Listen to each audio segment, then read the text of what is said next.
Okay, what's up, guys? Welcome to the first episode of the Occult Book Club. I am Jevin Glick, Aslef 900, and you know, with me today I have Oracle Anie and OCW. If you guys want to introduce yourselves. Okay. Hi, I am Oracle Anie, and my channel is Oracle Anie, and I am an energy healer that uses my curiosity for spirituality to become a more proficient healer so I can help more people around the world. Okay, awesome. Thanks, Annie and OCW. Thank you. I am OCW. I'm an omnist. I'm quite an open-minded person, and I'm mostly into chaos magic. But really open to all subjects because I like to explore. That's it. Okay, yeah, awesome. Thanks for introducing yourself, guys. But yeah, we've had this book club for probably 2 or 3 years now, and we've decided that it would be good YouTube content. So look forward to that in the future as this gets periodically uploaded over, however long this book club lasts, or we decide to keep making content with it. But yeah, this is a spiritual book club. We're going to be talking about a variety of occult books and spiritual topics. Yeah, thank you so much for tuning in, and let's get right into chapter 1 of Occult Science. Hold on. So the plan was to have it for breakfast. Wait, what? Hot chocolate has caffeine? What? Chocolate Yeah, has chocolate caffeine. has- That's why dogs okay. can't eat chocolate. Oh, is that Right. the reason why? Yep. It's not the fucking chocolate that kills them, it's the caffeine in the chocolate. Yeah, I feel like I have a lot to say about this chapter just because it's more of like an outline of what the book's going to be talking about. And as someone doing something very similar with the YouTube channel right now, it's very interesting. This book's like literally 100 years old, like pretty much like 99 years old. And it's talking a lot about the same things I'm talking about. At least like, because like I've been in the phase of gearing up to talk about a lot of like how to properly delve into occult science and occult reality and whatnot. Like the biggest thing being like a lot of emphasis on, hold on, I'm trying to get my mic levels right here. Like veiled and unveiled existence. It's like, as I call them. I mean, there's just a lot of language that can get like tossed around. So you could say like, that could just be heaven and earth or samsara and nirvana too. It doesn't really matter what you call it, because the whole idea is that, there's there's like one underpinning occult reality, and it doesn't really matter like what you personally think about it, because sometimes the world is just the way it is. Like me believing that physics like isn't real or like having like crazy theories about physics, just like, oh, Newton's laws are wrong, but without any kind of like case or any way to prove it, is just kind of it's just like it's just the way it is. Like the world is the way it is, and like we're going to understand that in a way that like we can verifiably prove things as true.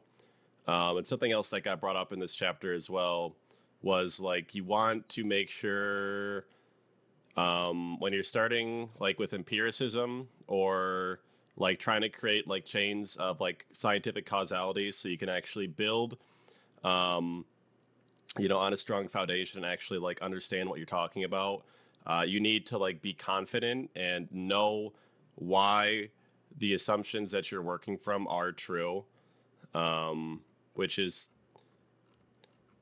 interesting. So like, that's gone like very far in science. It's like very fun to see this book like 100 years ago and see how far like mathematics and then physics basically led into occultism when we started getting into like the quantum realm, which is basically like, I always see the quantum realm as like very much a mirroring of occult principles. Like it's already been like mapped out and stuff like that, right?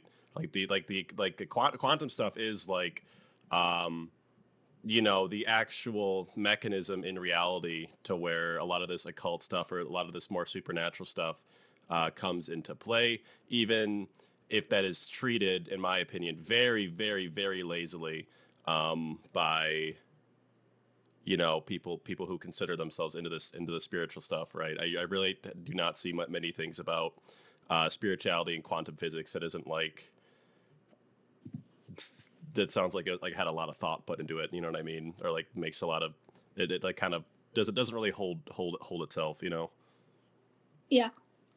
Actually, I have an example of that that I ran into last night, just digging through spirituality magazines. And people have this idea that because they have received sorry about this. Okay. That they received a certification from a class, right? So in this case, the article was about the Akashic Records and becoming an Akashic Records reader. Based on what we've read so far in our book club, the article that was published by a so-called expert had very little occult understanding, and it's just kind of like, this is what I learned and this is what it is, period. And from what I read, it seems like they only access the Akashic records from the astral plane instead of going into the mental and the they get higher shitty reads. planes. Yeah, we could do a whole 2-hour discussion about this. Yeah, right. Yeah.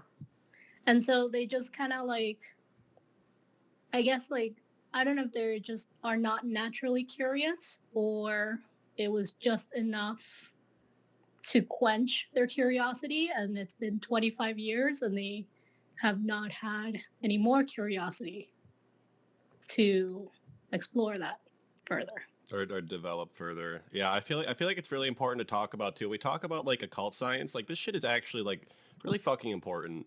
Like a lot of the stuff, at least over in America, like I can't say, like I imagine it's the same, like across the Atlantic, OCW, but Yeah. it's like depression and like mental illness and like all this stuff is like in the this lack of spirituality, the death of Christianity, because Christianity was the biggest religion in the West, that was prophesized a lot in the 1900s, like because right now we live in a dead Christianity where there's like it's more of like a cultural thing, right, or something you do with your family or tradition, and there's definitely a spiritual gene there, but it's after like we live in like an era of enlightenment, as like as much stupidity as we see, like we live in the most, like probably the most enlightened era like in recorded history, just because of the internet and the free flow of like information. There's never been more people in school. There's never been more people who are like waking up or have like already woken up. Technology is just like fucking going. So it's really like pitiful that this world that is absolutely fucking here, you know what I mean, like heaven, as someone who was like an atheist for like a very long period of my life because I rejected fundamentalist Christianity as like a very, very young child, is like not given the fucking time of day. Like it's very, very important that this like actually gets looked at with an intelligent eye. And I guess the big thing when you think of like occult science is like secular spirituality, and I think that's like a word we're gonna or a phrase we're gonna hear like more and more and more, like especially as like you kind of like dig deeper and deeper into the age of Aquarius with whatever astrological event where you're talking about like revolutionary technology. Annie, you see that with like Web3 robotics, AI robotics, and AI, which is just like fucking nuts. I was talking to like my fraternity advisor the other day, and it's like, yeah, dude, that's fucking it's just like I didn't expect that to happen in my lifetime. It's like all the crazy like technological innovations that happen to you. It's like, bro, it's like this is like too much. It's like it's absolutely insane. Mm. But yeah, secular spirituality is the Yeah. big thing. So it's pretty exciting. It's something it must be taken very seriously, and it's very yeah. I mean, there's no regulation in like spiritual stuff too. Like the regulatory body in Right. spirituality that's recognized is like churches. You know what I mean? Or it's like going to be very grassroots and word of mouth. Um, there really is no like one Or body that like recognizes what spiritual disciplines are effective, why they're effective. Well, yeah, what are you saying here? well, some people. So hold on, people say Deepak Chopra is one of the authorities. Some people say Oprah is one of the authorities. Or just like different types of gurus or spiritual, like public people, right? Yeah. Unfortunately, that's also turned into, the different cult leaders and all that stuff. So I think it is very important to have some sort of foundation where if, or like a recognized foundation, which in my opinion is occult science, where like if people start veering, you can recognize that. Yeah, 100%. I mean, like well, the thing that's like sad about all this is that like this has already happened. So it's like we're not saying anything like super revolutionary or super enlightening. I mean, like this has literally already happened in the scientific disciplines, as society split away from the church and like dogma. Like we've already been through this enlightenment, but it's like this other side of reality is just like not recognized for some reason. I think that's not necessarily true among the old people, younger people.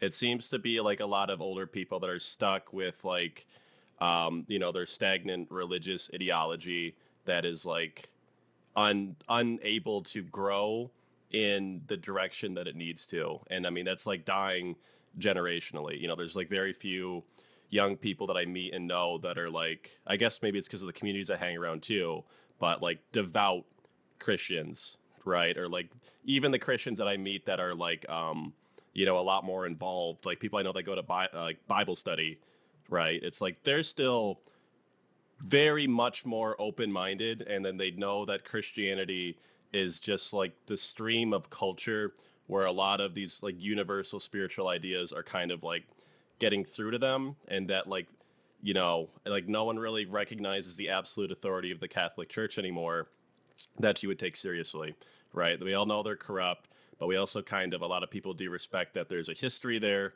and there's something to respect with like all that energy, right? I feel like Bible study Yeah. is a US thing. I've never heard of Bible study in Oh, Europe. it's And fucking huge, yeah. I've only heard about it like on YouTube from like people from the USA. Here, right, those who are Catholics, they would never do that, right? Like they wouldn't, I don't know. And people who are like the eastern part who are Orthodox, that's not even a thing. That's not even, I've never seen anyone even put their hand on a Bible like my entire life. I've never seen a Christian just pick the Bible or even read it. That's so funny. That's like, That's so different here. yeah, because like at least I will say this, is like much as like I don't really vibe with the conversations that would probably be happening at like your typical Bible study.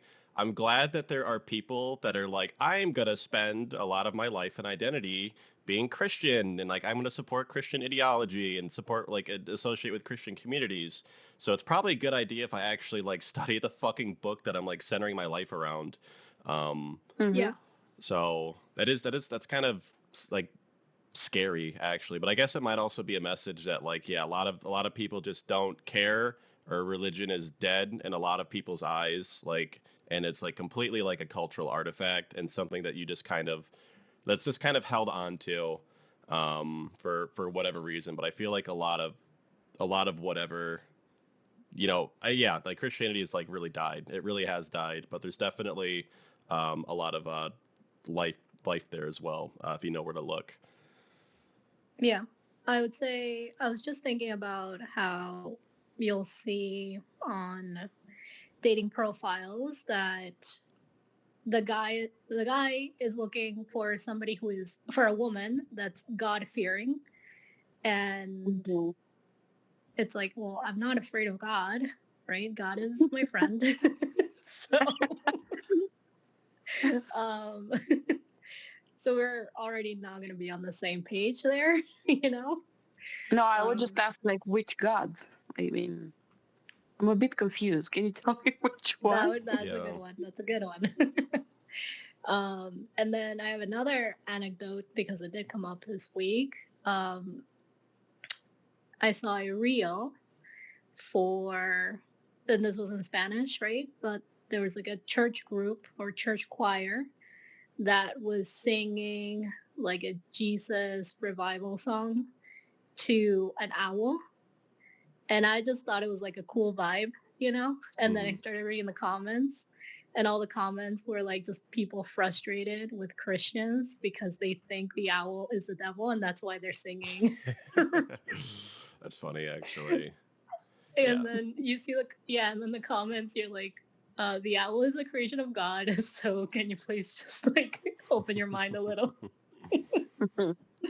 Yeah, it's good that you bring that up too, because it's like another, huge problem, and like it really does shine the importance of like occult science or secular spirituality, is like the amount of like absolutely, it kind of got brought up when we talked about Christianity here, but like ass backwards, like superstitious, like no foundation in reality other than like a lot of people misinterpreting scripture and being pretty confident about it, which is why, verifiably true foundations, or like knowing whether to be like this could be true or this couldn't be true, you know what I mean, how to like be able to actually work with those kind of logic structures are like very important for kind of moving away from that, because moving away from blind faith.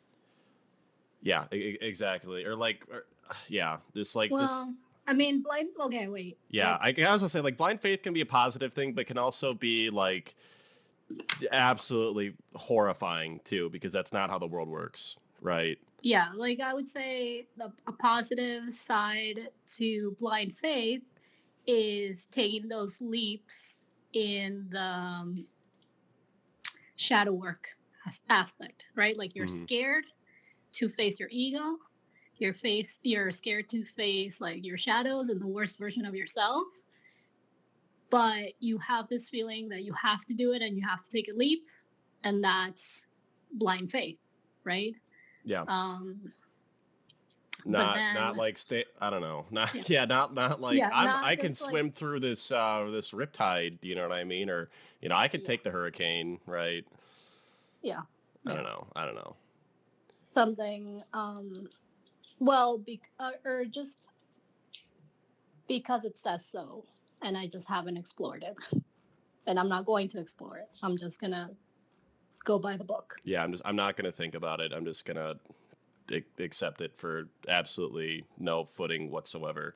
It's like, I think it's something that like gets lost in like modern translation too. Is like, I kind of took us in a little direction. I'm a little scatterbrained today. So I do want to ask you, how do you define secular? Because I do want to talk about like the term secular spirituality. All right, so I'll pull it up on Google here first, or let me describe it first, and I'll pull it up on Google.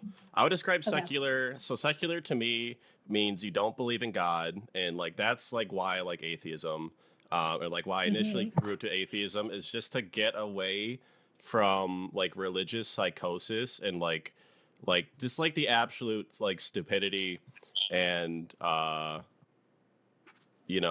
like idiocy associated with religion and spirituality, and like the laziness, like that really spoke to me, especially as a kid, and it still speaks to me and frustrates me now, and it's why I feel like the desire to, that's why I'm so into this shit, you know what I mean?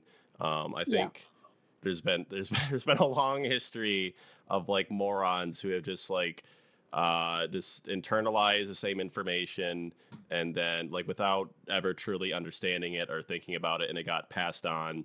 And I think religion and spirituality as a whole is like a very distorted, not keenly understood or well integrated thing, and that tracks too. With like just like content, like practices like meditation being very new in the West. Mm-hmm. So I'm like speaking from like a Western perspective. Like I wouldn't know, like this would be a different conversation if like we were in India or whatever, right? Yeah. So basically, yeah, it's based. I don't know. It's secular. Secular really means it's like I'm putting aside my personal beliefs, and just like in the quest for enlightenment or whatever is actually true. And then like that's like yeah, it's pretty much like putting aside like what you believed or what you thought you believed in order to focus on what's real and what's true. And like secularity has went very far in the world of like science, in like the physical realms, and there's no reason it couldn't go just as far. Kind of dissecting, heaven or unveiled reality, right, as opposed to veiled reality. Okay. Yeah, denoting attitudes, activities, or other things that have no religious or spiritual basis. But the thing is, with secular spirituality, is like, sorry, that was like a lot of what Jung talked about. Is like this stuff is just here. It doesn't matter whether you believe in it or don't believe in it, right? It's just here, and like we're gonna understand it, right? Whether that's like that's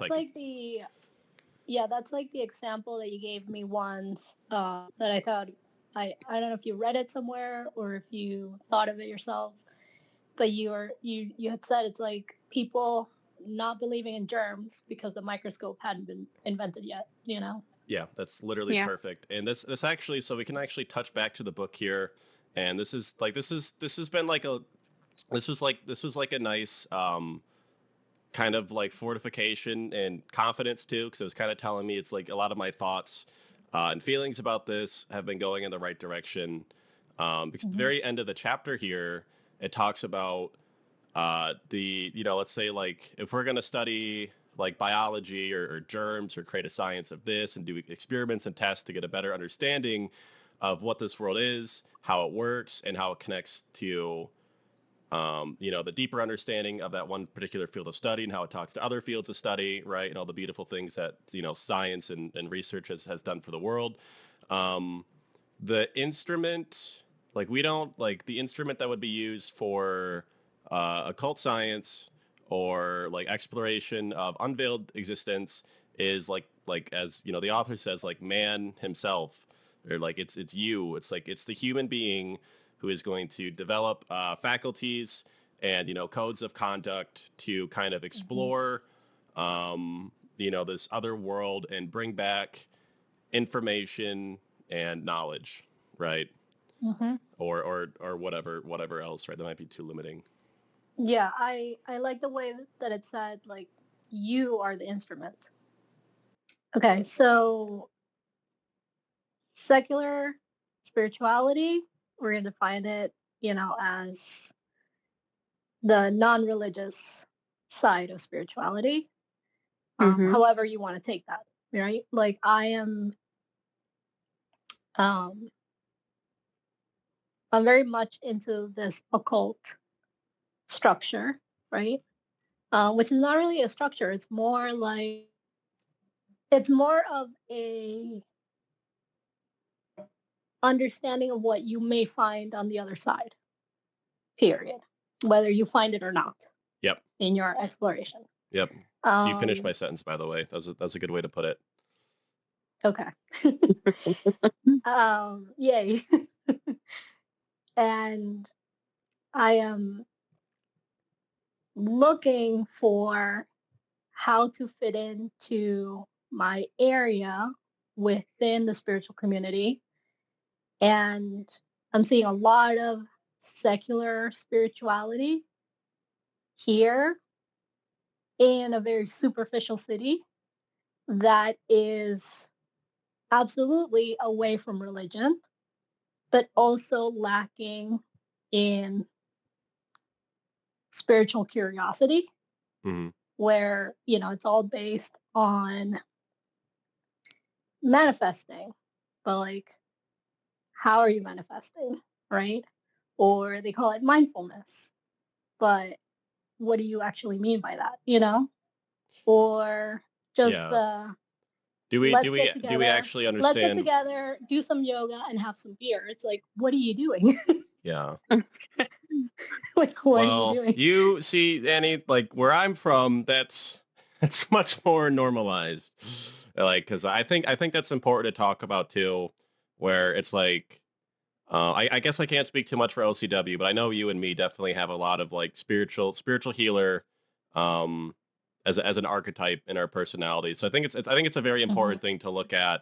It's like, what are the people around me interested in? You know what I mean? It's like, is there anything I can like this relates to me? So it's like, I host like meditations. You know what I mean? It's like, I'll give like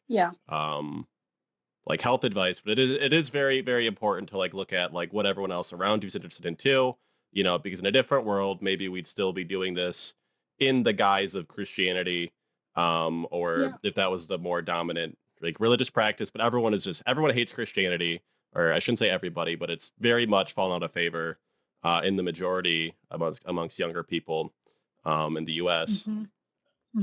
So the secular spirituality is like, how does this stuff actually work? Like what, like basically like answering questions, like basically satisfying critical thinking. That's why this stuff is attractive. Like if you're a critical thinker or you have the capacity to think critically, secular spirituality, occult science, and it's like, what is really going on? What can this stuff do for me? You know, how can it help me? How can it like improve my life? Can it not do those things? Then I probably don't care, you know? Yeah. And it's like, it's very self-centered. It's important that we like, however deep or like whatever we get into, it's like basically at the end of the day, it's like we're trying to understand something like as best as we possibly can. And then hopefully, you know, from that, we're able to communicate, you know, those simple questions that a person who isn't as deeply involved in this stuff as we are, we're like, yeah, this is what you can get out of it. This is how it works. This is why it works. You don't care about that. You know, listen to this, you know, right? Yeah. Yeah. And I think part of it, at least down here, is more for the community. And also like men have told me that they go to energy healing classes or talks or groups because that's where the hot women are. And that's the only reason they're there. That's not the only reason I'm there, but it definitely works out that way.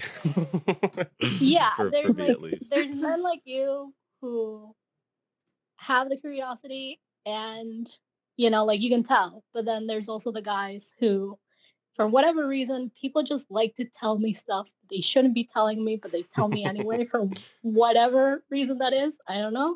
I think if you have like the spiritual, like the spiritual side of your consciousness, it's like you have like a little bit of like the archetype of the priest. So people just like fucking confess their consciousness to you all the time. Exactly. And it's not exactly. Yeah, it's like people love to confess so much. It's like you're kind of just clearing your consciousness right now. It's really funny when you notice that. It's like, I don't care. It's probably a good thing I don't, but it's like I mean, like I'm not judging you. I just think it's interesting that we're taking a break, you know, and this is what you approached me and started talking to me about, you know? It's funny. Yeah. I've told other women and they're like, what do you mean? And I'm like, well, I mean, you can tell there's sexual tension in the room, right? Like people are like, no. And I'm like, I'm an asexual person and I can tell there's sexual tension in the room. It's like, where are you? I will say too, though, it's like, oh, yeah, go ahead. No, I was just gonna say that I feel like the sexual tension or like the sexual thoughts from those guys don't reach them in time, you know? They don't get those thoughts until like 2 or 3 days later when they ask themselves, I wonder where this is from. Yeah. You know, it's like maybe. a bit delayed. As a guy, I'm chalking it up to L Riz. What's Elris? It means you're striking out, basically. Okay. Yeah. I'm the old person in the group. Yeah, just in case L nobody Riz, knew. W Riz. These are the new Zoomer words. Okay. But I will say this too. It is pretty nice. So there are a lot more like men that are interested in spirituality, because spiritual stuff is like very archetypically, I feel like, at least now, femininely oriented. Because I feel like the masculine mind would be like, I would want like more structure, right? Or it's like, once this is like here, then I can like interface my personality with it here. But there's just so much void and so much that's just like not there or not developed, that like a lot of men don't find it super interesting. But which is something kind of interesting, like I come forward, I'm like, I'm going to be hosting Sunday meditation, at the fraternity meeting yesterday, in a room full of 30 to 35 guys. I had about 8 hands raised who were like pretty interested in like attending meditations and getting that figured out, which is pretty exciting, because normally last time there was like 2 fraternity brothers the last time I was hosting that. I don't know if I mean, it's expected to grow. Yeah. Yeah, exactly. 100%. It's like, it's just something of those, it's like, if you want to be like the best you that you can be, and like in terms of self-development, people know about eating healthy, people know about like healthy thoughts, treating other people right, and exercise, but like meditation is still very new and not as well understood and broken down to a science in any kind of popular form as opposed to like healthy eating and exercise, right? At least in the West. Yeah. Again, you gotta it's not like that all over the world. Right. Also, I'd like to say that men who are spiritually inclined, I would define them as balanced or healed masculines rather than like feminine Thanks, Annie. inclined. I'm gonna take that personally. You call me not a girl. No, you're not. Yeah, I agree with what you're saying. You're balancing out the male to female ratios, which we should all be doing anyway, not just. Yeah, exactly. Yeah. So like, I wouldn't say that a woman that's in STEM is masculine inclined. They're balancing their feminine energy. Yeah. What do you think, from what you've seen in Europe, OCW? I feel like the newer generations, the Zoomers and the Alpha, they seem to be. I was actually having this discussion in the weekend. They seem to be a lot more empathetic and a lot more withdrawn from society. And I think that's to do with spirituality as well. I feel like they feel a lot more than we did. And that's why they're more like, oh no, I don't want to deal with that. Yeah, I can agree with that. And even though I haven't really talked to any alphas, anytime, just from like what you're saying sounds correct, right? From what I've seen online. I'll Go ahead. That actually reminds me of what I wanted to say earlier, which is, like, the more I get into my spirituality and my refinement of my knowledge, the more I want to be very selective and discerning of who I keep around me. And so it's less about having 100 friends, right? And knowing people everywhere. It's like quality over quantity. Yep. Yeah, same.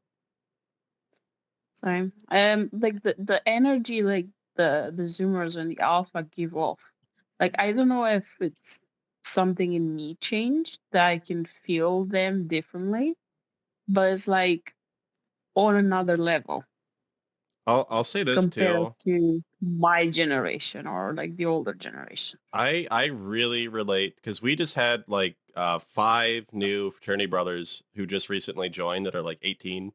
Um and it's Mm. like I'm like the oldest person like still around. So I'm 24, so I have like 6 years on them. But like I grew up in front of a computer screen, you know what I mean? Like basically like since I was 5 or 6 years old, my entire life. I've been like very Mhm. integrated to like early Mhm. YouTube, like early internet, and I've been here like every single day of my life. And it's like I like relate to these kids a lot with like I don't know. Like the like having like being in front of a screen like your entire life definitely is like gonna be or it already is like one of those things that has like definitely changed like the course of human evolution, especially like when you're young, right? Being exposed to all of that. Mhm. Yeah, no, I do agree with that. That Uh, was actually one of the points that we made in the conversation that I had in the weekend. I was like, they have so much thrown at them that they're choosing to actually somehow ignore it and focus on maybe the spiritual part, even if maybe they don't realize it. I think that's hmm. how I came to that conclusion. And I feel like a lot I of think it. my Oh, sorry. peers, sorry, I'll finish in a second. A lot of my peers Yeah, yeah, yeah. have Sorry. grown immensely spiritually lately. Like I can see the progress, or I can see them. I would randomly meet them in the astral. And I'm like, whoa, hold up, what are you doing here? Like, you weren't here before. Nice. What happened? Yeah, I'm Mhm. done. Go ahead, Annie. What I was gonna say. Sorry for interrupting. I thought you were done, but was that I can tell that the alpha generation are a lot of old souls, right? So like Hmm. when I was growing up, we had rainbow children, the older generation, like the like 10 years older than me were the crystal kids, you know? And then Um indigo, right? and Or then where? indigo, yeah, indigo Yeah. is like a little bit like I'm kind of in the between the indigo generation. And it was Okay. just like little pockets of kids, right? Whereas like I can tell on a sense level that the alphas or the Zoomers are there's a bigger group of Hmm. old souls. I think this is worth bringing up too. It's like, you know, allegedly, you know, supposedly, and like we can get to like the how abouts we get this information. It's like we keep, you know, working through this book, but like, or just listen to what Jesus said. I think he had it right. It's like we live at like the end of the world. You know what I mean? It's like whether it's like some kind of apocalypse, whether it's some kind of like transformation, which isn't hard to imagine. Um, it's like we kind of live at like the end of time or like definitely a great transitionary era. And so it kind of makes sense that a lot of souls that could step out and be done with, you know, done with Earth, it's like I've learned like my lessons here, would step back down right now. You know what I mean? Like as this is like, Hmm. you know, final pull, right? Mm-hmm. I think that the people that were really done with Earth had their out in the last 3 years. Yeah, I can see. I see that too. It's like a lot of people that felt like they didn't need to be here or didn't want to be Mm-hmm. there, didn't want to be here on some level of their being. You know, Mm-hmm. found their exodus. You know, Mm-hmm.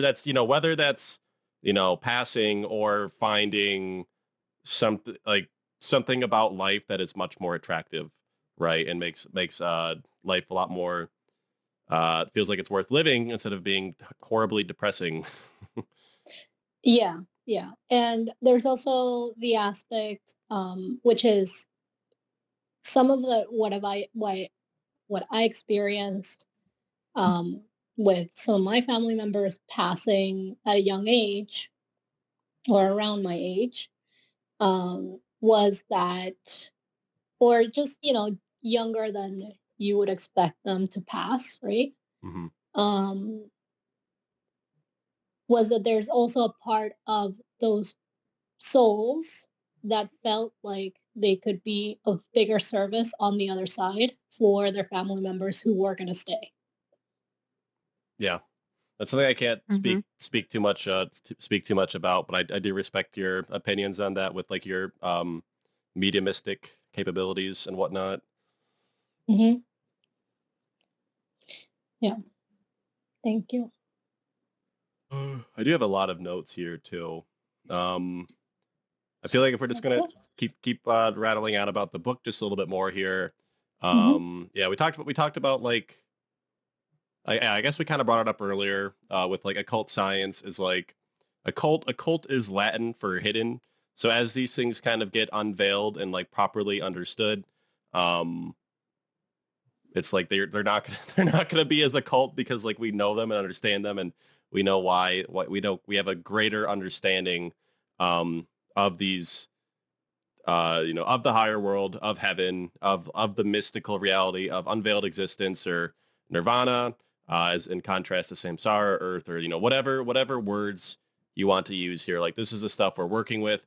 This is the stuff we're empirically reaching into, and what's really amazing and beautiful about doing it in this day and age is that like the world seems to be accelerating and accelerating and accelerating with AI and robots and whatnot, but we have the internet, which is like basically all of the world's information is kind of dumped into this pool or this network, and as long as you can find it you can access it, and so it makes the study of occult science more accessible than it ever has been in the history of earth.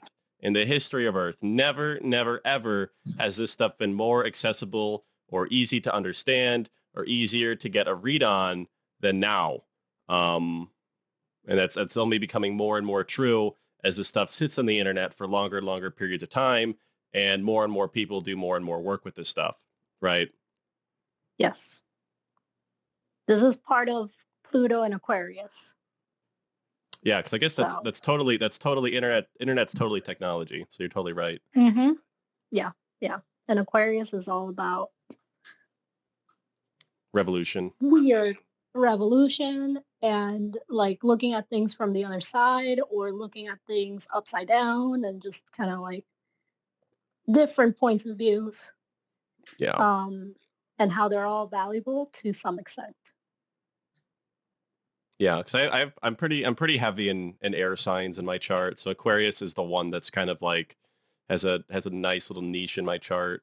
It's like my sun in well, I always forget Virgo's not air, it's just ruled by Mercury. Never mind.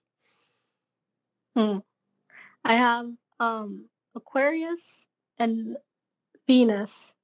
No, sorry. I have Venus and Mercury in Aquarius. So I only care about talking and about how, like, I only care about the world. What do you care about humanity? Where's your spirituality? Where is, like, what do you think about moral things? Mm-hmm. Like, yeah, I definitely and relate to that moral my pressure attraction goes. and projecting that on other people. Yeah.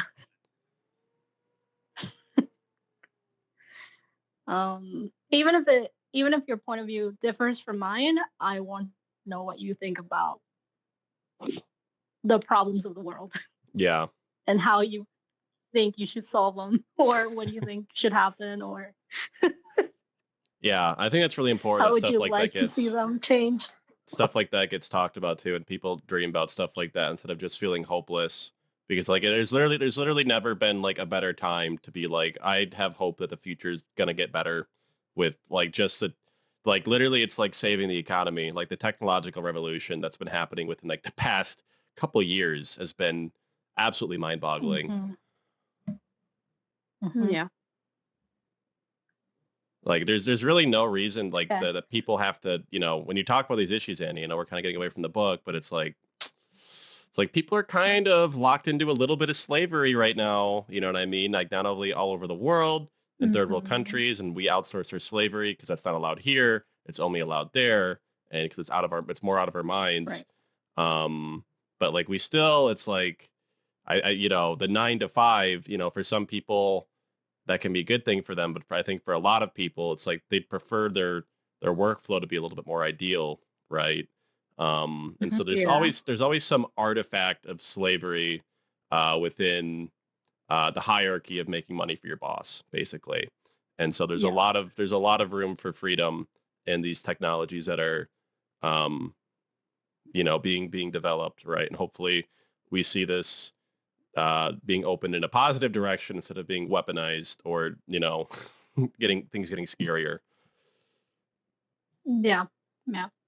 I think that we're just gonna see the teetering of those two extremes for a little bit until we find balance. Yeah.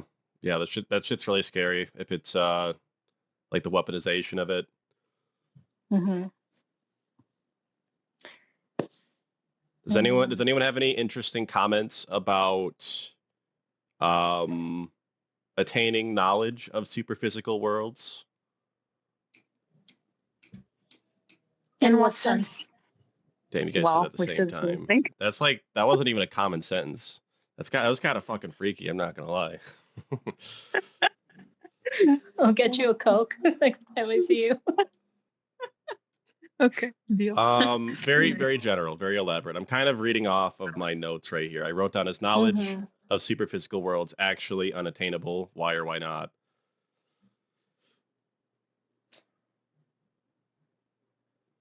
But I feel like it's the word of we're both speaking. Okay. No, you go first. Super physical worlds, you said, so not like Earth, yeah? Or sounds like beyond the physical. Beyond the physical. Yeah, okay. So I guess the way to put it, the language I like to use is like it'd be heaven as opposed to earth, unveiled existence as opposed to veiled existence, and that gets brought up in this chapter, or like, you know, nirvana as opposed to samsara, right? That is very, very, very, very much the direction that we're headed, right? As we kind of explore the occult science topic. I feel like whoever will seek out an answer will be given an answer, regardless of the circumstance, regardless of the question. So if you are seeking answers about anything, you will receive them, whether you're ready for them or not, whether you see them or not, whether you'll accept them or not. It's really interesting. So, yeah. If you want the answer to something, you'll get it. In what form or shape, I don't know. Possibly something that will confuse you more, but I think that's a really good answer, and it really cuts to like the mystery of the stuff we're exploring here, because I think that it sounds like mystical bullshit, but like I definitely agree, where it's like the raw material does a really good job explaining all this stuff, and it really builds on the topic of occult science in general. But obviously, like with the YouTube channel and just with book club, for just like the sake of like we're into this stuff, like I don't know, it's interesting stuff to go over. Yeah, and just in a practical sense, you can apply that to anything, right? Like you don't start noticing information until you start seeking it. Yeah. It's always been there. You just haven't been looking for it. And the moment that you start looking for it, it shows up. Yeah. Oh my God. You're like triggering like the parts of me, like the metaphysical parts of my brain that are like, I know how this stuff works. I'm trying not to like just like explode right now. Triggering in a good way or in a bad way? Good way. Okay. Bad way because you said it, but okay. Yeah, it's like kind of looking through my notes. Just because you can't see it doesn't mean it's not there. Especially when like a lot of like the philosophy of what we're doing here is that like you need to develop the capability to like access this stuff. And if you follow the protocol, you'll become enlightened if you meditate. Like if you eat healthy and you work out all the time, you're just going to become fucking jacked or fit. If exact like right. So it's really, I think a lot of the science here is in the protocols of preparation that are like healing the instrument, which is you, and to a greater extent, as you heal yourself, you heal the earth. And I'm connecting this to like a lot of the mystical practice I see outlined that spoke to me a lot was Jesus's Essene Gospels of Peace, which is leaked from the Vatican Library, and it's very, very, very interesting stuff. Probably going to make a YouTube video, audiobook about it. And also, where I see the most similarity from Jesus's like lost teaching, right, is in ayahuasca shamanism with the purification rituals, and like the pissing and the puking and the shitting and eating all the vegetables and getting all the bad energy out of your body.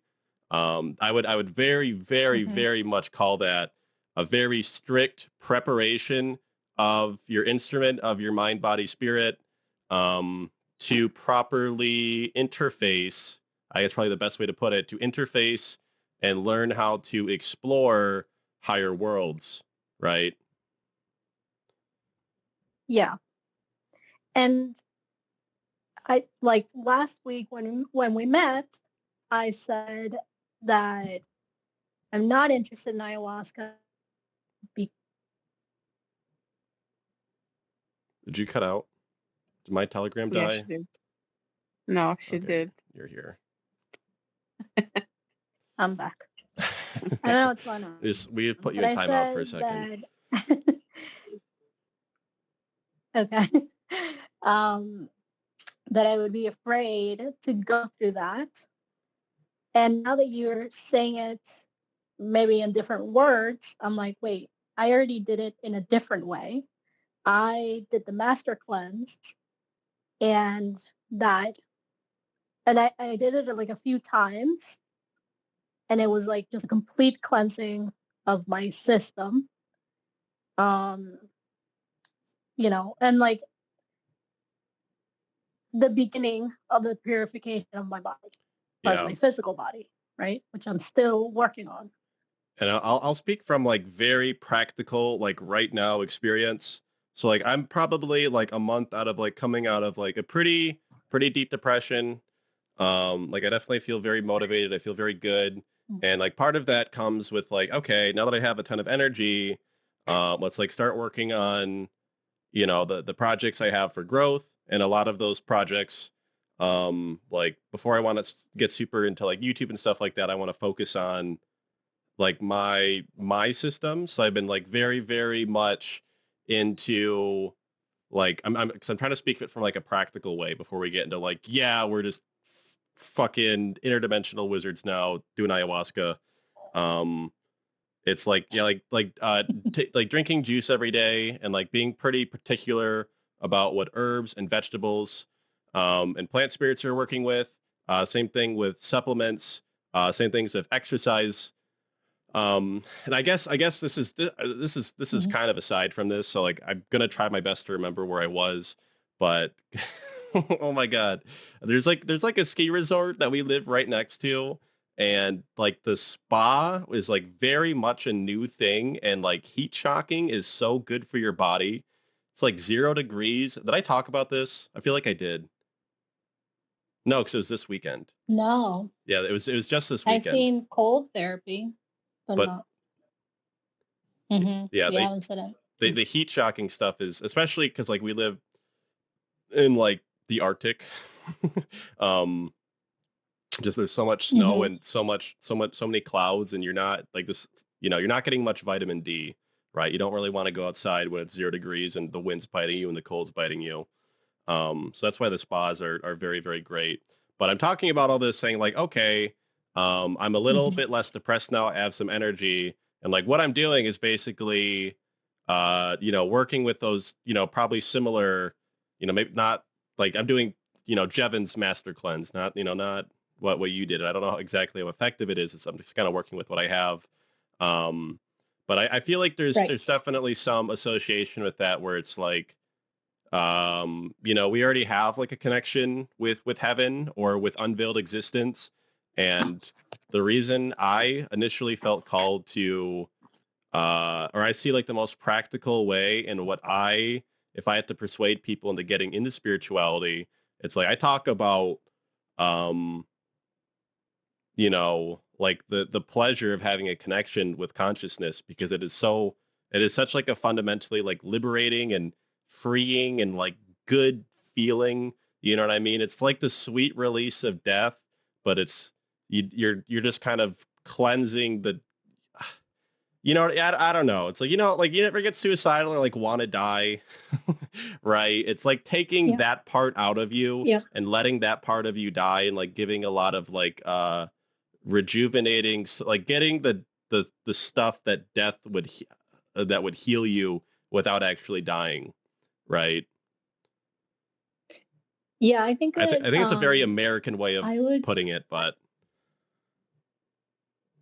I would say that, if you are scared of what might happen to you if you die or when you die, connecting with your consciousness or universal consciousness can take away some of that fear. Not in a way that it encourages you to die, but to know that you're going to be okay. Yeah, there's another side. I was never afraid of what happens to me after I die. I was just always afraid of dying because I would be taken away from the experience, I was like, oh no, I'm not done yet. Mm-hmm. Yeah, just like feeling like you're dying too early. Yeah, exactly. Yeah, I was afraid of having to start over before I finished what I came to do. Yeah, the starting over part of dying is really not attractive. To do it again. Yeah. And I was actually having a conversation with my best friend where, if you have that thought or that feeling where it's like, or at least that awareness that you're only going to have to start over and what a drag, it's only pointing to the fact that you're not done, right? You're not meant to leave yet, right?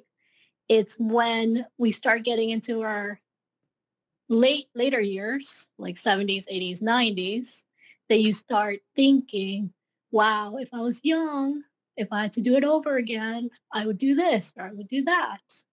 And if I could start over with the knowledge that I have today, I'd be smarter.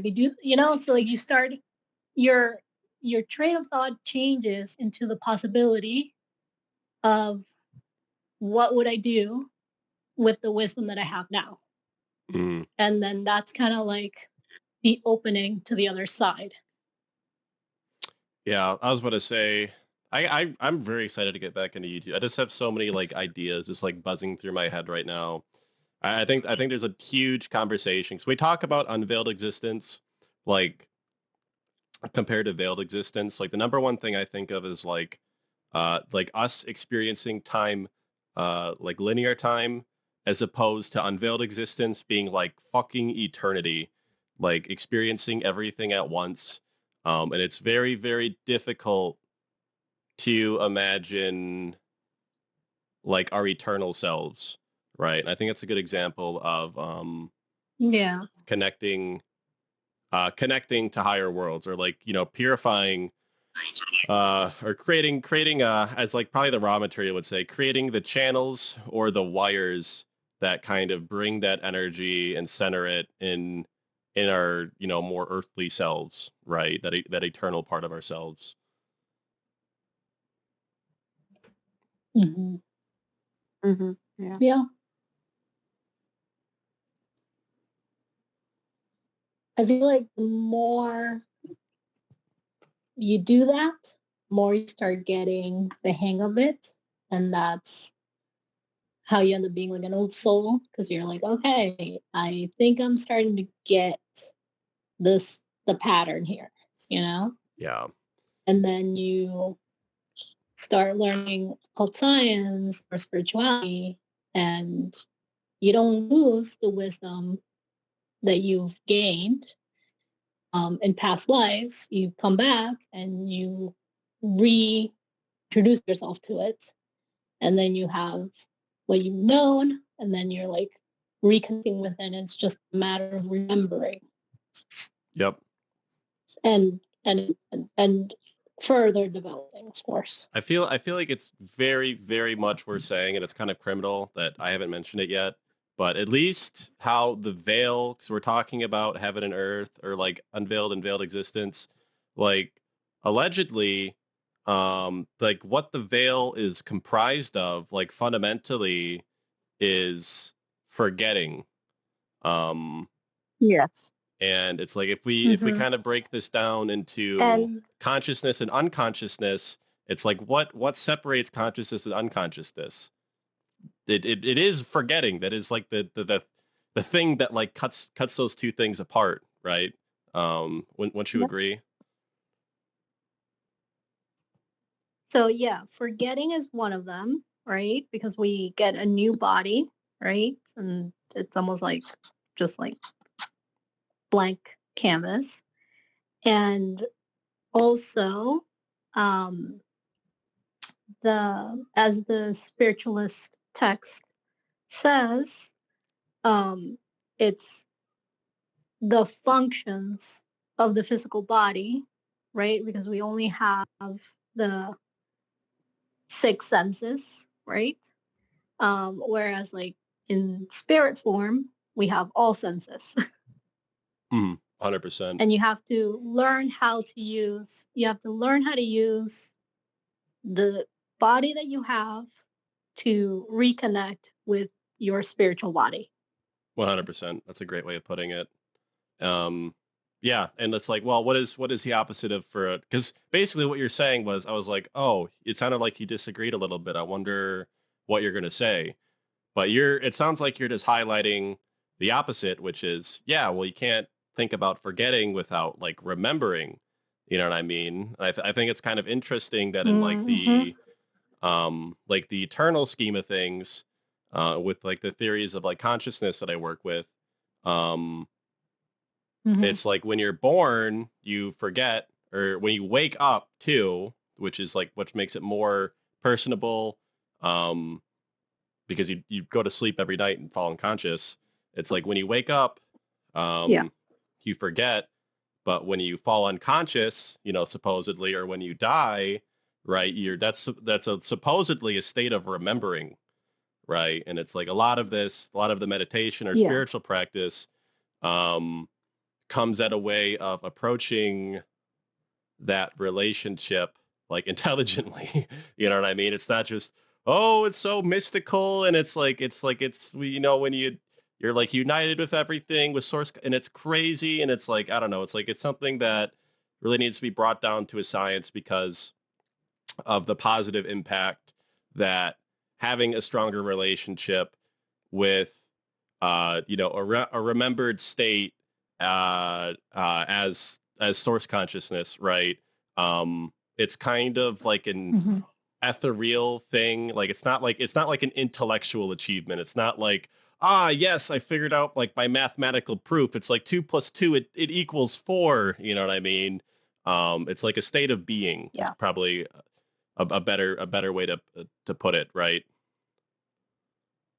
Yes. And just to like put it in practical terms, this doesn't just happen with spirituality, the remembering part of it. It can happen with anything that you find that you're natural at doing, and this right? This Whether is very that is in sports or in some career any skill, anything, yeah. And that's super important too. You don't know how you know it or how you're proficient in it, but you are. Yeah, because it's like Oh, I'm kind of losing my train of thought here. Oh, God damn it. I swear to God, I'm like, I gotta get back to the meditation grind set here. My focus is so poopy. Oh yeah, I remember what I was gonna say. It's like, yeah, that's like that's also like when we talked about like secular spirituality earlier, it's like, yeah, this applies to like everyone. There's no weaseling your way out of this. It's like things are just true because like that's just the way the universe is. You know what I mean? And that's just like the way things have bound themselves and settled into, how things work, right? Yeah. And if we're gonna take so it doesn't apply what it says from the first chapter, you don't have to believe us. You just have to do your own exploration and find out for yourself. Yeah, I think what I'm trying to say is like it applies to like everyone. So it's like you don't have to be like Christian or like have to be baptized by a priest to get close to this stuff. It's like you should, there's a set of practices that you can follow and like philosophies that bring you closer to those like ideal attainments or states of being.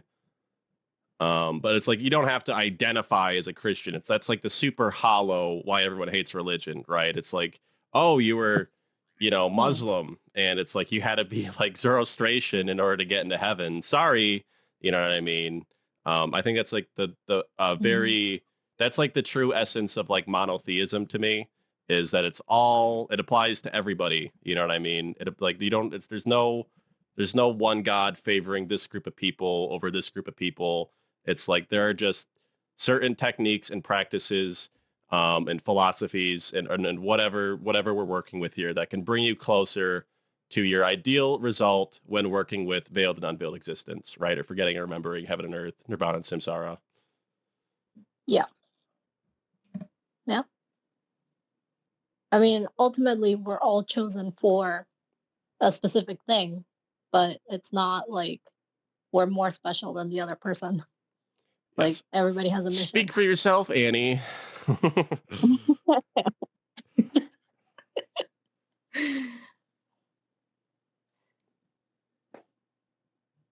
Forgetting is a really good method of like. I'm sorry. I was gonna say that forgetting is a really good. Oh, okay. We're talking again. Okay. What's happening today? I'm not gonna say anything. I'm just tempted to fucking open my mouth so bad right now. Go ahead, OCW. I was gonna say that forgetting is really a good method of protection, because otherwise you will not be able to focus on anything else if you remember your past life and your 3 kids, Yeah. I think it's a very interesting message about consciousness.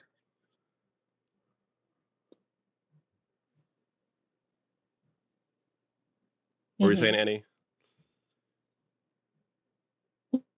No, I was just gonna say that, like, imagine that you're like in preschool and you tell your teacher, I don't need that. I was a mechanic.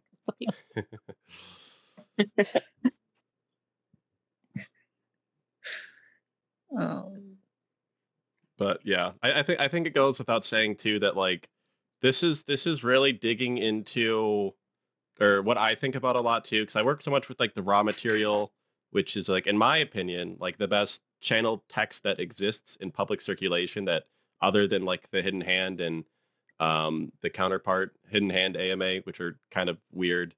But it's like these are like very, very important messages about consciousness, which obviously relates to aliens and interdimensional intelligence, which is, supposedly the direction that the alien stuff goes.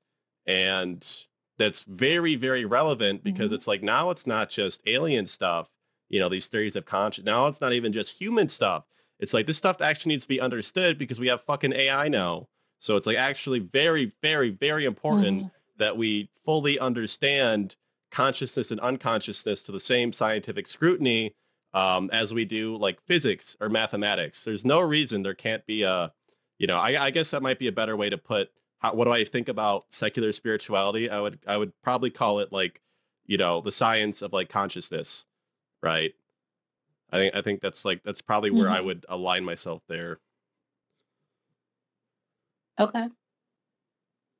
Yeah. I mean, there's plenty of neurologists studying the science of consciousness, at least for the last 30 years, Yeah, if not more, my because I sister's a stopped counting. neurologist, and I make fun of her all the time.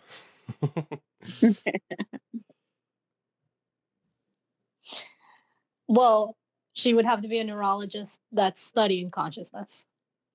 Yeah, well, I mean, even what they teach her in school, there's like that arrogance there. I just make fun of her Mhm. because like Mm. I don't Yeah. think what I don't think where we're at is I think where we're at is controversial and it's not going to be taught in school.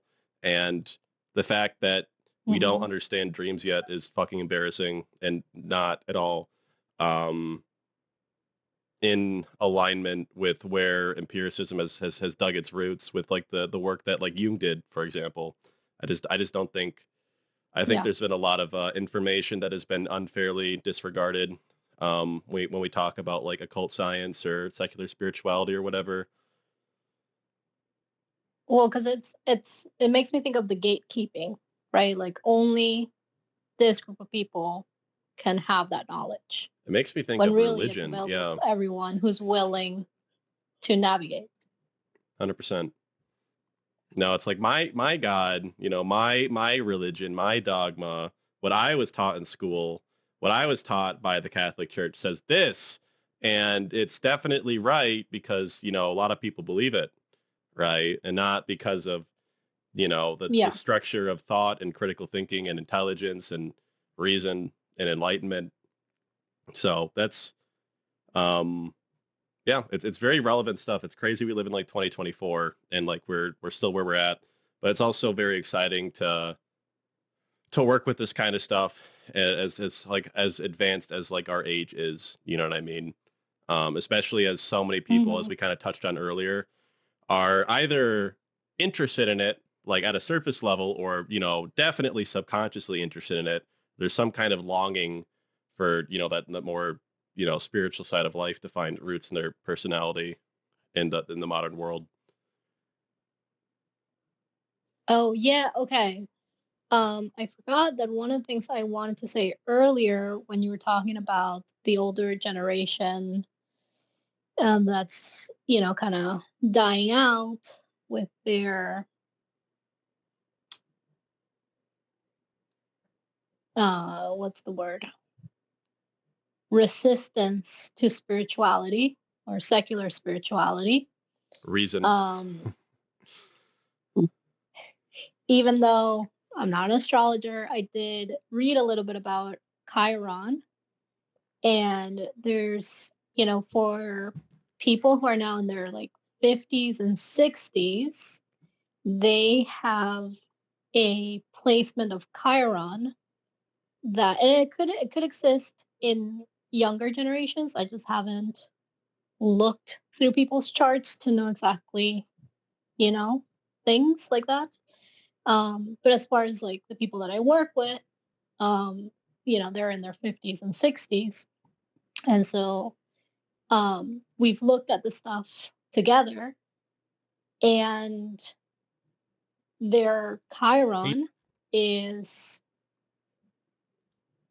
depending on like, what house it's in, it gives them this quality that, you know, the universe and God is against them, and oh, 100%. they don't Yep. want to have that connection, right?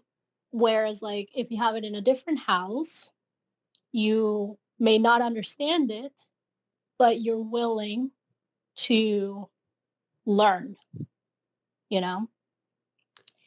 And it depends on the sign and the house. So I can put a link to the article that has the information so you can look it up. But there's very much like that generation of people that are just like Lost. spirituality is stupid. Yep. Yeah. Yeah, or like they don't I don't know. I think it's important to say that fear. if you're given a set of circumstances within like that's something I do. I think it's something that like anyone who is kind of, has a heart and is empathetic and can put someone inside their shoes. Obviously people do this to varying degrees. There's always like an enlightenment out of like that set of circumstances too.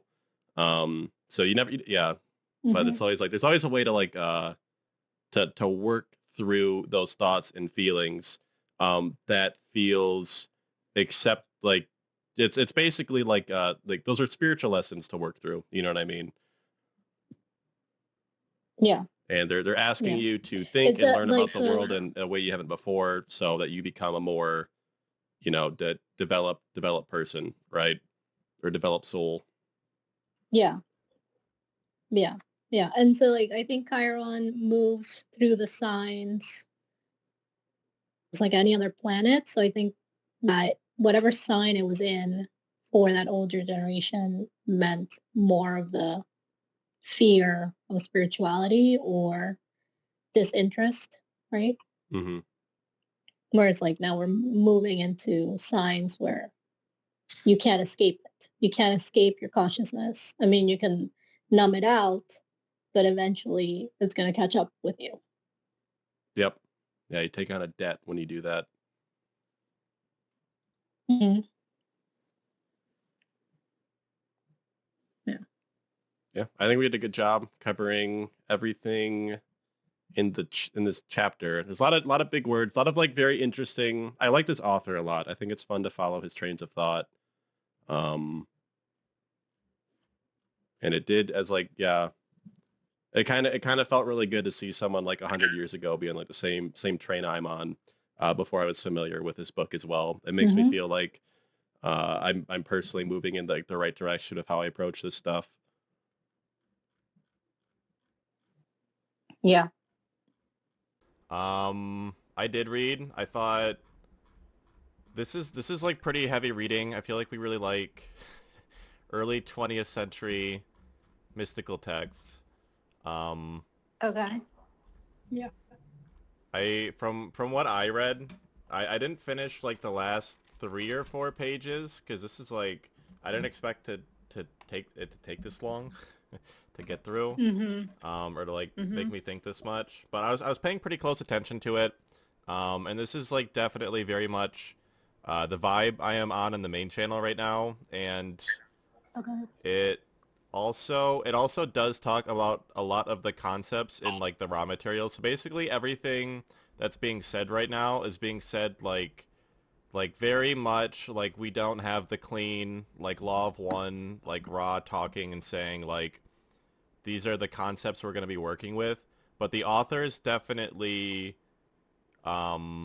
poking like basically describing like densities in consciousness, like 1 through, like I saw 1 through 7, like there's like it talks about like man having like a crown in contrast to like the natural environment, like with like in contrast to mineral life, plants and animals, which is like very much like I don't know, like he immediately talks about like mineral life, and like man resonating with mineral life, which is like first density consciousness, but he didn't use those words obviously because this is like, 60 years before Ra was channeled, or the 20 years of like 40 years before any of the law of one channelings happened. And well, the channelings happened in the 70s or 80s, something like that.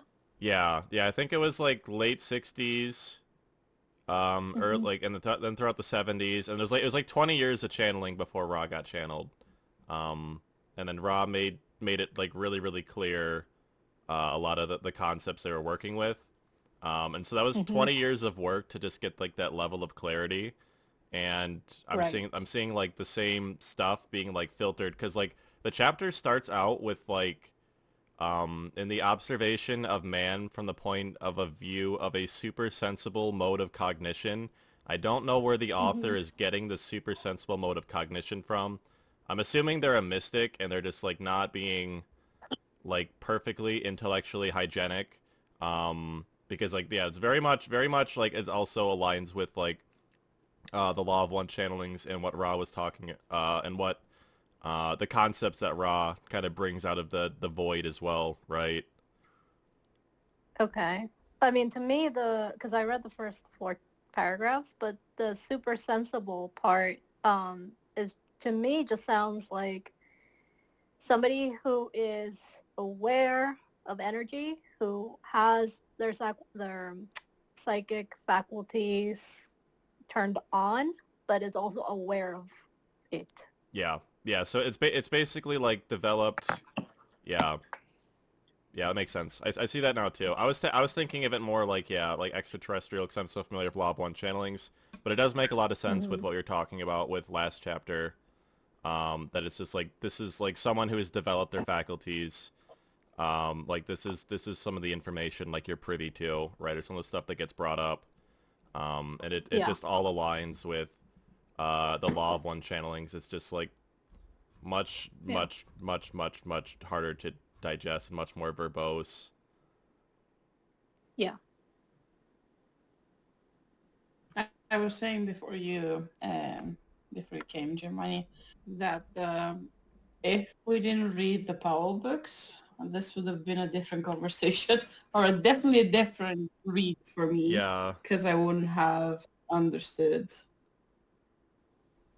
all of the concepts. Yeah, not only like all of the concepts, because like I don't know, like it is like pretty like I feel like reading like the other like early 19th century mystical texts, it's like we're pretty familiar with like all of like the words that are being used, so it's not quite as hard for us to read through this, but it is still pretty tough to like follow what the author's saying sometimes. But it's like it's a good thing we have like an idea of like the physical body, the etheric body, the astral body, and a lot of these like concepts that you start to see like reused a lot when you work with this stuff long enough. Yeah. Yeah. Yeah, the part where he's talking, again, this is just the beginning, but at the part where he's talking about the difference between mineral and the physical body, I had to read that paragraph several times to, first I highlighted it because I thought I had a question about what that means exactly, but then I kept reading and I'm like, okay, and then I kept highlighting and I'm just like, okay, I got it. I got what he's saying. Yeah, I totally get that. It took me like it actually did take me like 20 or 30 minutes to like get in the spirit of reading this, and I was able to read it like like pretty well after that. And like I took a lot of notes for this, and I usually don't take this many notes. Just because like it is very much the vibe I'm on, and it is like yeah, very interesting to see like the same information come up like 50 years apart and then 100 years apart. Yep. And actually more, because it's not that different from the Spirits book, and that was like 60 years before. Yeah, what was it? 1880? 1840 or so. 1840. Okay, shit. I thought it was like a little. I thought it was like late 1800s. Maybe by the time it was published as a compilation, yeah, but it was channeled before that. And the book that I have is the 3 books together as one edition, but it's 3 separate books. Okay, yeah. So I'm gonna kind of go through what I saw in the. We're almost. What's up? Sorry, like the cool thing is that we're seeing a progression of the same message through the purification of the distortions. Yeah, that's very much like perennialist philosophy too, without like over perennialist like philosophizing, which is like saying that like Thor was the god of lightning, and like that's kind of like Zeus, so they're probably referring to the same deity, which is kind of like what is like too sloppy. But seeing a lot of like the same messages being like channeled throughout like a wide variety of cultures, and like different authors and like different perspectives is like very, very, points to that is like literally, how we like reach conclusions, like in terms of like if we're actually doing occult science. So it's like, yeah, it's a very, very good thing. It's a very important thing to point that out, and to like pay attention to like more of like the meta analysis instead of saying like, oh, the law of one channelings are like, I totally vibe with that. So it's like, that's gotta be right. It's like, no, it's like this stuff is being said in like different terms and like often pretty complicated language, between like a wide variety of different books that like we personally have like explored, and then we all have like our own stuff we're read and familiar with in our personal time too. Yeah. But yeah, I guess like the overview of the chapter I got, because I'm just gonna relate it right to the law of one channeling. So I think that's like saying what this is trying to say in like a much simpler way, especially like at least in the PDF, like on pages like 32.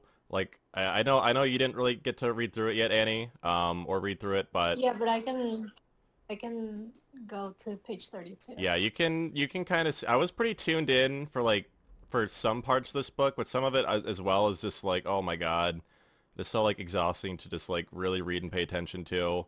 And kind of annoying, but talking about like I and you, and there's like this like kind of like backdrop of like mystical unitive consciousness that's like,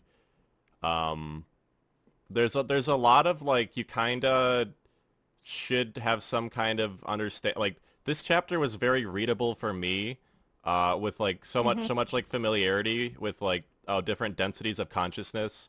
But like if that's not like pretty clear in your mind, this stuff would be like very annoying to read through, I feel like. Yes. Yeah, I agree. I mean, every time we started a Powell book, it was just like, oh, here we go again. Yeah. And then, you give it, like by the fourth chapter, you're like, all right, I'm conditioned. Let's go. Yeah. It's like, Pavlov. It's like, all right, I know what we're in for. Yeah, okay, my brain, those areas of my brain are working now. This guy would have loved to be on Twitter in like the like the 19th century. Like, he's reincarnated and he's like the biggest shit poster. It's just a telegram machine, really, because you only get so many characters.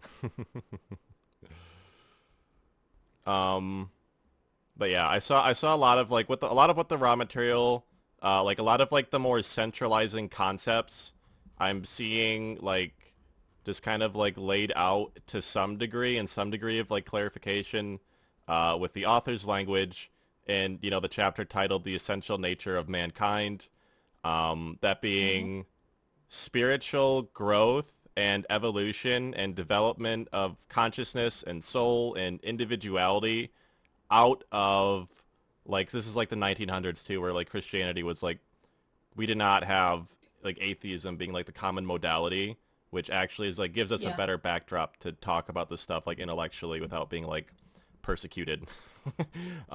Yeah.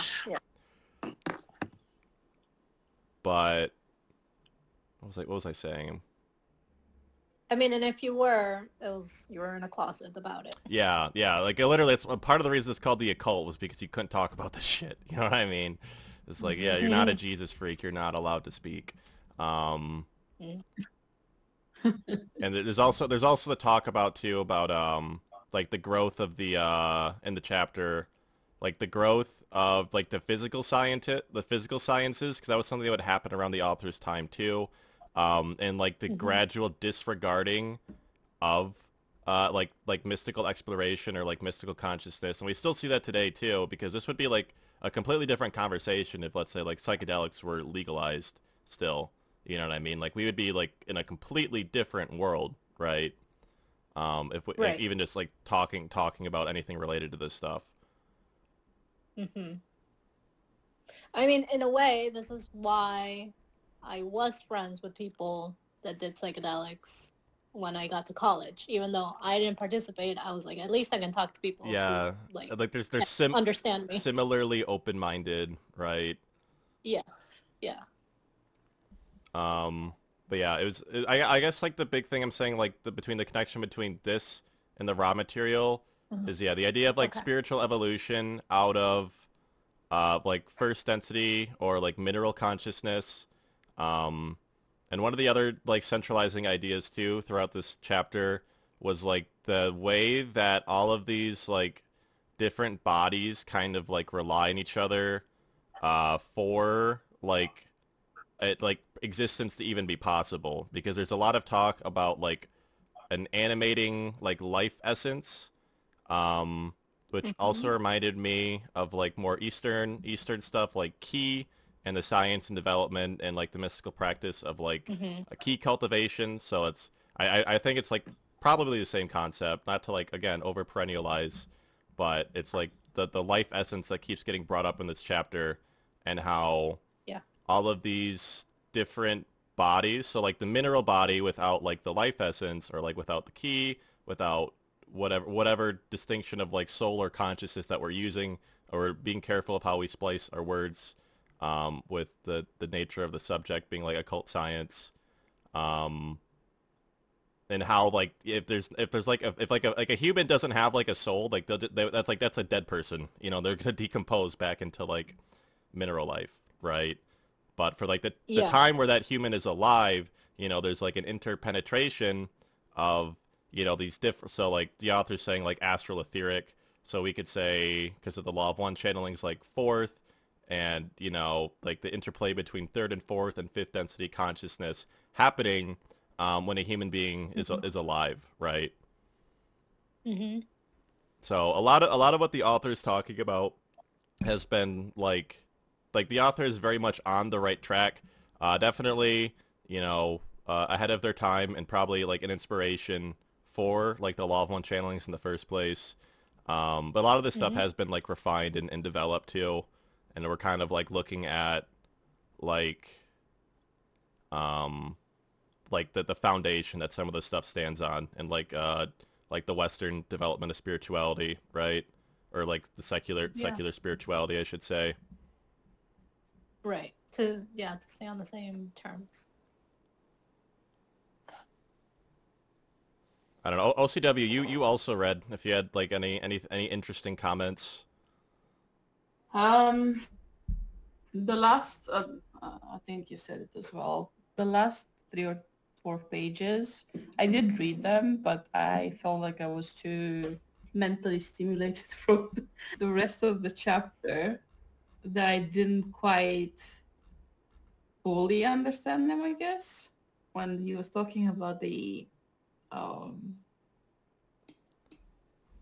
I think he's putting the bodies separately. So he's putting the physical body, the ether, and the astral body in one, and then he's putting the ego or the I separately, and then he's splitting the last 3 into another category, which I think it's spiritual, intellectual, and I don't remember the last one. Yeah.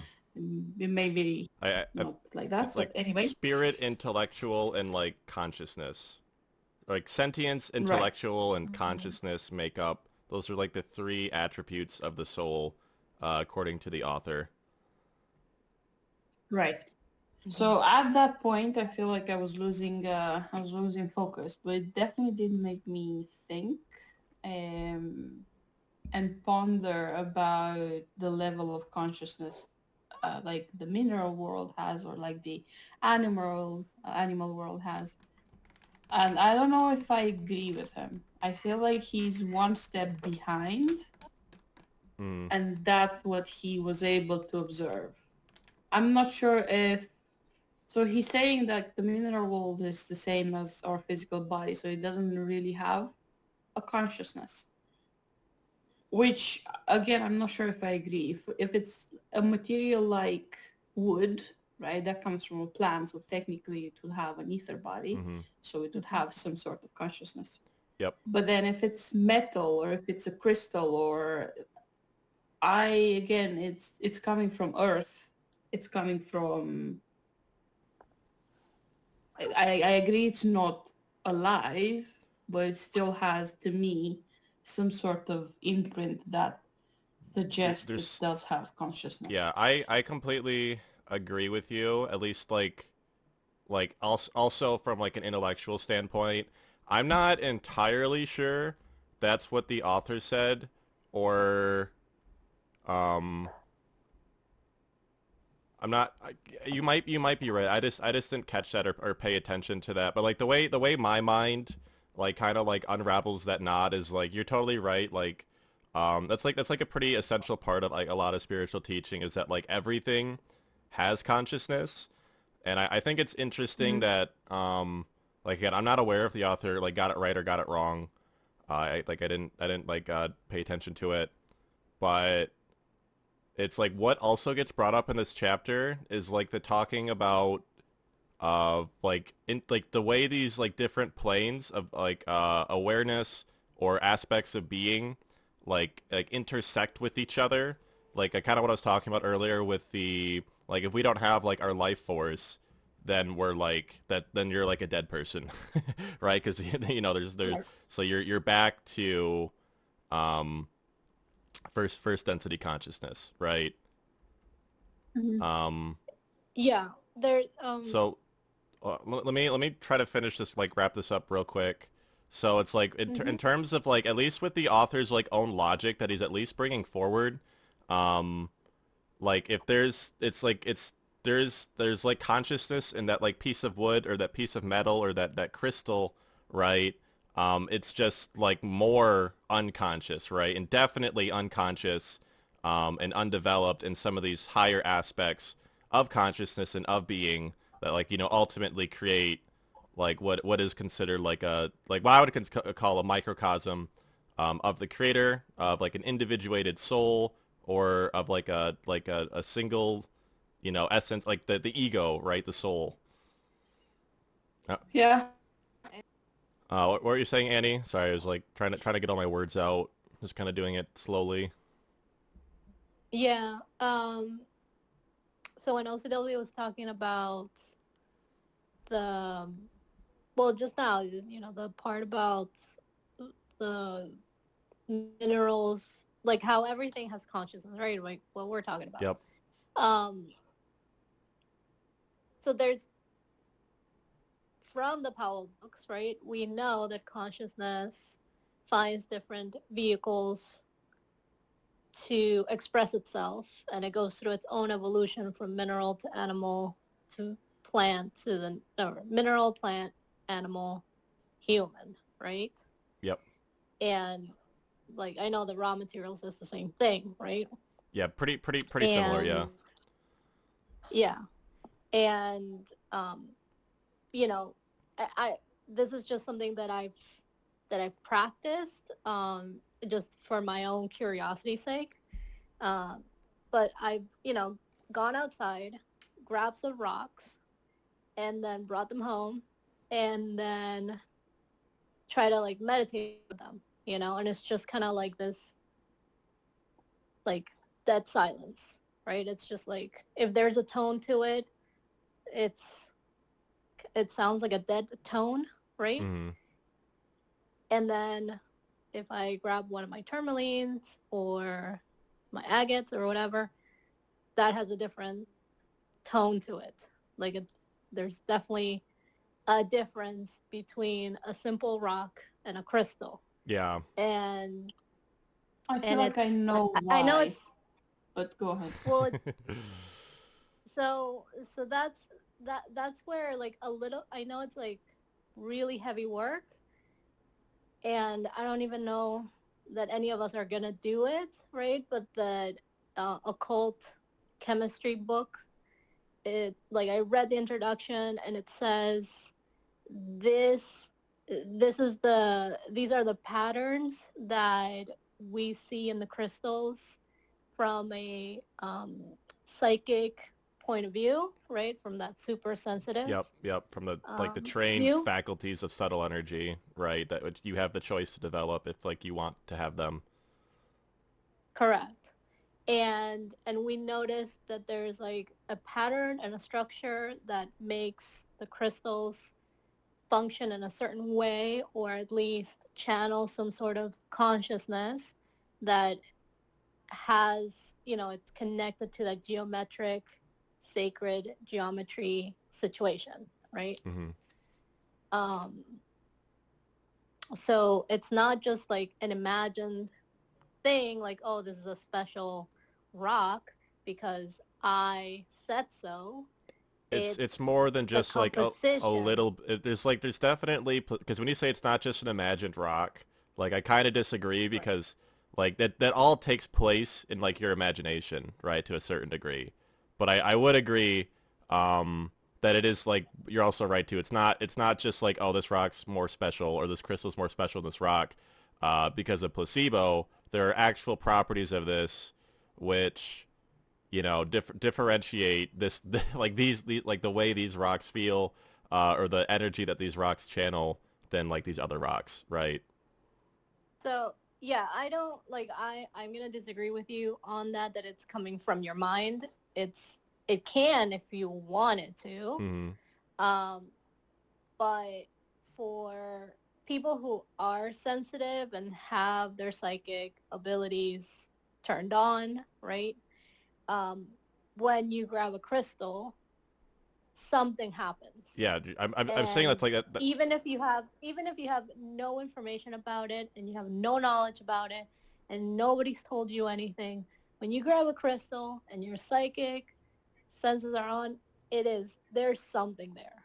Yeah, but I'm saying that like happens in like your imagination still. I think for it to come from your mind, it has to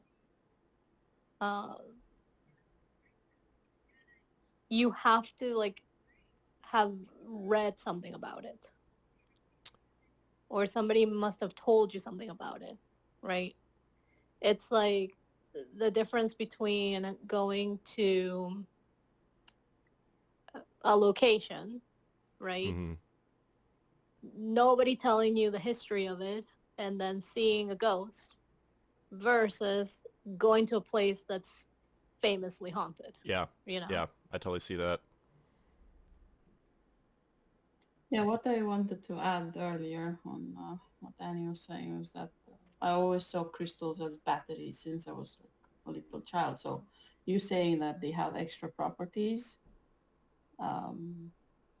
from normal rocks they may find outside, and yeah, I guess so. Like the way that when you pick up a crystal and you feel something, it could be because it has been touched by numerous other objects, numerous other beings, numerous other humans. Yeah. And it could be residual energy that someone put intentionally or unintentionally in it. Yeah, I'd say like, at least from my understanding of like it being like a battery, like the way I understand it, like there's like it is like the orthodox structure of like the specific crystal like basically holds on to subtle energy better. So like fabric, for example, like if someone wears like a shirt every single day, like it'll like have like a charge of like their astral imprint or like their life essence, right? Even though it's fabric. Yeah. But like the idea is that something like fabric wouldn't hold on to that charge like nearly as well as compared to something like a crystal, right? Because it's like it's orthodox geometric structure, like repeating in like a crystalline pattern, like literally holds on to certain charges of subtle energy or like astral information better than like other material, right? So yeah, and now I can see the difference between like OCW is saying, you can touch it and there's like an imprint there from all the people who have handled it from the time of the mining to the time of your purchase, right? 100%. And for sure I can see how people's thoughts have been imprinted into that crystal when you go purchase it. So like I totally see what you're saying there. The interesting thing would be to go and mine some crystals and see what it feels like from like you discovering it for the first time, where it's only had the input from the earth. Yeah. Or other beings. Yeah, that's why it's nice to like pick up like I don't know, like rocks with quartz in it, like out in nature, you know what I mean? If like the vibe is right. 'Cause it is a much like pure charge, and like your crystals being like mined from like slavery. I think it's also interesting that the author is definitely talking about like a differentiation in like in between like mineral consciousness, right? Or like basically between like matter and ether. So like matter and spirit. So the first two. What? The first two, not dimensions. The first two. Densities. Dimensions also work. Densities. I think the like I think the law of one channeling say like dimensions is like perfectly fine. It's just better to say densities because we understand what happens when you mix like oil and water, and so how these things like mix together and like talk to each other, right? Yeah. It's like it's a much more intuitive definition to work with in that way. If you think of like light separating like water and oil would, in terms of like like imaginative subtle energy. But yeah, it is interesting with like the crystal conversation too. The author that does bring up like the same idea of like an etheric double as well. So like we might have like our physical body, but we also have like the idea of like a light body that is like a reflection of matter, and that it's not just us. Like the idea is that like we shine brighter, or we have more of that. We channel more of that like higher density consciousness, right? Or that like higher density light. But like so does everything else, right? So like there's this idea of like this world of matter being like a gateway to like the world of spirit, right?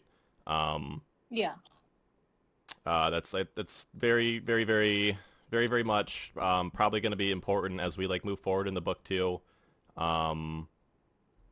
Just having the good idea of like the split between these different aspects of our being, this big split between like consciousness and unconsciousness, right? Which is like the different densities of consciousness, right?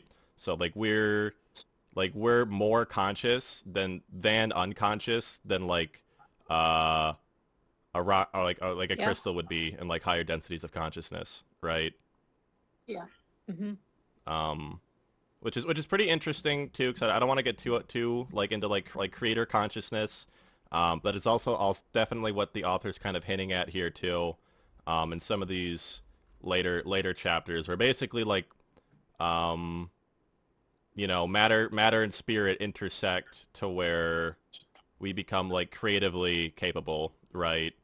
Or like the universe becomes creatively capable in a way that it wasn't before, right? Yeah, I kind of like, I'm kind of connecting to this concept. I mean, it could be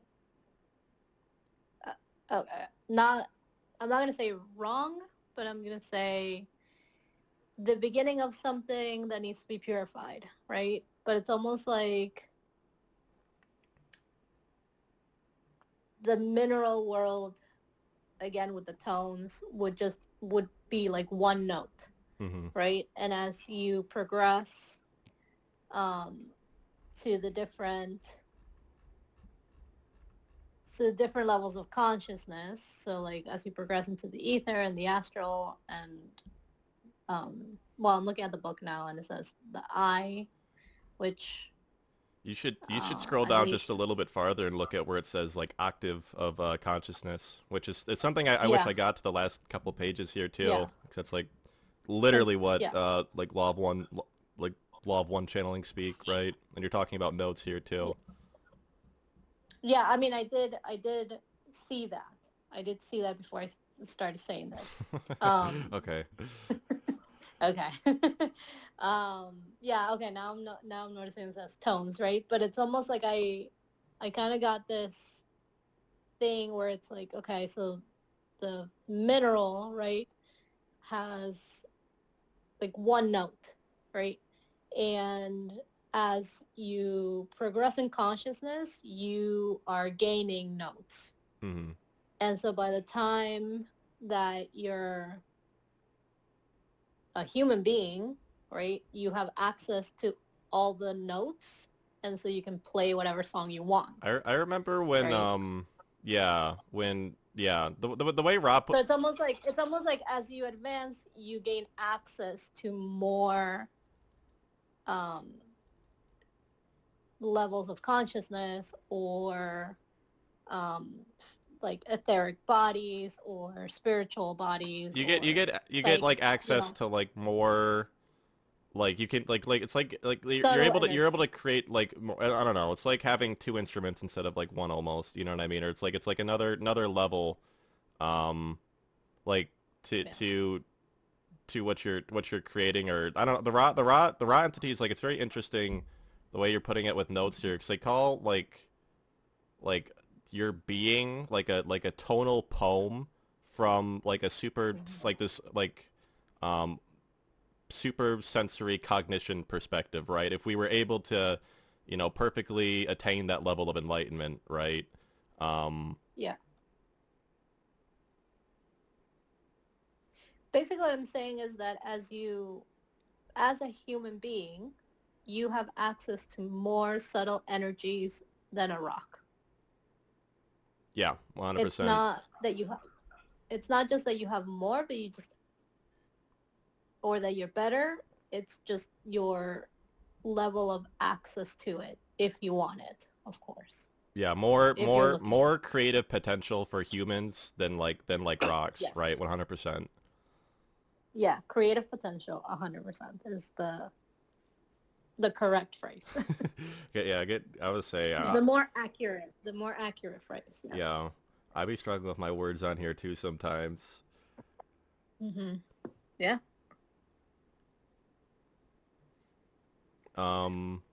Yeah. I'm kind of just like working through my notes right now, and then looking at like skimming over the last few pages. Because it really heats up into what I was talking about in the last few pages. So it's like, I was kind of upset to like miss the end of the chapter by like 2 or 3 pages, but yeah, I also thought, like, again, when it would talk between like a life-giving essence, or like, that our soul, right? Like that's pretty much the idea of a soul, or our consciousness, or in the context of this book, whatever exactly that's composed of. Yeah, I thought it was like, again, I'm just gonna highlight like, yeah, that's like there's like a whole Eastern science that like the Montauk Chia guy, like going to all of these monasteries before the situation in China keeps escalating, and they get destroyed by the CCP, and we're allowed to say that over here, thankfully. Yeah. Or like get oppressed or destroyed, or this knowledge and this development or cultivation of like life force or ki that's been mystically practiced for, depending on the monastery, literal generations and generations and generations, was kind of scooped up by, at least to my knowledge, he's like the most popular guy who spreads that information, right, and gets it translated and brings it to the West. And teaches people these same levels of cultivation, and they speak about how it works for them. So it's like definitely a very solid imprint on, and in terms like, because you always want to like, yeah, this isn't like mystical woo woo bullshit. There's like this is like the solid stuff. Like this is like where you want to look, because you always want to emphasize that to like more casual observers or people who aren't super into the stuff, right? So yeah, I thought that like that's definitely if, like we want to talk about like life force if it's talked about in this chapter too. That's also like a great resource. Is the way that this stuff is talked about in Montauk Chia's books, or like the healing light of the Tao, or the cultivation of chi and the microcosmic orbit, and acupuncture. All those things have very very real like manifestations and imprints in reality, and are like a huge part of Eastern culture, and we see that brought over here in the West in some way too. And there's also, when that got brought up, the author talks about, in spirit, oppression of the church at the time, making this stuff harder to talk about, and also the development of like the physical sciences and how those have expressed and exploded in our world today, while like mystical exploration has kind of like died down in or in comparison, right? Yeah. Or it gets the bad rap of, it's like these secrets and nobody's allowed to know them, and they're used for evil, and like, they're used to, there are groups doing that, but that's not why they're there. Yeah, it's a really good point you bring up, is like the Montauk Chia stuff is like, that's like top of the dojo, you know what I mean? Or like Terrence McKenna would say, you got to sweep up at the ashram for like 20 years before you're allowed to learn the really good stuff. But that's the beautiful thing of the free flow of information, and the internet being, the beautiful thing it is all this stuff is just there right now. It's like fully accessible. Like you can download PDFs of it. You can get these books very, very easily, and these you can listen to conversations like this one too. To help you like fully get like as good of a grasp as this stuff like exists in like the 21st century, right? Because it's a luxury that has not existed in the past. There's always some like elite priestly mystical class that like guards the secrets. There's the good stuff's locked behind the Vatican Library, or you got to pay this much in like Scientology bucks before you're allowed to meet Xenu, right? And Well, Scientology is based on science fiction books, so it's not the same. I have a whole spiel of like thought being developed between like fiction and fiction and nonfiction, as it's related to like esoterics and religion too. So I'd like Scientology. Sure. Yeah, I don't have that developed, but it's cooking right now. It's like definitely on the back burner. Yeah. Well, whenever you want to have the conversation, let me know. Yeah, whenever you're ready to accept Xenu as your Lord and Savior, let me know.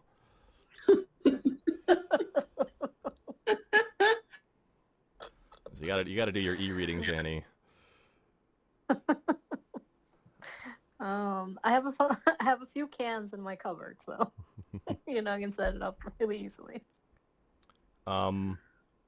Yeah, there's also the really, really interesting stuff about I really as someone who's pretty into dreams, and I had a pretty like crazy dream like this morning, and then like I was gonna write the dream down, then my landlord came over to like fix my sink, and then I forgot the dream, and I was super pissed.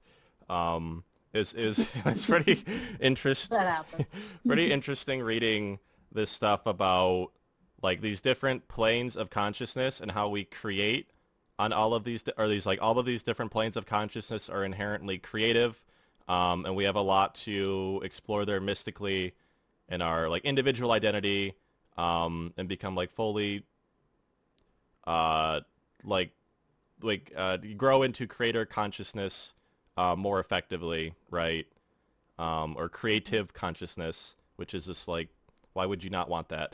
that's like very, very much a universal application of spiritual thinking, which is very much the train I'm on.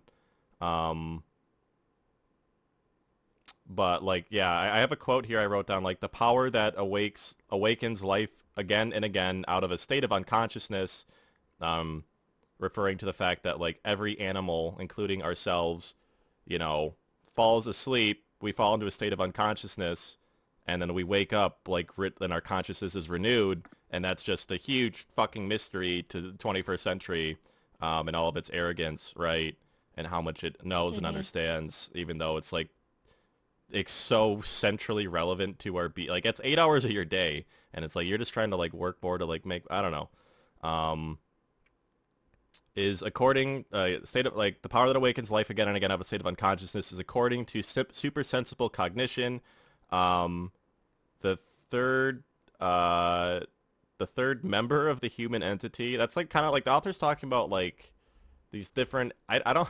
The language they use is kind of weird. Like I'd like a different aspect of consciousness, right? Or of like animals and humans, right? So it's like a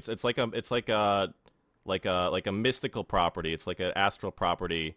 The fact that like matter gets tired and then it wakes back up, right? So whether that's like unconsciousness waking up or like consciousness falling into unconsciousness and waking back up is a very, very mystically relevant fact, like in and of itself.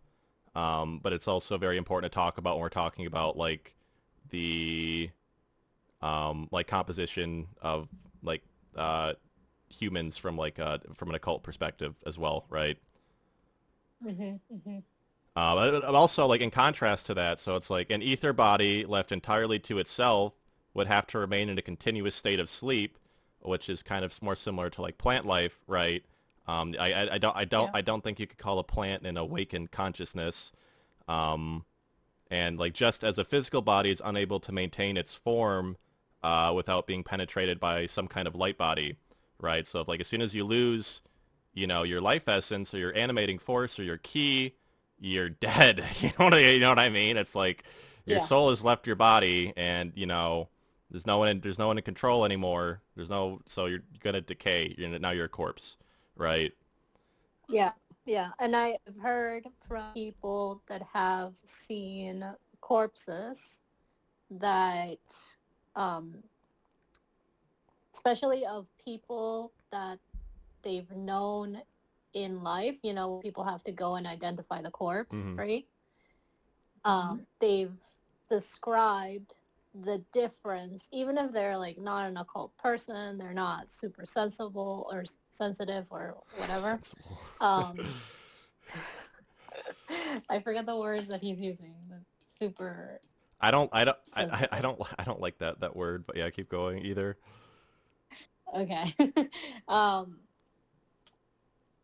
They describe the corpse as like that is the body that belonged to my relative or to my loved one, but that is not them. Like you can tell that they're not there, you know. 100%. And yeah, it's like the life is out of their body, and it's like something. It's something that's like even if you're not energetically sensitive, it's still something you get like an impression of, like almost always, right? Like that like charge, that essence that was them is like you can tell that it's like not in their body anymore, and there's a huge question. It's like, well, where did that go? You know, and so it's like there's a lot of arguments about where that went, right? And yeah. And speaking about the arrogance in the medical, like the current medical community, right? 100%. It's like, okay, we have 7 bodies out of one of them being physical, and you want to tell me, like, you want to like tell me that the physical is the only one that's important. Like, it's important in this, on this planet, in this world, in this life. Yes, it's important, but there's more to it. And I'm just like, I reconnected with the frustration of like not finding common ground and the resistance from the medical community to want to find common ground. Yeah, I completely 100% agree. Like this stuff has such an important, because I would say we both again fall very much in like the spiritual healing archetype. So it's very sad to see like Western medicine and how far it's developed. Like if it's arrogant in some ways or unwilling to grow in some ways, that is like literally killing people and making them sick. It's like a gun to people's heads. And that's why understanding this stuff from a way that makes complete rational sense or is like bulletproof to skepticism is very, very, very important. And it's very sad to see that in like the modern age, this stuff really hasn't seen like the justice it really deserves with how, plausibly scientific and definitely there, and how important it is. Like it's just like this huge hole in like the modern world's like heart, right? Yes. And it's like it's more of a hole in the brain than a hole in the heart, I should say. It's like it's actually idiotic, like completely. Yeah. Like Yeah. as someone who is like very much like defined a lot of their life being from like growing up super religious to like hating it, and then like figuring out that like you're developing an intellectual ego very, very, very early, because like I had a challenge like everybody around me, because like something seems so like fundamentally wrong with religion, and then like because atheism spoke to me much because people knew how to think critically on that side, right? And then it's like you find out that there are a lot of whether it's ignorance or whether it's like just like this people haven't been exposed to the right kernels here over in like mystical bullshit, right? To say that no, there really is stuff here, and if you don't look at it, you're gonna be in trouble, because it's like it's relevant. It's like saying like, oh no, the house is fine, the foundation isn't crumbling, right? It's like it's just a fact of the reality, and you have to accept it for what it is, or there's gonna be consequences. And yeah, and it goes in the opposite direction too. Like if you only pay attention to your spirit bodies or your like energetic bodies, and you forget about your physical body, you're gonna have a problem. Yep. Kind of like just like going through my notes and like what I wrote through the chapters, because my notes are easy to read, and this chapter is not. Yeah, like there's also the idea that's like very, very central to the raw material, which is that like your consciousness, your individuated soul is something that, yes, you have an immortal soul, and that's not controversial in any kind of spiritual thinking, or even among like a lot of people are agnostic or atheists, and they still believe there's like a lot of people, like it's very like definitely the majority believe in some kind of immortality of the spirit, right? It's like a very intuitive thing. Is like there's the idea that like this like the chemical vehicle we put on is something that like we're human for like a while, and then our consciousness goes and does something else, whether that's go to heaven, go to hell, be human again and reincarnate, or move on to like higher vehicles of consciousness, so like above being human. That is like a completely different conversation, but that is like a central concept here is your soul is something that's crucified between heaven and earth, for the course of your life, and then you move on for whatever reasons, whether it's for spiritual growth or whether it's because God wants to torture you. Is a heated point of debate, right? Mm-hmm. Yeah, and then the author talks about like a crown that differentiates like man from the elements or the manifest world, right? Which is I wrote it down as being like a microcosm of the creator, because that's where like a lot of the modern stuff in my opinion has really developed, is like creator consciousness, and it's also like a lot of metaphysics in that as well. But I think the idea was with that was like that'd be like your crown chakra, like being the resonance between the tone poem or like the octave, right? I think the idea with the crown chakra is that it's like every like by the way, the chakras for people listening are like with the law of one densities of consciousness, like every chakra is a density of consciousness basically, and that's like so your chakras are your patterns of creation on these densities of consciousness, or what you inherit as well, and what you're left to work with, which talks about like the development of your lower chakras, which would be like more physically focused, or find itself physically manifest, or like your quote unquote higher centers, right? Not to disregard the lower ones, because like they're literally the foundation. to Yeah. to you, Yeah. or your being, right? Oh yeah. Yeah, it's not even. It's disregard that. Okay, I wasn't saying anything important Oh. either, so I was hoping you had something to say. I kind of lost faith. I don't I have. lost words. Yeah, I don't have the crown idea, but basically something that differentiates man from, you know, everything else around it on Earth, right? Except when you get into like mystical realms and you find sentience there, which is more of an advanced conversation than what we're going over right now. Yeah, and then the ego is considered like it's really funny that the author basically the author is basically getting an early channeling or putting some early conception together of the octave of densities, and they talk about so I'll kind of just run through what the author's talking about in this chapter, going through like one through seven, from like law of one, like modern channeling stuff, and then what the author is saying here. But like you have densities like 1 through 7, like red ray, orange ray, yellow ray, green ray, blue ray, indigo ray, and then the crown, which I think is like usually depicted as like white or purple. Some people see it as gold. Gold. Oh. But it depends.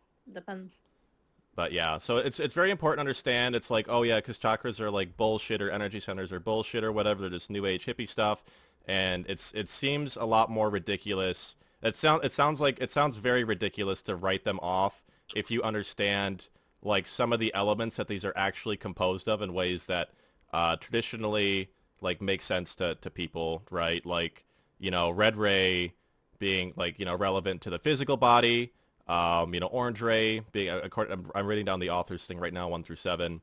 Orange ray being related to the etheric or life body.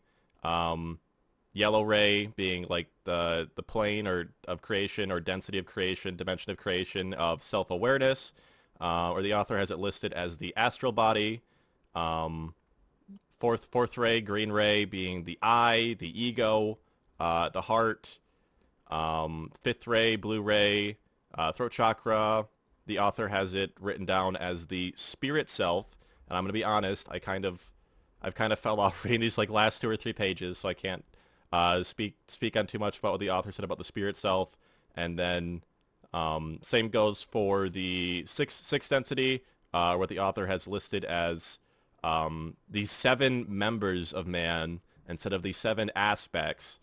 I like splitting hairs about vocabulary sometimes. Indigo ray as the life spirit, or however the author defines that. And then 7th as the spirit man, or I think that's like the Buddha body, or the as it's commonly referred to.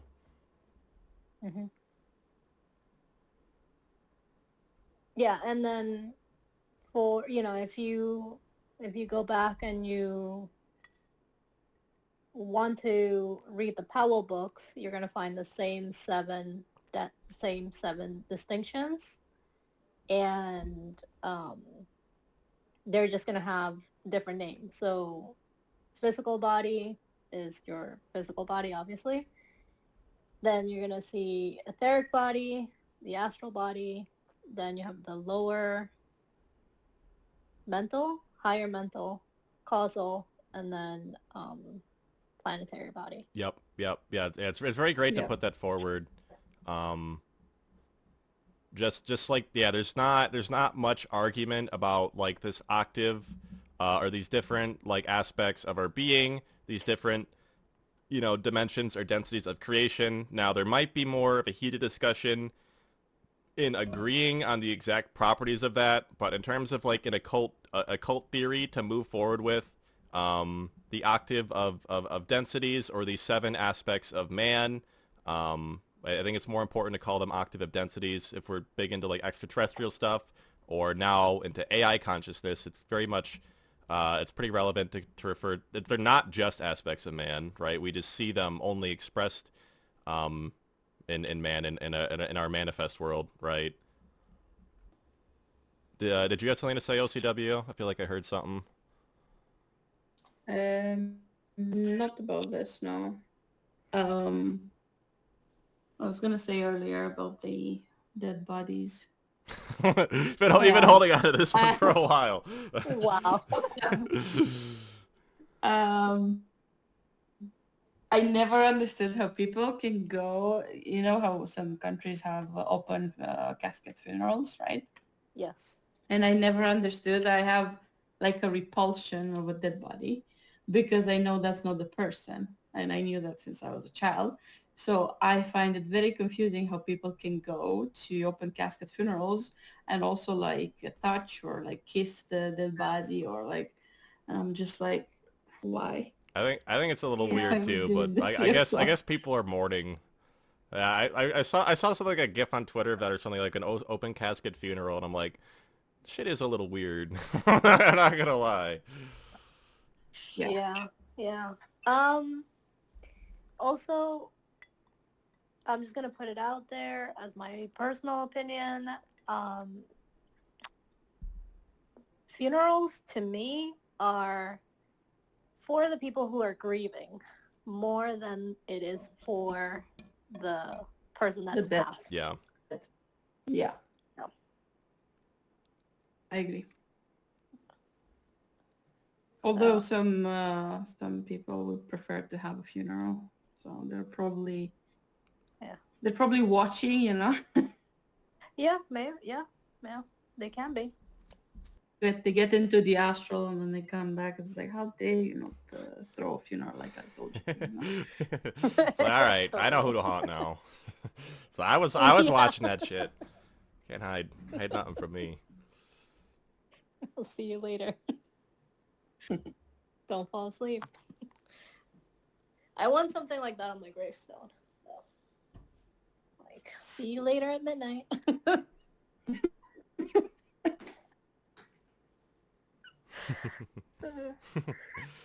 Yeah, it's just a mirror on Annie's gravestone with like you are now being haunted, like engraved underneath it. Yeah. Why did you even come here? The person who reads this is now being haunted. Yeah, just trolling in the afterlife. Yeah. I guess we're pretty much finished through the chapter here. I still have a few more things, but it's pretty much everything has been covered so far. I guess one idea I found kind of interesting was the idea that like I guess I talked about it earlier. It just gets brought up again in like a different way, and I'm like, wow, that's so interesting again. Like, yeah, I mean, there really is like we would not exist if it wasn't for like literally everything going right, which I guess just like makes sense too. But I guess it like kind of refers to the fact that like we view like human existence as like this super like people like legitimately believe that there's nothing like humans in the entire universe, and that like we're the only planet that has ever developed life. Like at least like half of people believe that, or like some number of that, which is like fucking absolutely nuts. That's like absolutely crazy. Yeah. But like yeah, basically it's like there's also which also makes alien life more plausible, because that's also very much a trait I'm on, is the interpenetration of like literally spirit and matter, right? So it's like you can't have one without the other. And I guess like what I'm trying to look at through my notes here is like how complicated that relation actually is. But I think that's probably a very good summary of what's to offer in this chapter, is that like spirit and matter are the two forces that like need to talk to each other to create certain conditions where life can actually like flow forward, and like be itself. Yeah. They also talk a little bit about memory and consciousness, and I thought that was interesting. I didn't really read super into it, because it was like I I really would like to read something like more matter of fact instead of just being like, no, no, no, no, no. Trust me, dogs don't have memory; they have consciousness. um, and there's a lot there with like remembering past lives, like the veil, like according to like at least what I subscribe to, like the veil being made of forgetting. Um, so there's a very interesting conversation there, and I think it's relevant to bring up between memory and consciousness because that's kind of the threshold. It's definitely on the threshold between consciousness and unconsciousness. Is your memory, right? That's a very relevant topic in like mystical thought. With like past life regression and like the Akashic records and your dreams. That's kind of definitely worth highlighting. Yeah, are we gonna talk about that right now, or? I don't know much to say other than just like bringing it up and talking about the fact that it got over. If you have something to add. Yeah, I want to add about the conspiracy theory that's going around about the reason people don't remember their past lives when they come back or when they are reborn is because somebody hijacked them in the astral and took them from them. What? Yeah. I think that's going around. I think the shit just gets brought up. I think that okay. I'm just gonna say what I think. I think that can happen to some people. I do not think that is the base of the experience. Okay. Yeah, I always look at stuff like, or like there's a lot of stuff like that too with like archon traps and like soul traps and don't go into the light. Yes. And really what it is just speaking on how people think they're so fucking smart and they don't know jack shit. Like if you're actually afraid that someone like hijacked and stole all your memories, you don't have like it's really just showing like the fault of society for not developing like what's actually going on and making that accessible to people. Like that's like same thing with soul traps and stuff like that, because it's like basically like that's just like it's just kind of a fear that covers the concepts you want to be focusing on and working with, and highlights like people's ignorance of them. And so if like you get scared of that kind of stuff, for anyone watching, it really can be a good sign to dig deeper and actually understand what these concepts are and like how they actually work. So you don't believe stuff like someone stole all your past life memories. It also talks about like occult science as well, with like how do we actually know that someone didn't do that? You know what I mean? So it is pretty relevant actually. Mhm. Yeah.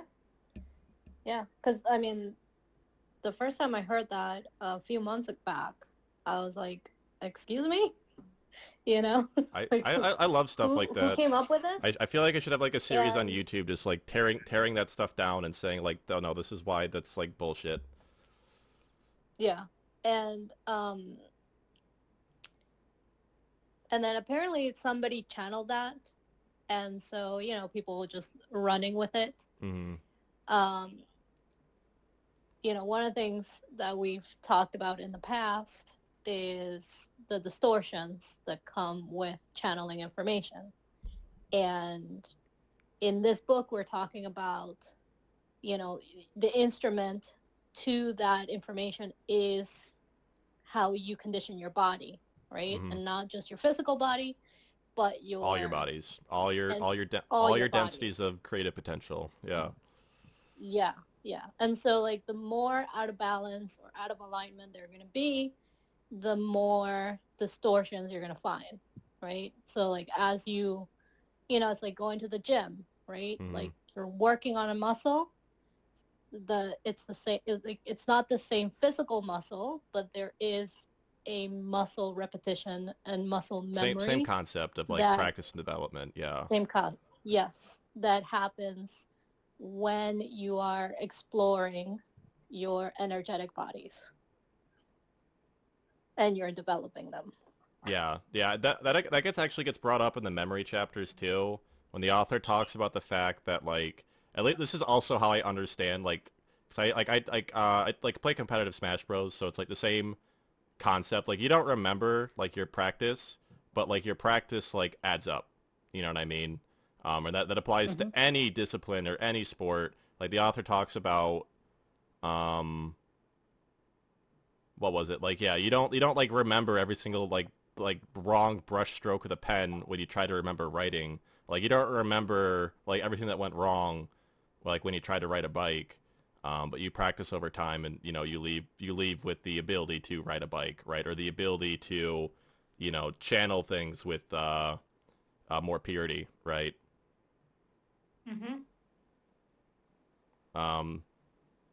One thing the author does here too, kind of at the end of my notes, is talk about knowledge of self, which is pretty, I feel like pretty essential for just like, if we're talking about like spiritual growth. It's also one of the more relevant things to people who aren't super into like mystical bullshit. It's like, if I could if I could like recommend like one spiritual concept that's like hardly a spiritual concept but is a spiritual concept, it is like knowledge of self.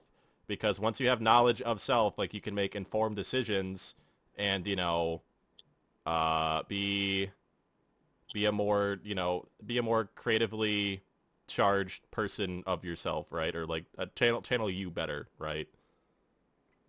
But yeah, at least through densities 1 through 3, I pretty much agreed with the author. I didn't get too much past fourth density talk in like early 1900s words. But yeah, pretty much I covered a lot of the ideas as like we know them today, for what got brought up in this chapter. There's also the concept. I feel like this is pretty essential to talk about too, and I'm kind of trying to like spit and get it out and work with it here because it's not like completely formed in my head. But talking about that idea of being like a soul or a consciousness who incarnates on Earth or weasels their way into a human body somehow, some way, right? One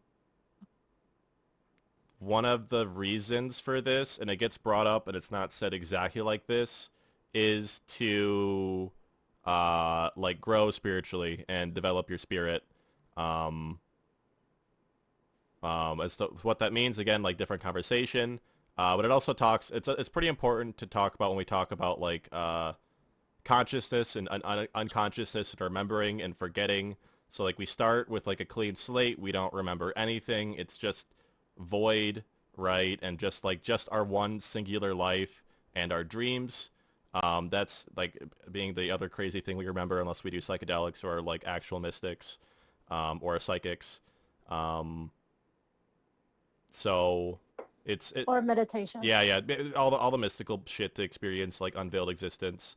But like I think the practical way that I'm trying to like spit out here with like veiled and unveiled existence is like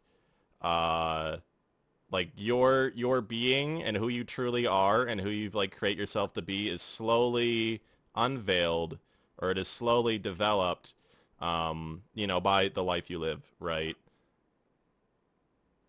Yes. I don't know. I'm saying this kind of a weird way. There's definitely a way to say that and make it sound like not really strange, but there's a difference between, and I do want to highlight this. There's a difference between saying I'm going to explore this stuff and I'm just going to smash all the obstacles in my way to get to that information. And there's another way to do it, which is I'm going to take my time. And when I get there, the door will show up and the door will open for me. And then I'll be able to move to the next level.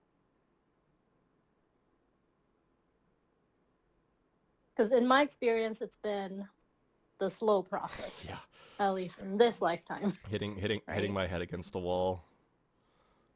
Yeah. Very, very relatable. Yeah, and then you know, and it's smashing your obstacles along the way when you're not ready to access those realms is the problems that we see with people opening their third eye and then having psychosis and like engaging in like the Kundalini awakening before they're ready, and then going through that difficult stage, right? Yeah. And I'm just saying it's preventable if you're willing to just know that you're doing it, and that with time things will show up based on your character, based on your discipline, based on your practice, and based on your care. And it doesn't have to be have to be difficult. It doesn't have to be scary or like send you to the mental hospital, Yeah, are you talking about like more like spiritual awakening kind of ideas? Yes. Yeah, I think that's very, very also very relevant to what we're talking about with like the idea of occult science, or being able to get a good grasp of what we're working with and being able to like have an intellectualization of that and communicate clearly to other people who are not developed in this. Like that's very relevant to what you're saying here, being like, yeah, there's like, it was kind of on the same train of thought too as we were on earlier and talking about health, right? Or because I'd say one aspect of health is holistic health. And I think that got brought up the first chapter, if I'm remembering correctly, but there's like talks about like rites of like mystical initiation, and that's basically there. So that's something that is definitely here. There's definitely a mystical reality, and we know this for these reasons, right? And because we have a good understanding or like set of knowledge, we can like actually fundamentally build a healthy bridge to that world, like within ourselves, right? Through understanding like what we're talking about and what we're working with and what works and why it works and how it works, instead of some of the tragedies, like the more tragic way that people get opened up to this stuff. There can be it's like Christianity doesn't have a monopoly, but like burning out when you're like 19 on like psychedelics also, maybe isn't the best way, right? As a society, it's very much like the primitive tool that like the universe kind of nudges people towards a more enlightened understanding of how the world can actually relate to mystical reality, or how humanity can actually like work with the mystical world, instead of pretending that it's not there, or pretending that church is doing enough, because it's not. And this is stuff like kind of centered in like a lot of old world. A lot of people are very much on this page now, but people, I don't know, people just don't think about it or develop their thoughts about it too much. It's kind of happening like right now. It's kind of like one of the defining things that's happening in the world right now, is the development of this a proper mystical understanding, along with all of these like revolutionary stuff with like AI and robots and like Web3 and the development of the internet. Yeah. And then there is actually a line in this chapter about what the author suggests people do when they cannot see the unseen yet, right? Mm-hmm. So he says in the PDF on page 26 at the last line, it says, "For in regard to the supersensible realm, it is possible to comprehend what has not yet been observed. Indeed, the right path toward perception is that which proceeds from comprehension." Meaning that the more you read about these topics, the more you will open up to those realms. I'll say one thing earlier when I talked about like the crystal stuff with you. What I was referring to is like that exact thing, like imagination, like feeding imagination, right?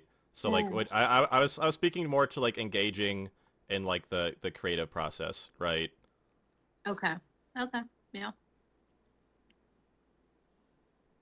Yeah. I was coming at it from the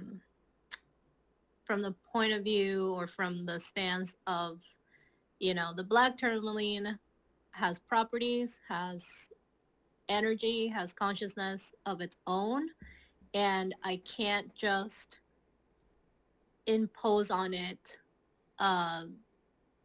green fluorite property to vibe. it just because that's what I am imagining. Yeah, there's a physical property to it that carries a charge, 100%.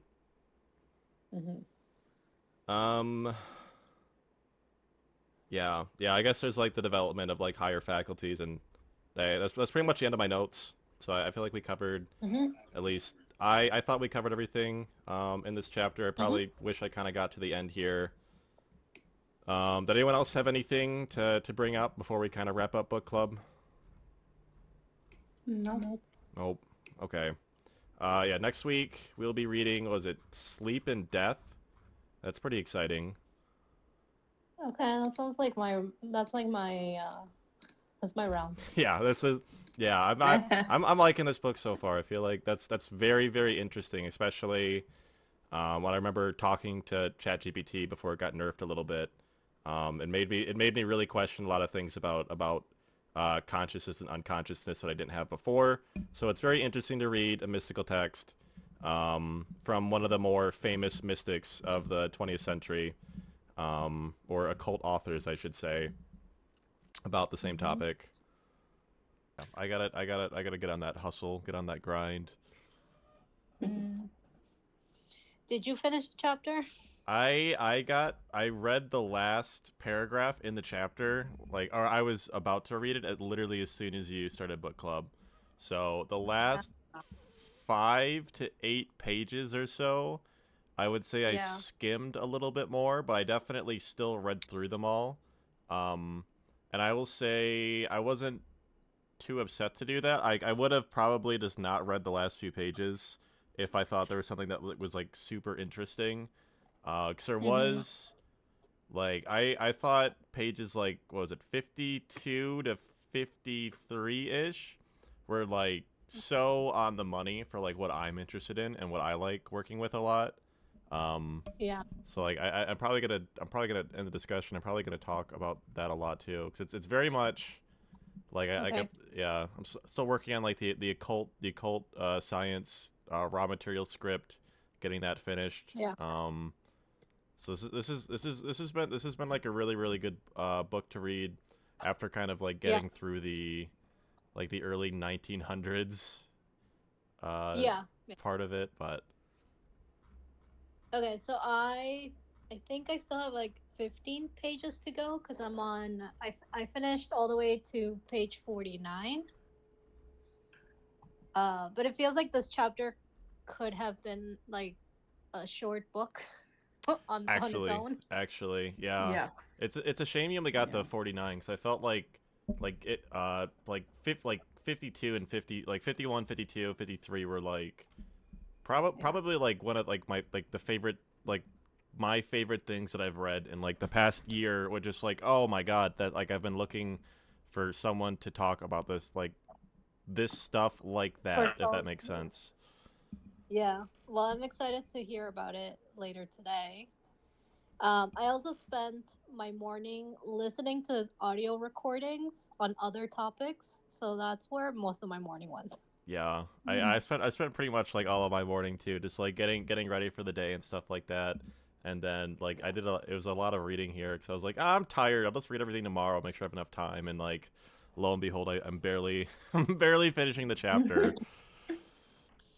Anyway, all right.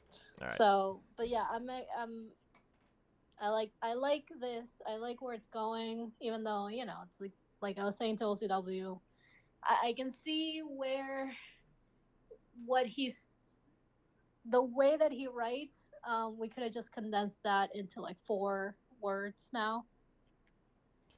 Yeah, I have to remember, like, this was before, like, Twitter and social media and, like, the contraction that the English language needed to go through. So Yes. I feel like, at least for me, I'm able to follow along very, very well with what the author's saying, as long as Yeah. I'm reading slow. 'Cause I just read so much as a kid, Yes. so it's kind of like dusting off the muscles that I can read slow very fast. Mm-hmm. So this isn't too bad, but this is definitely very tough reading. It definitely takes like a lot of like focus compared to like Psychic Vampires, where I felt like I was just kind of skimming stuff and I felt like I got a pretty good grasp of what was being said. Yeah, it was like it was almost like personal notes, Psychic Vampires. Yeah, 100%. I totally agree with that. Yeah.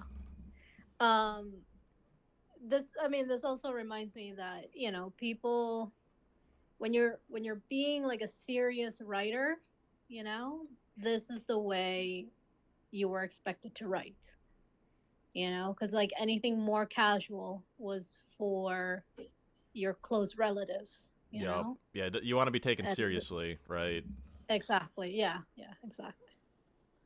But Rudolf Steiner is a pretty big name in like I like see that now. Yeah. yeah, and like the like early occult writings in the early 1900s, right? I think I have that right. Yeah, I think it's all the way until like the mid 1950s. Okay. Okay. Just want to make sure I get my dates right and everything. Yeah. So like I think he spans like a big portion. Yeah, but for the discussion, we can kind of go through for what you highlight, and I'll bring up what I wrote in notes. Probably the same for you, OCW. And then I really want to talk about like the thing I read, the stuff that I thought was super interesting. Like pages until 1925. Sorry. 1925. Okay, I did think it was a little bit earlier. So. Okay. All right. Sorry. Go ahead. Yeah. I mean, yeah. I guess like the way it's been like a while. It's been like 2 weeks. I was like in like either traveling to the Dominican Republic or getting back from the like. I think you pretty much caught me on like on the plane or like driving both times. For the last 2 weeks of what should have been book club discussion. So I think kind of to refresh everyone's memory, like last chapter, it kind of ended off in talking about what I thought was very interesting. I didn't think it was as interesting immediately the way it kind of followed up in this chapter, but talking about how the relationship between like waking and sleeping, and how those two different like worlds like rejuvenate each other, and not just like living in like the 21st century, and not just like taking it be like, oh, okay, sure, but like we should understand how that works, and like, you know, that's very much the grind I'm on, that there's just like huge parts of the world that are just not understood, and it's important, you know, that these things like get properly developed and understood, as like and that like hasn't happened yet. So like these are the kind of perspectives that I feel really pad out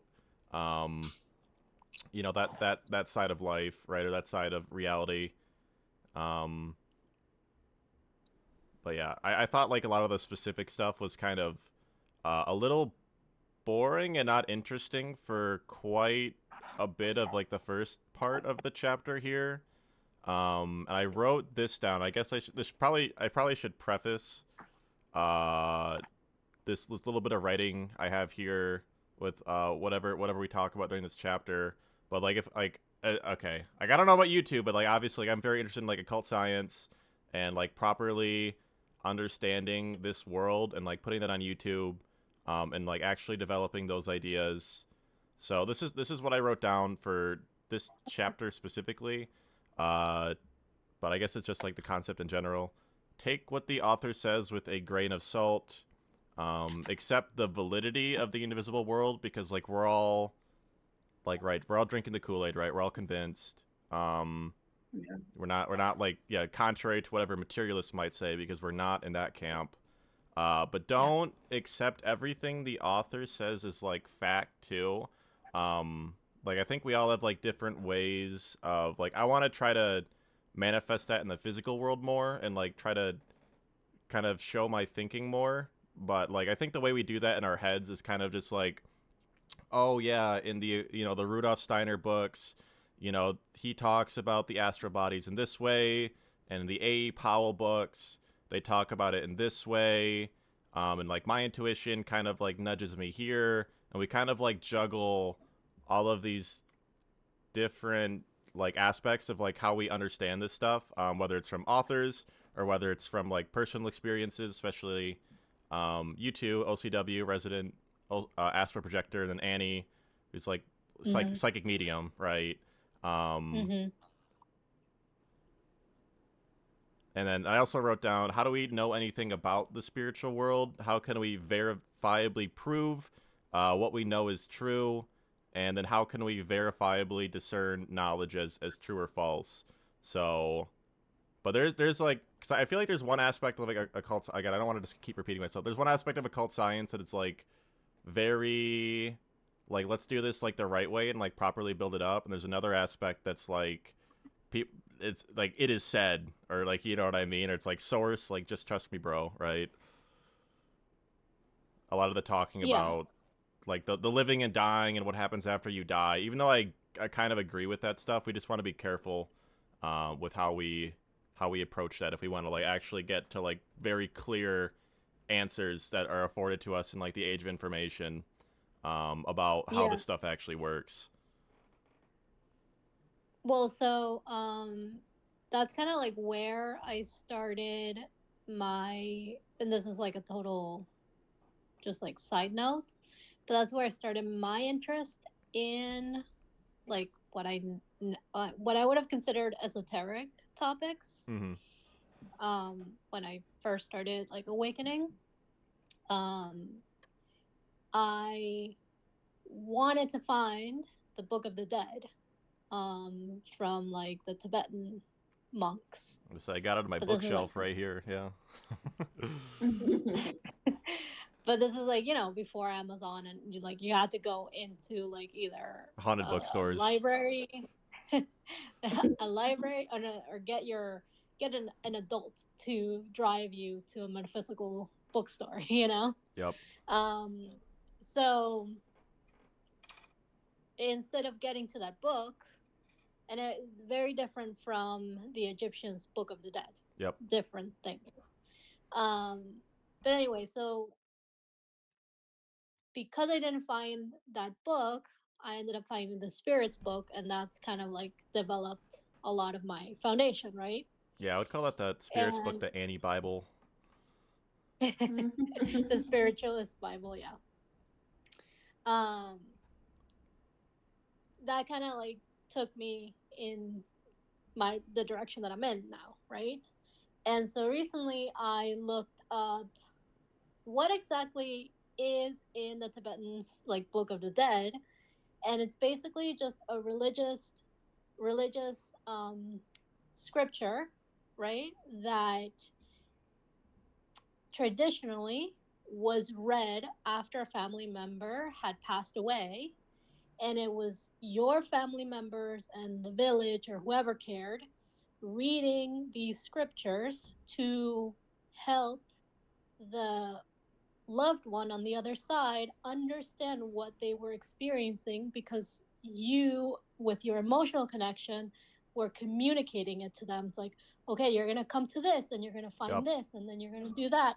And in a way, help them with the transition, right? And from there, now I'm back to, now we're reading all of this stuff.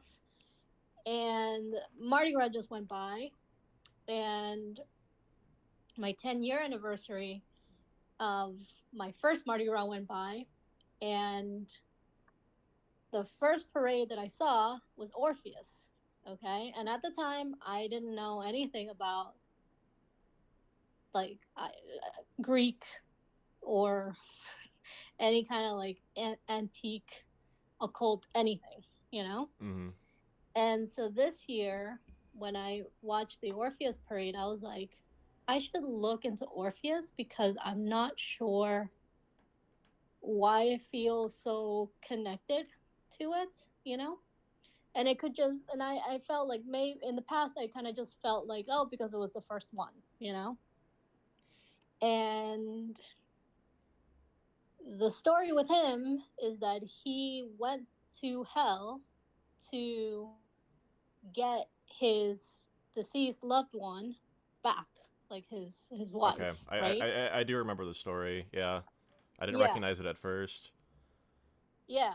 And they told him, you know, the devil basically said, do not look back or I will keep her, you know. And It reminds right me of before, oh sorry, like Lot and Sodom and Gomorrah.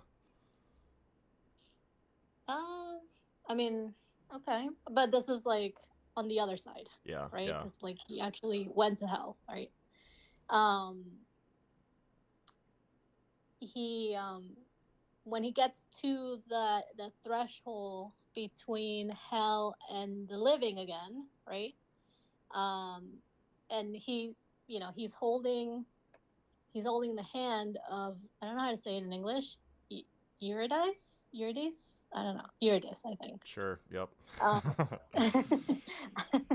um you know, this whole time he's like transversing through hell, he hasn't looked back, right?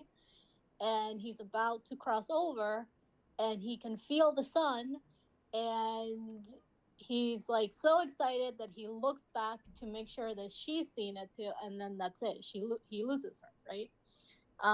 So it's like a whole story about, you know, like leave the past in the past, right? um where I'm going with this is that he wrote about what it's like to be in hell, you know?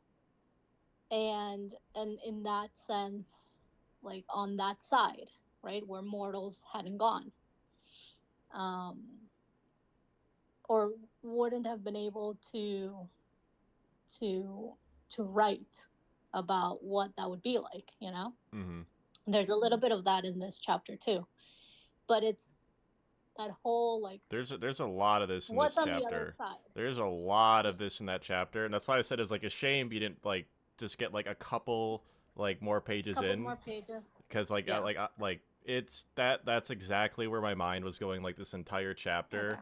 and they kind Mhm. of get into to detailing it a little bit. Um, Mhm. and it, like again, like I really want, like I really think that's something that's afforded to us in the modern age. It's like we kind of Yep. definitely have the ability to tell what's going on, and we can kind of like work Yeah. through the, you know, the 1910s like source just trust me, bro. Thanks to the internet and just having so much information available to us, and everyone Mhm. being so smart in the there's like also talks about like the world like progressing the way it has because of like when people die and like come back or like reincarnate, and it's like the world progresses as they progress spiritually too, and it's like not just you, it's like everybody, right? Mhm. Yeah. But there is so much of that, like the what really goes on the other side, and I'm really excited to keep like moving forward with this book, because you can Mhm. tell like some of this is kind of hard to read and a little boring right Mhm. now, but it definitely is speaking to me, like if we keep paying attention, and keep like Yep. really noting like the foundation the author is laying, like this is gonna lead somewhere, you know, hopefully a lot more enlightening and interesting as we keep going through these first chapters, which might feel like a little bit more like a slog before we start working with like all of the concepts that the author's like kind of spoon feeding us right now, right? Yeah. Well, I hope so, because one of the recordings I was listening to this morning um, said that the topic from the recording it goes more into depth in this book, later in this book. Yep. So I'm curious to see how much later, and because it was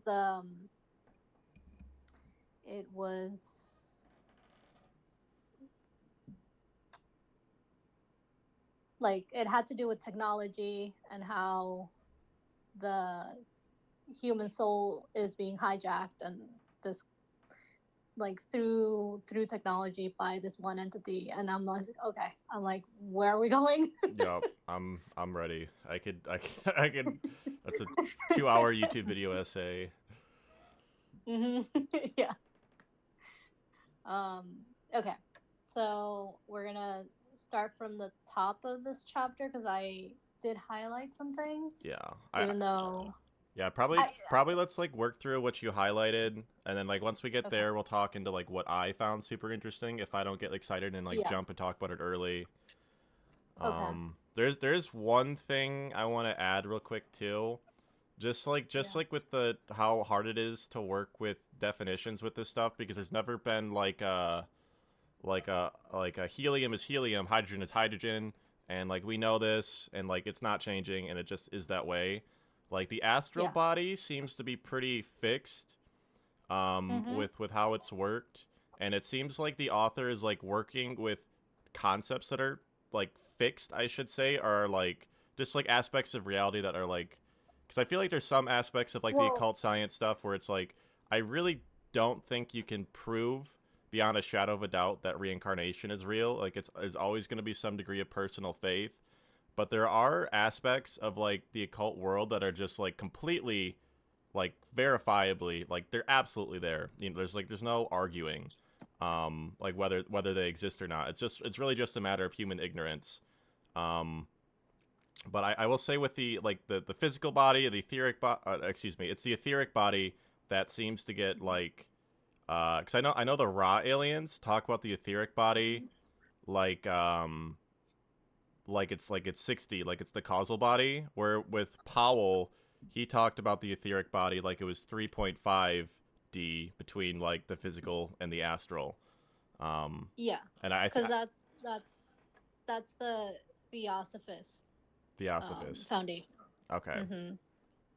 Yeah. I haven't read enough Theosophist stuff too to know if like Powell like perfectly reflects everything that the Theosophists were on, but a lot of the Theosophy stuff was like Mana Blavatsky, like Eastern stuff getting translated into the West too. Yeah. So there's some stuff I'm recording. I'm saying for the audience too. Like we know that, but right. And so the Powell books that we read were just compilations of the different topics that the Theosophists talked about instead of having it spread out over many presentations, he would take the similar topics and just put them in his book with then his comments about it. Yep. So it's kind of like an organized way of reviewing all the presentations that took place. Yeah, 100%. And it's a lot more interesting now because we have the internet and not like we have like funny pictures and memes and just like information at our fingertips. But like back then that was like a serious feat, you know what I mean, to like translate and organize all of those text and information and put it into one book. And that's a lot of where our knowledge and stuff like that comes from now. So it's good to kind of like grow close to your roots a little bit, right? Yeah.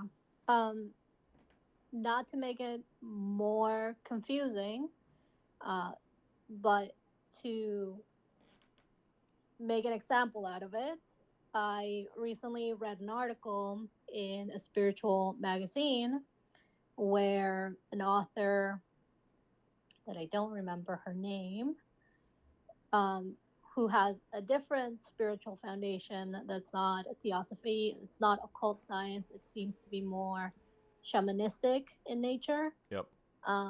They have the etheric body, they have an emotional body, and then they have an astral body. So there seems to be like a split that in the occult science we haven't seen so far, where like the emotional body, it's its own body. Yeah. Different from that's definitely like a fun game to play too, because like shamanism is like super valid, right, in terms of like spiritual stuff, because there are like retreats you can go to right now thanks to people who investigated this stuff earlier for like ayahuasca, and really you could depending on where you go, you can have nightmares for 10 years, or you can like heal your diabetes, right? So it's still a mixed bag, and that's why it's important that the stuff properly gets understood, right? But yeah, it's always a fun game to play with, like, what definitions are we actually working with, and like there's just so many like different types of like the etheric body, the astral body, mind body spirit complex, just like all gets very jumbled, and it's like it really is a shame we don't have like a clear system for saying like, oh, this goes here and this goes here, and this you can kind of like split these bodies into one body, or split, but it is like that is like the name of the game we're playing, right? Yeah, we don't have the same concepts across all the spiritual foundations. We have each spiritual foundation with its own concept list. And again, we talked about it too, but you don't want to like over perennialize or perennialist philosophy where it's like, oh, well, they keep talking about different bodies, so these bodies are pretty similar, so let's like try to put them in the same category, when that's not necessarily true. And that's a mistake I think a lot of people make, right? Yeah. Okay, so let's see. Let me go to the top. All right, so this chapter is the sleep and death chapter. Oh. Right on like the first page here, I have something written down too. That I liked. I think I'm quoting the book. For the processes of the hidden world reveal themselves in their effects in the manifest world. So that's really just like very like integral to like any kind of like occult or spiritual thinking from my perspective, or like what I would deem like the like one of the fundamental basis of like esoteric thought is the idea of like there's like how manifestation works, you know what I mean? How things like trickle down from like the ultimate creative reality, right? Into manifestation in like the mundane or like the material world, right? Mm-hmm. Yep. So we start just by talking about the importance of sleep, and I guess at that time that he wrote the book, there was a whole like scientists still didn't think it was important to study sleep. In a sense, like in the way that we have it today. Yep. And so the main point is that sleep is, I mean, this is like common knowledge to us now, but back then, right, I think it was like an occult knowledge that sleep gives you strength. It's like, okay, you need a good, nice sleep if you are to be active and contributing to society. Yeah, right? It's like your energy comes from like what you put in your body, and then like sleep. You know what I mean? It's like a huge part of like input with like where your energy comes from. Yeah, you have your waking hours and you have your sleeping hours, but your sleeping hours, as we know them now, but back then, again, very revolutionary or hidden, was that you're recharging your batteries while you're sleeping, right? And this is before scientists thought, hey, what is going on there? Yeah, how does that work? We still don't know. Yeah. Yeah. Well, they know a little bit more, but yeah. Like... Okay. So then it goes into like, okay, when you feel fatigue, that's kind of like your astral body trying to like get prepared to make that switch, right? Where you're going from waking to sleep. And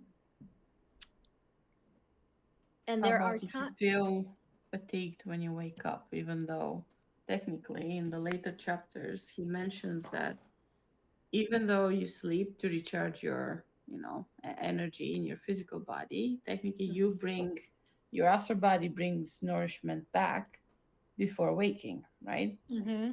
But how about the instances where you would sleep for a full 8 hours and you would wake up like you've been hit by a truck. How about Yeah. that? Yeah, that's how I know I've been astral traveling, because I'm still tired when I wake up. Yeah, but technically you do it every night. So what changes? Like what gives? What did I do in one night? I didn't do any other. Yeah. It's a good, like, literally the chapter of the book So kind of talks about it too. It's like, what, like, it's like, but they're saying the same thing. It's like, what did you do? Like, how, like, we just literally, Yeah, we just what don't did you know. do? We just don't know, you know? Yeah. right, if we reference psychic vampires, they'd be like, oh, you probably got psychically attacked, Yeah, it's definitely, and now you're waking up. everything in Psychic Now you're- Vampires was a psychic vampire attack. Oh my god. Yeah. Every ailment, like, could have been solved by Listen, silver bullets and garlic. Listen, you might think it's a joke, but right now I'm using that book and I'm just like, what the fuck is this? Because I am discovering things that I did not think were possible, and I am getting extra super pissed. But at least I have the information to work through it, you know? Mm-hmm. So Yeah. when the time comes, I will make my presentation. Okay. I'll be ready. I'll watch the YouTube video essay. Yeah. Yeah. Okay. So it's important to listen to when you're fatigued, right? And that there's a rhythm to your waking hours and your sleeping hours, right? Yeah, the pendulum. Mm-hmm. Yeah. Yeah. Yeah, I think I made a note on that as well. It was pretty much the same thing I said earlier. On awakening, the physical and ether bodies suck the astral body back. They fill themselves with it. On that note, I just remembered something that was happening to me during high school, because even though I did astral project unintentionally since I was like 3, Mm-hmm. in high school I realized those are not just dreams. Like no one told me, no one was talking about it. There was no one around me that was even remotely spiritual. Mm-hmm. So in high school, I think when I started to read more about it or become more aware of it consciously, I had periods where I would be fully awake and I would feel something detached, like I was leaving. You know, I wasn't tired, I wasn't fatigued, as you Mm-hmm. mentioned. You know, so it wasn't like my bedtime. It was just, yeah, I don't know, and it never happened since though. Like Wait, it happened for like 6 months or so, where I would my astral body was like, yeah, let's go. Like, I'm going now. I don't care if you're sleeping. I'm leaving. Yeah. But okay, so in the chapter we get into how when your astral body detaches from the physical body and the etheric body, that's when you have the sleepless dreams, right? Or the dream, the when you're sleeping but you don't remember anything, you don't see anything, it's just with black, right? Mm-hmm. Yeah. So is that what was happening while you were awake? No, it was just like, No. I can't explain it. It was just like my soul was leaving my body. Yep. And obviously Could it it's have not like I knew it was my astral body, you know, like Yeah. somehow I knew. And I was doing everything in my power to stop it, because I was like, hold up, I'm still conscious, like I'm not asleep. Right. Were you disassociating? I wasn't. I was just like on the verge of it. I was like edging. It was like You were in edging? between. I was edging. Sorry. Can we not go there? Yeah, I you're- feel like some of the stuff that gets like brought up in this chapter too, it's a lot of talking about like the relationship between like like this physical world and then like the astral world.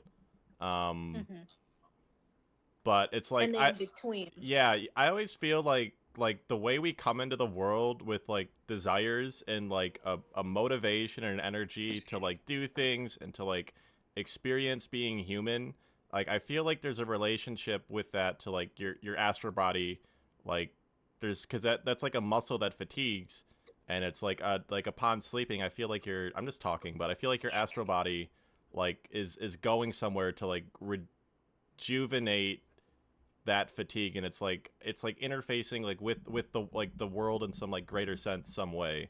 I don't know if those words came out, but I feel like I have a pretty clear picture for like what I'm trying to say here. I got it. Yeah.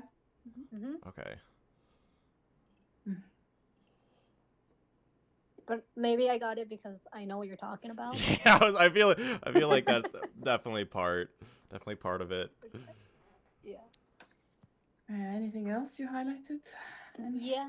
So I kind of, all right, so then how do I condense this? Okay, so I wrote down the etheric body is the architect of the physical body, right? So your aura base, like the etheric body, you can also call it the aura, right? Is what's going to inform your physical body of what it should look like, you know? And the astral body holds the prototypes that give form to the physical by way of the etheric body, right? So there's like the different configurations that you could have, and that's in the astral body. And then your etheric body looks at those prototypes and says, okay, let's do a little bit of this, let's do a little bit of that, da, da, da, da, and then here it is in the physical, okay? But when, and this is while you're sleeping, when the astral body does, the astral body does not have access to those prototypes when you are awake, okay? So when you're awake, your soul, which is like the, what do we say that he says is the soul? The ego, I guess. Yeah, that's what I was. That's what I was thinking. That's what came to my mind. Yeah. So okay. Yeah. Okay. The soul, right? So like your true essence, which in the Theosophist is called the ego, right? Is what puts down its own images in place of the prototypes. So there's like this feedback loop of awake and asleep, and then all these different energetic bodies communicating back and forth between like the length of the time that you are alive, you know? I feel like the depth that we're approaching this too, because like I'm super into like metaphysics, and it definitely like some of the law of one stuff gets brought up with like the really deeply like metaphysical aspects of life, like life being a simulation that you wear for your spiritual growth, right? I feel like there's like two kind of aspects that come from this, where there's like one world here, which is like that more like metaphysical, like life is here for your spiritual growth, and there's like one aspect that's like more like imaginative with your I just like roboted super hard in like someone's microphone. That's more like imaginative. I would say it's like more. I would associate that more with like the astral too. That's like I feel like that's like more associative, like life being like the pleasant parts of life, the imaginative, creative parts of life too. Like I feel like that's what's colored by when we talk about like, you know, different like understanding like the different like more the lighter bodies as opposed to like the physical body. Yeah. There's also it's I think it's right next to what we're talking about because I have it pretty early in my notes here. There's some talk about dream interpretation. I feel like I feel I feel like I've kind of fallen off in like my work with dream interpretation a little bit, but I still kind of have some of the muscles there and some of like the greater enlightenments of dream interpretation with like the archetypical language of like symbolism, which is just like more rooted in like human mind. It's why like, you know, art can speak similar things to all people, right? Or can convey such strong emotions, right? As like an imaginative gateway.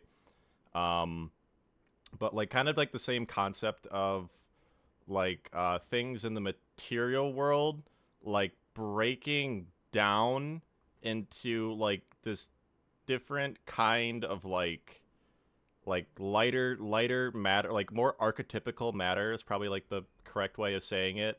Like I don't really, I feel like there's definitely more that comes from what the author was saying here when they talk about like the chapter with dreams and everything. But like the idea, where is it? It's like when something, oh yeah, right here, the child running towards the abyss, and like the agony of like watching the child like fall into the abyss, and he sees it, and he hears the dull thud of the kid hitting the ground, and then he awakens and becomes aware that an object hanging on the wall of his room had become loosened, and in falling has made like a dull sound. I wouldn't say that's like all of what dream interpretation is about, but that is like a lot of like just like the looseness in like language and like symbolism that comes up when you that I really paid attention to, at least, like, or I really saw when I started connecting with like dream interpretation, right? Just like that, just like how that was like like an object falling was like translated into like a completely different world, and like you're unconscious, right? In the form of like a child falling into an abyss, for like example, right? Yeah, I feel like I took a note of that as well. I took the other example of the fire crackling and you wake up and it's too warm. But I feel like he doesn't talk about dream interpretation as much. I think he wants the readers to be aware of the fact that your other bodies are aware, even though your physical body is sleeping. And even though it's not like a exact message, in your subconscious, it will be translated as that, Yeah, if that makes sense. yeah, And that happened to me a lot of times. Like it happened even with like entities, you know, that they would want to do something and then they did it. And I would see them first in my dream, and then it would happen something in the physical. yeah. I feel like it's important to say, like, as much as that like works one way, like that the fact that it works one way isn't that interesting, but I guess it's the idea that it works both ways too. So it can also be spiritual into physical. It's like kind of like a gateway, right? That needs to, you know, probably can be inferred that it needs to be like developed somehow, right? Or kind of getting information through from the other side, I guess, is like one big aspect of that, right? So yeah, there's information running, you know, from the spiritual energetic side into the physical, and then in the physical there are things happening. You have input, you have stimulation that is being picked up by not just your physical body, but your energetic bodies and your light bodies and all that stuff. And then when you sleep, all that information gets like transferred in the opposite direction. So it's like this, that's what I'm saying, like this feed loop back of like constant communication. And a lot of that communication, according to CW lead beater, is through the chakras, because those are your energy centers. Like you can imagine like the cables running through the different outlets or extension plugs, right? Those extension plugs, you could call those the chakras, right? Because there's chakras each energetic body.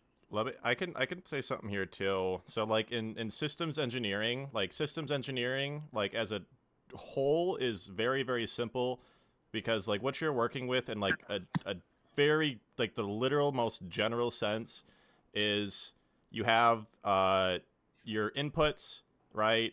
You have your system which works with those inputs, and then you have your outputs.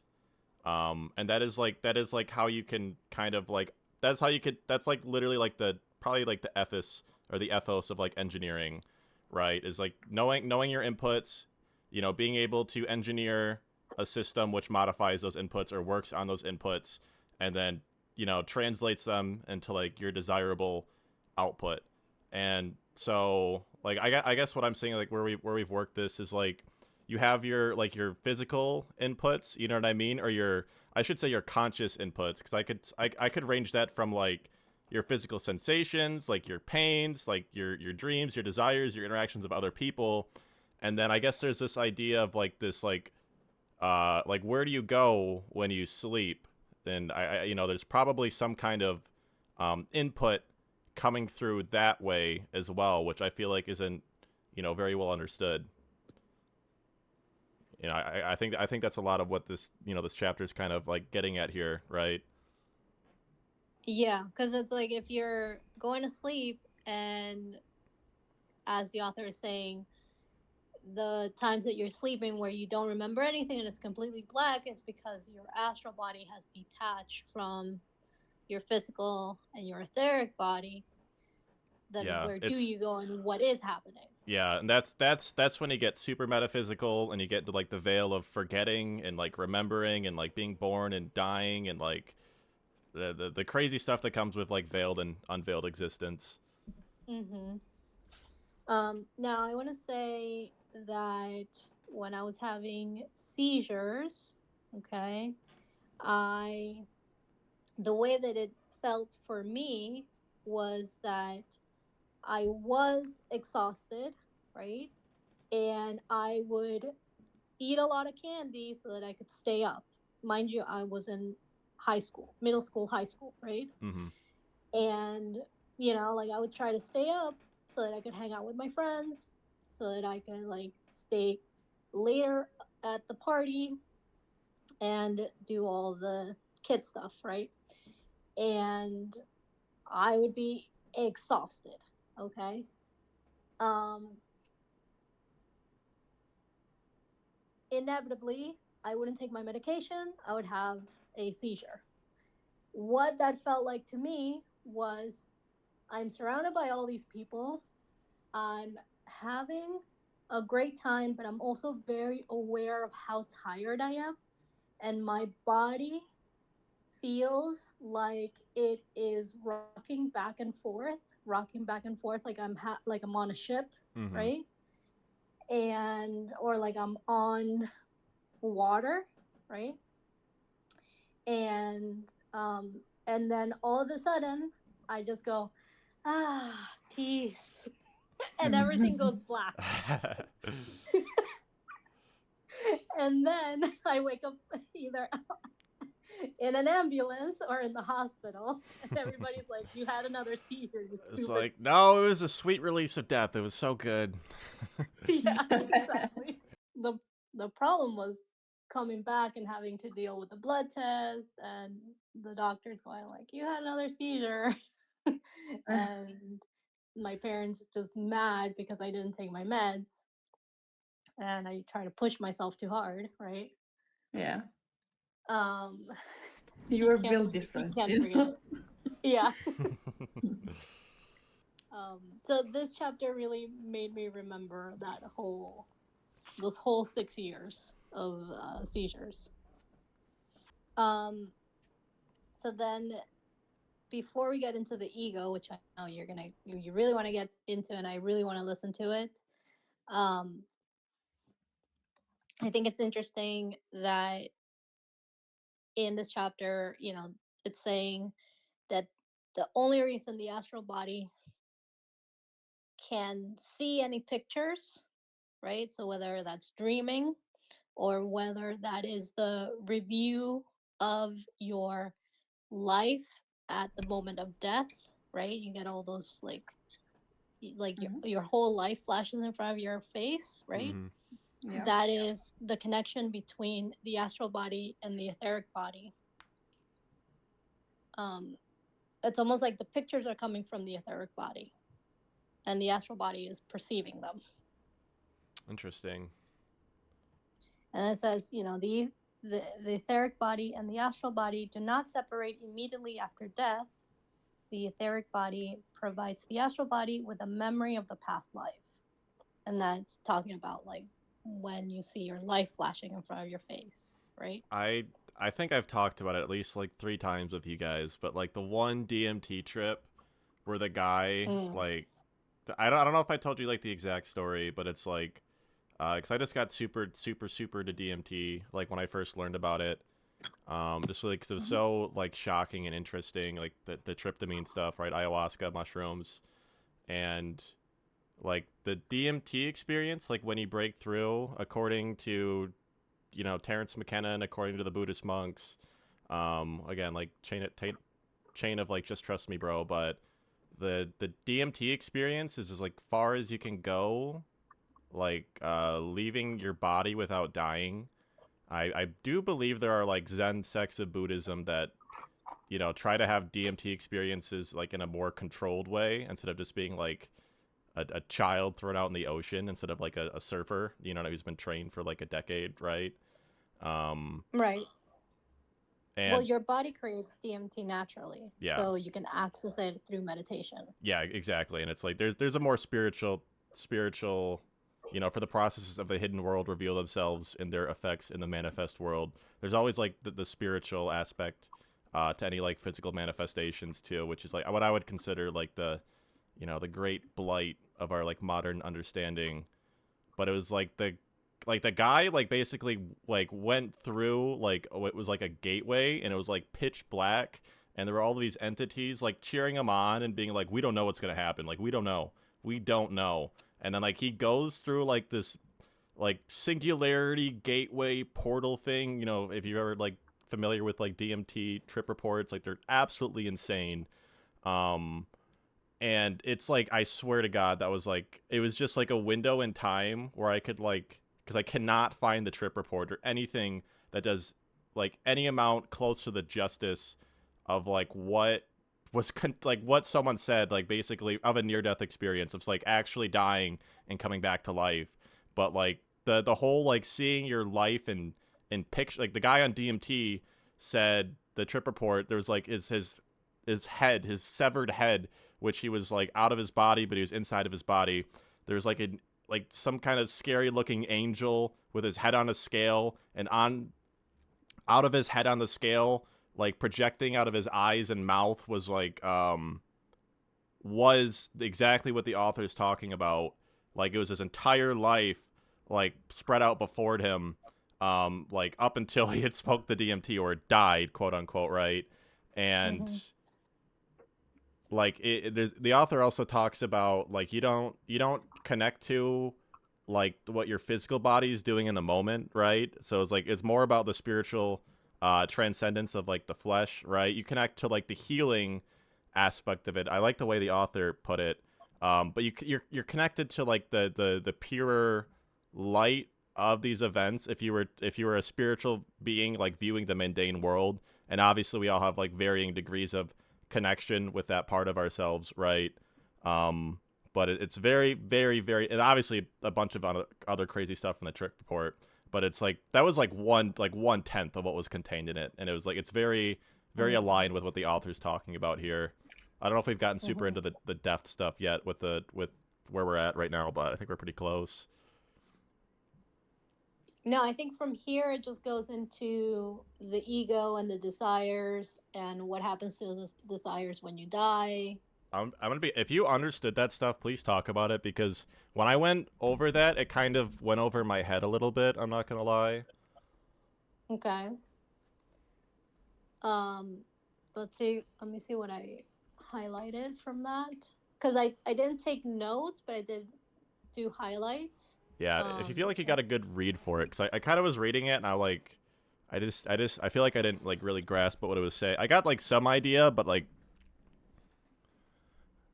not anything like super specific or like what I not already familiar with already, you know. Okay. It says, if the ego possessed no other desires, then okay. So the conversation starts going about how the ego, now he's not calling it the soul, he's calling it the ego. So this has to be the imperfect part of you that is looking to be purified, right? Yep. This is the part of the soul that's impure, right? The ego only has desires of the physical environment, of the physical body, right? Like it only cares about physical stuff, right? So what happens to the ego after you die? Because you no longer have a physical reality, Mm-hmm. you know? So it says, if the ego possessed no other desires than those arising from its own spiritual nature, it could be at death draw complete satisfaction from the spiritual world into which it is translated, meaning it's going to find another way to satisfy some sort of desire, regardless of this world that it finds itself in. Okay. Okay. But life has given it still other desires, right? It has enkindled in the ego a longing for enjoyments that can only be satisfied through physical organs. We talked about this during the Powell books too, so I think I understand what this is saying now, or at least it's like worked out or connected to what my mind is. But it was like, so if you have like purer desires, right? So it's like if you like making art, you like doing this with your friends, you like doing what, you know, like good-hearted desires, you're gonna be just fine. Like those like correspond to, you know, how high of a heaven that you create yourself to exist within, right? And I'm going to talk about the degrees of heaven thing later too, because that's kind of what the 51, 52, those pages brought up. But it's like, I think it was like the like the hungry ghost kind of idea. So if you had like a lot of like darker desires and you die with those, if you die with a wicked consciousness, you do not really exist in heaven. Like there's so much of your life and essence that is like trapped here now, you know what I mean? And like working through, and there's obviously a lot of you know, metaphysical stuff that comes with that as well. But that I guess that's how I would read that too. I was reading it more as I was like, I think I was focusing too much on like the enjoyment of appetizing food can only come through the physical organs, you know what I mean? Which, yeah, that's just one example. yeah, I think I might have focused too much on that, and kind of like you know, missed the forest for the trees, right? Yeah, I mean, you can you can you can like condense that one example to the person who does not allow themselves to have carbs because carbs are bad, or they have this belief, and so they're like, I'm not even gonna have bread. And it's just like, well, bread's not inherently bad for you, it's just like, how much of it are you having compared to the other nutrients, you know? I have like whole metaphysical systems in my mind, worked out on like health and stuff, and like a lot of it is like intention and belief. So if you think you're doing something that's like not great for you, like that carries more weight to it than like that's like the really weird stuff. And like what I find super interesting is like the way that like imagination like intersects like the material world, because like right now it's like psychology is just not well understood at all. And I think it's like probably because like specifically because of like we don't understand how imagination like talks to matter at all. Like it's just not here. Yeah, we really haven't crossed that bridge, because I think scientists don't believe the bridge exists. Yeah, I say So Yeah. I don't know. I'd say it's more like just like an arrogance. You know what I mean? That's not necessary. That's like I don't, because I feel like you have people that are like very built up and they're interested in exploring this stuff, but it's like kind of like walled out. You know what I mean? Like so like psychology, and that's where a lot of this stuff kind of gets met, and I think that's why it's such like a confused field with like SSRIs like sometimes creating more problems than they solve, and you know not having cures for schizophrenia and all of that stuff, you know, all the mental illness that's like plagues the modern world. So it kind of, you know, the shoe kind of fits there, right, with that being a very incomplete. I don't like, I guess like probably the best way to say it is like we know that the placebo effect exists, but we don't really know exactly why the placebo effect exists. that's great. That's probably like, yeah. That's so good. I feel like even if they do believe that, you know, these things exist, they can't come up with the exact method of replicating them. So it's not an exact science. Yep. Hence, they're not calling it science, and they're just denying every. Well, that's the problem with psychology. That's like Aspect of it. literally what psychology is. So it's like it's an issue that's been like bit into, you know what I mean, by like Freud and Jung, and it's just been lost in translation. I guess it's just messy now, you know. But yeah, that's like very very much exactly at OCW. Like it can't be an exact science because you can't control the variables. Yeah. Yeah. Yeah. Maybe Yeah. there will be a And time if, where we could, but not now. Yep. well, I mean, and if the instrument to explore that is your body, Hmm. then You'll you have can't tools control. to. It Yeah, has to you'll be an have tools individual to. journey. You know. Yeah, it's a Well, I think in science you'll have to have those tools that will help you skip the individual journey. That's what they would come up with. They wouldn't come up with ways for you to grow as a person. They'll come up with a tool to help you communicate telepathically with someone else. Yeah. So Yeah, yeah. I mean, mm, I don't know if science is going to get there, because, like, in my head, the way that I see this working out is everybody goes on their journey, then we share results, and then we can get a meta yep. result out of it. Yep, that's exactly it, Annie. That's very much like, that's very much the idea behind like soft science or stuff like that, which isn't, you know, isn't really respected all the time. Even though it's like, yeah, there's parts of the world we can't really control and measure in the same way, so we have to come up with these other creative ways of measuring them, and you know, we just have to. I think it's just there's a huge difficulty in accepting and being that open-minded with like what you're working with, you know. That's just Yeah. it's just a hurdle that like I guess I'm not like super familiar with like the 2024 psychology scientific literature, but like I personally like do not see the results of that properly being developed like in the world, you know. Yeah. I mean, if we're gonna go down that route, there's human error in scientific studies with scientific tools anyway. Yeah, like So like yeah, you can't really control that either. oligarchy and corruption and Coca-Cola definitely being healthy for you. Don't pay attention to the fact that we paid for this study, you know. Yeah. Yeah.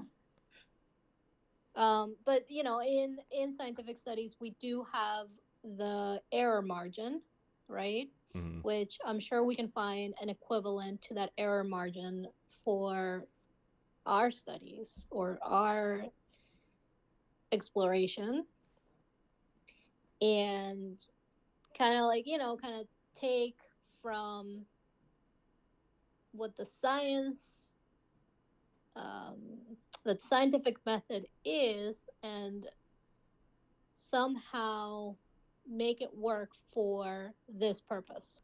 Okay, so going back to the ego after death, and how it continues to have desires, this makes me think of just examples of, you know, enjoying a loved one's favorite food, to honor them, right? Mm-hmm. mm-hmm.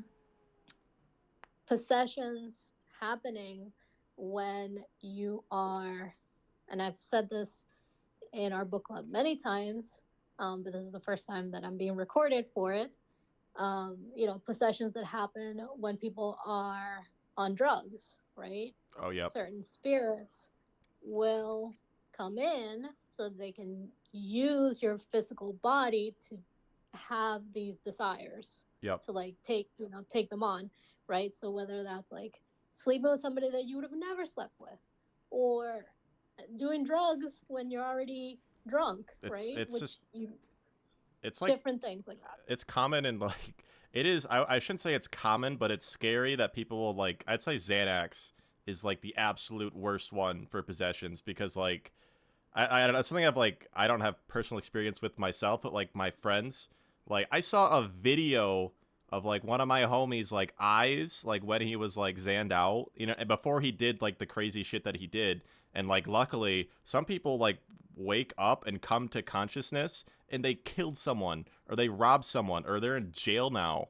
But like it's just so terrifying to look at someone's eyes and see them moving around like they normally would, but it's like it's not them. Like you look in their eyes and it's not that. It's freaky. It is so freaky.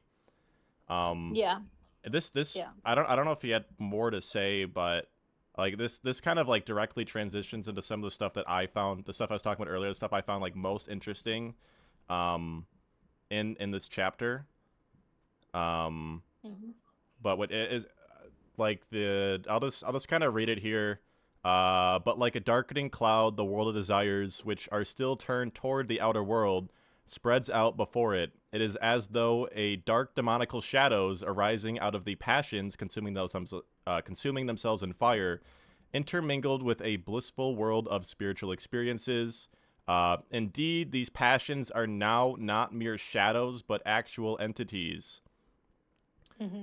This becomes at once apparent when the physical organs are removed from the ego, and it therefore can perceive what is of a spiritual nature. These creatures appear like distortions and caricatures of what the human being previously knew through sense perception. Supersensible perception says about the world of the purifying fire that it is inhabited by beings whose appearance for the spiritual eye can be horrible and painful, whose pleasure seems to be the destruction, and whose passion is bent upon a spiritual evil, in comparison with which the evil of the sense world appears insignificant. That is like so, like just like the talking of like those entities, which I've had limited experiences, but like I feel like this is just like such an aspect of like I guess like occult science and what I personally just like want to understand more, because it's something I have experience with, but it's just so mysterious. Like there's like literally like there's such like bad intelligence around like what's going on here, or I shouldn't say bad, but inaccessible. It's just really hard to get a picture, because I feel like it's like I can pick this out of this like one book and say like this is like the world that like I'm trying to like understand or like put my mind in. I don't know, because like when I talk about like spirits, that's like probably what I would be talking about, or like being in good spirits or being in bad spirits, being in violent spirits, being in like spirits of joy. It's just something that I feel like I want to understand better, right? But I feel like I can make a parallel here. Yeah, go ahead if you have to finish your idea. No, that's pretty much it. Yeah, I just interested. I actually made a note myself that ties into your idea. I think in the book, the author said something about the astral body during sleep experiences no mental pictures, there's also no pleasure or pain. And I have to say, I disagree. So these entities, right, they're mostly, they're astral bodies. They don't have anything else, whether they are like higher vibration or lower vibration. So when they're in the lower planes in the astral, they will not have access to any sort of pleasures. Those worlds they don't contain any of the things that they want to experience. They don't have good food. They don't have drugs. They don't have the energy to possibly control the environment to create those for them to try. So they come here and the possession happens, and this is completely my theory, because it's more controllable and there are no consequences. There's a window which they can act through, right? Exactly. And I was thinking like, well, okay, but why don't they do it in the astral? And I thought about it, they can't. They don't have access to that. Like, surely I can access food, I can access whatever pleasures I want in the astral, and they would feel the same, or even or even better than the physical. But they can't. They don't have the access to it. So it's easy for them to go into a random body and just create havoc, have their pleasures, and then get out. Yeah. Easy. Yeah, they have access to denser worlds, but in order to have access to higher worlds, their bodies have to be light enough to be able to go there. Yep. And if Exactly, they're stuck in those desires, like, then it continues to weigh them into the denser world. Yeah, that makes so much sense. I feel like I'm like totally agreeing with like what's being said here, and like my mind's kind of like speculating. It's like losing that connection to light is like losing that connection to like creative potential, right? So when you say when you say you like they literally cannot create those things for themselves in the astral, that's just like you've just like literally lost your connection to God, right? You literally have lost your connection to like creative potential, which is like sad. Yeah, and I mean, you know, like for anybody that has played Mario, right? That's a transition. Okay. Right? It's like when Mario jumps on the Koopa. No, it's like as you finish levels, right? Like each level gets harder, right? But then if you get stuck and you can't get past the level, but you still want to play, you'll replay some of the stuff that you've already done, and you'll just like try to get more points out of it, you know, more coins or more like supers, or you know. Yeah. Okay, yeah, that's a good analogy. I like that analogy to some of the authors' analogy of this chapter. Like some of the early 1910s analogies just don't hit. Yeah, well, I mean, you know, Nintendo didn't exist. So. Yeah, we didn't have Mario back then. We had the clock. It's like the clock's made of metal. That was such a weird thing. Maybe I'll point that out later, but. The clock is that there was an analogy with a clock that like I wasn't a fan of. Okay, I want to read it when we get there. So all right, so let's get into the part that you got it like very excited about, because I'm done with my notes up until now. Okay, I have one more note, but if you want to go, I don't mind. I would say go ahead, because like we're pretty much it's gonna be long. No, you're gonna go. I got my spot here, so. Okay. It's a short one anyway. It was a paragraph about the ether body that remains united with the physical body in sleep, and the life activities continue for the moment. I lost my notes. Okay, for the moment, the physical body were left to itself, it would have to crumble to dust. That was the actual paragraph. And it made me think of a question that I had for years. Every time I would go past like an abandoned house, I would see it as lifeless, and I would see how even though no one touched it, it would still, like, the walls would crumble, or even if a person would have lived in the house, you would feel like the house would get more use out of, you know, the I feel like it would be more used than it being abandoned, and yet is in a state of disrepair, or as the author put it, it would just crumble to dust. And I was wondering whether the house itself has some sort of ether body, or we give it to it while we live in it. Because I'm also in the I think in the Japanese culture, you have to thank the house, or you have to talk to the house, and that's it, you giving it consciousness, I feel like. Yeah, I'm in a fraternity, and it's like basically like there's so much like culture specifically around the house, and it really changed my perspective like on what a household is and how a household is run. And like I have a lot of like thoughts and feelings, but it's like, yeah, like that is very much like you are putting like your etheric imprint, like you're putting your life in that house, right? So it's kind of like a symbiotic relationship almost, with something like kind of being like quote unquote dead probably isn't the right word, but like inert, and then becoming like lived in, you know, because I feel like I feel like I definitely pick up what you're saying with like a house being like lived in or like abandoned, and like the energy associated with it. But like how, Yeah. like I know maybe houses aren't.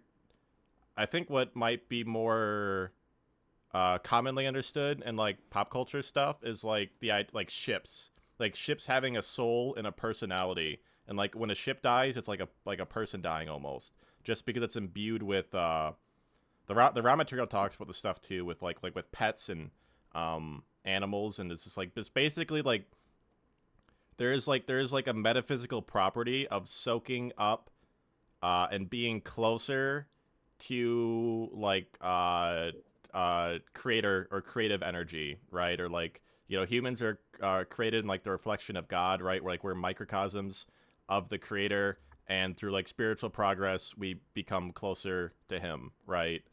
Mm-hmm. So there's definitely you're definitely onto something there with like houses like soaking up that energy, or like that's like a whole, like the right words to use there are kind of like beyond me right now, but Okay, I have something. Okay. Okay, so in Feng Shui, right? Mm-hmm. The number of your, and also numerology, right? The number of your home gives it a personality that is different than your own, right? Okay. And there is when you map out the bagua, which is the map of the home, there's a center where energy runs through, right? Yeah. That like comes in and out of, right? Mm-hmm. That center is there regardless of me living in the home.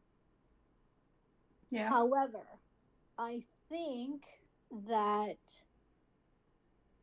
when somebody is living in the home and you're walking past that spot and you're living in the home, everything kind of becomes activated, possibly through the etheric body, right? And maybe when the house is abandoned, that energetic center is just dormant. yep. Because all it needs is for somebody to move in and clean the house and just get it going again, you know? So when is that energy center is being created? When the house is being built? When the house is Because being built, yeah. that means that we're intentionally creating not only a physical body for the house, but also something else. Yeah. Right. Okay. Yeah. These conversations are But probably there's like it's calculated in a mathematical, like with angles and stuff, and I have I did it for my home with like it told, like I followed the directions, said like, okay, this angle to this angle you draw a line, and this is this and this is that, and then you go so many degrees from this intersection, and then that's the center, and it's nowhere near where everything intersects. It's like a little bit to the left. And it's just like, okay, um that's odd, but that's where it is, you know? So I try not to have any kind of like furniture there, and it's kind of just become this pathway that I'm constantly walking on, you know? Yeah. But yeah, so I think that there is a relationship between the energy that a person brings to the home and the energy that the home, I guess the home has a potential for it, you know? I'll say this, like, as someone who isn't like super tuned into like subtle energy, like the spirits in like a household are like what I pick up on the most, like naturally. Like especially for me, it's like especially in like me trying to heal and regenerate, right? It's like that is a lot of what I look for, and like trying to like be comfortable in my own space, right? Is like they're like like I would, that's probably like the relationship I like have the closest connection to with like ancestor spirits too, is like feeling comfortable in a home. And there are like I can't describe like the homey spirits of comfort, you know what I mean? Like it feels cozy But it's something like I feel like you definitely like. I feel like I have a pretty strong relationship to that because I'm super keened into like when I'm tuned into it, and it literally is how I get energized, right? Or how I connect to being energized. Yeah, I mean you can have a homey home, or you can have a cold home with nothing. Like Yep. it's just Yeah, like right. when I visited like my dad during that one time because I felt guilty and I wanted to visit during Halloween and then he gave me COVID. Like what I felt in his house was just like it just made me so sad. It just felt so dead. Like I'm pretty sure like if I didn't have that COVID mushroom psychosis thing and I didn't give my dad like the medicine that I work with too to him, like I'm pretty sure he would be dead by now. Like it was just like the saddest thing. Yeah. Sometimes you go inside a home and you're like, somebody lives here. This doesn't have any life. It was such, I don't know, it was such like a profoundly sad thing to feel. Like I don't know. I wonder if you were to do like a feng shui diagram, and you were to find that center of the home is being blocked by a piece of furniture or something. So like even if somebody is there, can't fully activate because it's has a piece of furniture on it, you know? Yeah. I'm a little skeptical of the what you're telling me feng shui is with like the exact center. Because I feel like the way I move like the way I move my furniture is like in the way the room is shaped is like creates its own kind of like feng shui, and there's like different ways of arranging things to like get like you want your home to like give birth or like create or like be able to carry the flow of energy which you want it to do. So like I like having like the good flow between like everything a home has, everything, all my hobbies, everything I can do at home, all my content creation, sleeping, eating, kitchen. Like that's how feng shui speaks to me. It's like it's something that's not like that fixed. It's something you can like work with a little bit more, right? There are the different sections of the home where you want to do the different things, right? But then there's a center of the home. It's not the front door, it's not the back door, it's through the floor or through the roof, whatever you I'm not sure. It's just like it's like a vortex or something. Yeah. You know? I could see it being like a geometric thing and too. Yeah. Like it told me to draw it like a spiral. I know the raw aliens talk about intelligent energy and like mystical, more spiritual energy. Like if you ever think of like a wizard tower or like a church, like the spirals on the tower are like the four corners in like a cathedral with like the spires that go up are like specifically intended to like channel as a specific way of channeling energy. Yeah, and I mean this is just one method, one theory. You could be working on one of your own and you don't even know it. Yeah. I'm always super skeptical with like that kind of stuff because I feel like I still am so like rational and skeptical.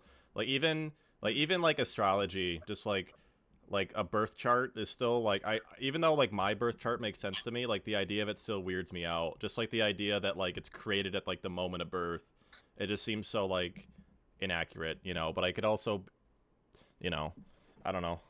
It's inaccurate because it's done at the moment of birth. It just I don't know. Like I go with it, but like it just feels so strange. You still have questions, and it's not like it's not. Yeah, I get that. I did not click into astrology until I think I was 28. So yeah. Up until then, I was just like, okay, whatever. I'm gonna try to circle back to the one thing I was gonna talk about too. Yeah, do it. Yeah. All right, let me actually find what I'm talking about here. Hold on. Where is it? 52. I'm trying to look for the. Oh, here it is. Okay. Um. Okay. What has thus been retained appears as an extract, in essence, made from all the experiences that the human being has passed through between birth and death. This is life's spiritual yield, its fruit. This yield contains everything of a spiritual character that has been revealed through the senses. Without life in the sense world, however, it could not have come into existence. This is like so much of like what the Law of One is about, or what like Ra's message is about. It's like detailing like you know your oversoul, right? Like your greater soul, the greater you, like the you that has lived like many lives, like dipping down Higher self. dipping down into this like impure world of, like, you describe the ego as impure. Like your soul like consciously chooses to take on these impurities, you know, for growth from a spirit, like for spiritual growth, right? So it's like, why would we do this? Why would we leave heaven and come to earth? And the idea is that there is something about the impurity that is like, there's so many like intersecting ideas I'm trying to get through right now. That it's important to take on for spiritual growth. And like I when we talk about this, like, because it was in the page right before this. What did it say? I think it's I'm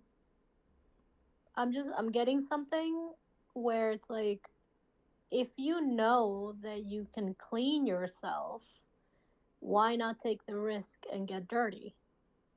Yeah, like I know, like something that gets brought up in the Hidden Hand and the Erisidni Mirave Te AMA was like Jesus Christ, like you know, father of Christianity, was like a near perfect example of like a soul stepping down into the world of matter, and you know, through what we're exploring on the channel right now, like fundamental law and harmonizing yourself with that's a lot of what the Law of One raw material is about too, like harmonizing yourself with fundamental law and purifying your consciousness, right? Like I guess that's a huge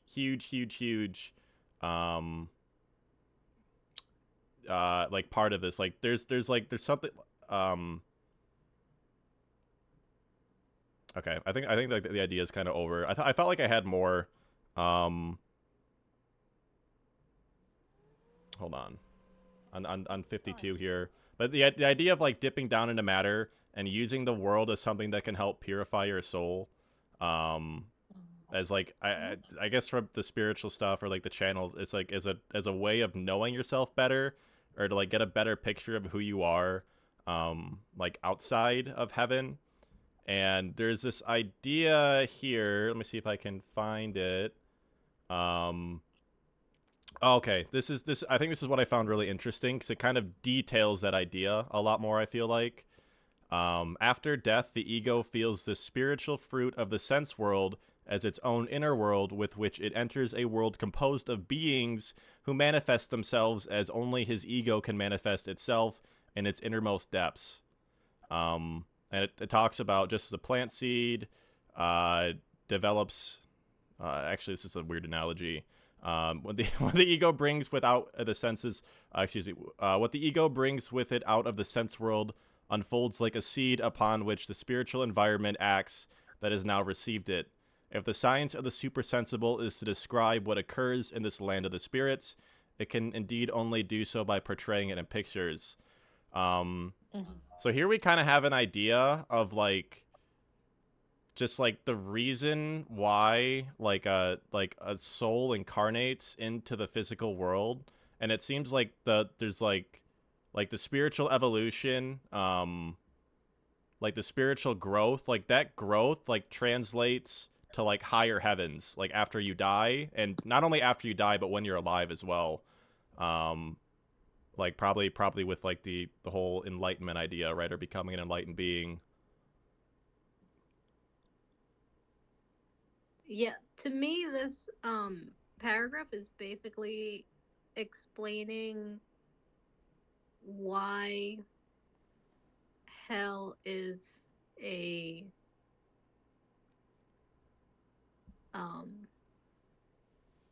like just a belief system.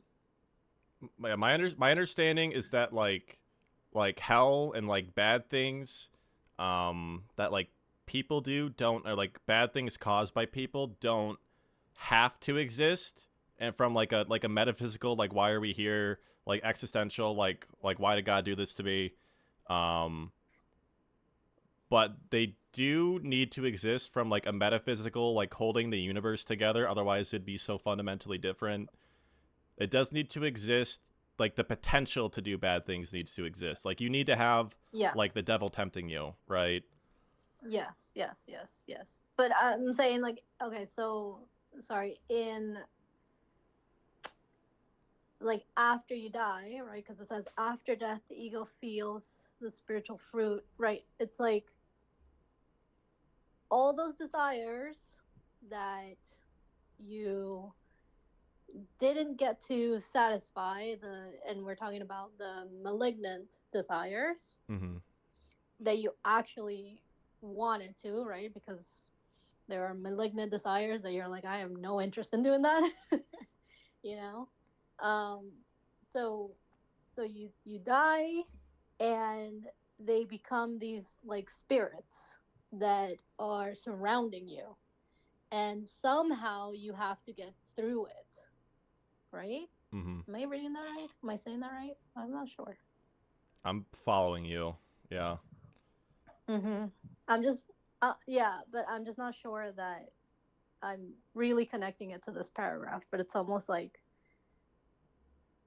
to me, it's like as I'm reading it, as you're saying it, I'm thinking, oh yeah, that's why at the end of the day, heaven or hell are a matter of your, either, I guess I was gonna say a matter of mind, but really it's like a spiritual evolution. You know? Yeah, I think there's like, I feel like because like if you because if you actually satisfy those malignant desires, when you die, you don't just automatically go to heaven because you got rid of those desires. They kind of that's not the way it works. Yeah. Like you can still be in a type of heaven with those desires, but I think there's like an idea that there's like a weight to like wickedness, and like you know, like I wouldn't even say necessarily like wickedness. Like I like the way that Ra calls like some souls like lukewarm. You know, you're not really bad or you're not really good. You're just lukewarm, right? I would say that's neutral. It's not neutral. It's okay. You know, it's just I guess I could. It's not necessarily neutral. Yeah. Okay. It's more like undeveloped than neutral, right? Okay. I kind of forgot what I was saying. I feel Sorry, like with the raw aliens. Yeah, Yes. I feel like I'm most interested here, and like what's especially like calling to my mind right now is like the land of the spirits aspect of like the spiritual evolution stuff, because like the metaphysical aspect of it, the you know, harmonizing yourself with fundamental law, and you know, working with positively and negatively polarized consciousness, from like the metaphysical perspective, and that stuff's super useful because you can like translate it to society as well. It's like the land of the spirits, like just like the having a relationship with an entity is like what I just like when you take a veil off, you know what I mean, of like what we think is happening, right, to our sense world, but like in, you know, according spiritually, right, like something else completely different's going on that we're not keyed into. Mm-hmm. I don't know, that kind of deals with like the contractual I know I mentioned that too, but like I don't know, the contractual stuff too is like, is there like a network of contracts we have with like all of these, different beings, good, bad, like ambivalent. It just, I don't know, because I see that sometimes. I see it on mushrooms. I see it in like visions sometimes, like just like um, kind of like peeking through the door hole, right? Just like kind of getting a glimpse, but I'm not like fully immersed. It's just, I don't know. It's so interesting to me, right? Mm-hmm. Yeah, I do. Well, I do dig into the idea of contracts. I won't say that it's so formal, but you definitely have a tie to them, Mm-hmm. And I feel like when you meet them, whether it's in the physical or astral or. Mm-hmm. You mean when you meet the people, souls, spirits that you're in contract with, or when you meet, or when you fulfill I think the contract? I think it relates When you meet them. to like Okay. certain desires. You know what I mean? Like Mm-hmm. it's just like, I feel like whenever I talk about this stuff, like I just brush into like so many questions and so much like not knowing, and it's just like Mm-hmm. weird that like I feel like this stuff hasn't been like delved into that much, or maybe it has and it's just kind of like, lost in translation, or like incomplete, or like um missing certain aspects, so it's kind of like hard to properly understand or communicate in the, like, maybe that's just like the nature of it, right? Mm-hmm. But that's like So, that's like a huge heart of the mystery of this stuff to me, is like, what is like that world of spirit, like what is the land of spirits, like what's going on there? It's like, I want to know, right? Start off to with the me, to me, the way that he says the land of spirits, it's in quotation marks, so I'm assuming that he's just referring to the energetic world. Yeah. I think it's referring to everything, no? Everything Is that we. Like I guess like my whole thing is like, there is the mundane world, there is like our physical reality, and we have like the physical sciences, you know what I mean? And like Mm-hmm. those work super well here. But we have like, there's also a spiritual world that, is like fundamentally esoteric, because you can like live a whole life and just be like completely unaware of it.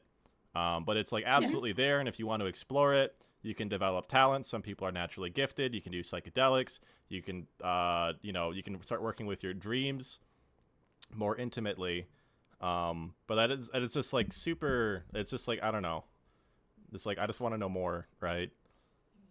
Yeah, yeah, yeah. And I feel like even though the Powell book had a whole section of like, this is what the astral plane is like, you know, the like when we got to the etheric body, it was just about colors and emotions and like okay. Well, I like, as I understand it, like the way, like the where the physical world and spiritual world meet is like through, like we talked about this like exact same idea earlier, like, but like when you mentioned like the chakras and like wires, it's Mm-hmm. like, Mm-hmm. like these are like wires between two different worlds, right? That's why like the heart of the Yeah. mystery is like within us and not like going to Mars. You know what I mean? Right. Exactly. Yeah. Did I read in this chapter? I feel like I read in this chapter, and it's not that I like disassociated and got this out of somewhere else. Um, or was no, or maybe wait, or maybe it was in the audio that I listened to earlier. Um, but he was talking about how how to take, I think it's in this chapter, to take the physical body away from physical reality, right? To like separate it from the earth, Mm-hmm. right? Create distance between the earth and the physical body. Um, has some sort of effect on everything. And it made me think of, living in tall buildings, flying on planes, Being going into the, being on an island. like, huh? Being on an island. Not necessarily, because the island is on the water. It's in part of the earth, right? Mhm. Like, it's part of the. I feel like I'm picking up what you're putting down. Here, I'll be right back again. Sorry.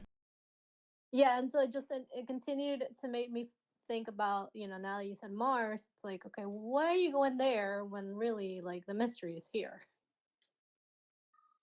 I mean, I feel like the mystery is everywhere, not just here, but Yeah. Yeah. Well, I guess you could say also that our inner world is the portal to the other side. So why are you going to another planet? I mean, you can go to another planet, but like that's still not going to show you everything. That's just going to show you the physical side of that, right? Whereas like you can astral travel to Mars as well, Yeah, I think that's and you would get that. I think it's one aspect of it too. There's like actual like according to like the holes that like the veils that slip through and we get knowledge from in the 21st century and the age of information. It's like that's like there's a lot of metaphysics to like being on Earth in relation to the rest of the galaxy. And I think that's like especially relevant in contrast when you look at like what I think of the most is like more like shamanic journeying, right? That's what kind of what's coming to me is like a way of like navigating hyperspace, right? Yeah.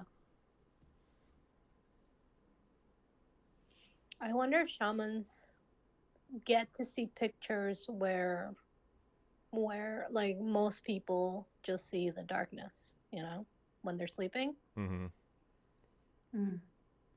Just curious. I feel like every individual is different, so their consciousness will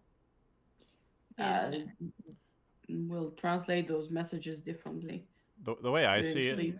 it is like it's dark because you don't have like the foundational or developed understanding of what it is you're communicating with, whereas someone who's like shamanically trained is going to be able to like understand a message from like a more spiritual reality like much more readily, right? They have the tools and the practices to develop and understand it, It's kind of like benching 225 because you've been in the gym for 2 or 3 years instead of like only being able to put up a little weight, right? Yeah. But that could happen with anyone that has the same skill born with it. So 100%, or like Yeah, 'cause spiritually talented. There's definitely a difference between dreaming and astral traveling. Oh, for sure. So, like, where are you getting those images of astral traveling if you're supposed to see blackness? But even so, dreams are different from individual to individual. So even those are different. Let's not even talk about the astral projection. Like, my dreams have always been weird, very weird. So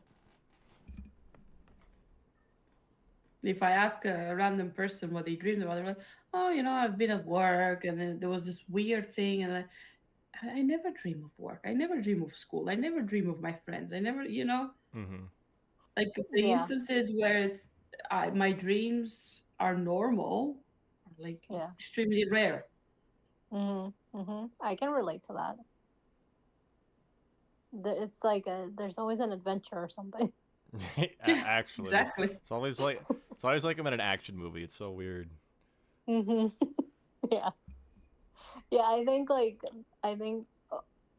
the one time that I had a dream that I was just eating like a burger, I was just like, wow, this is nice.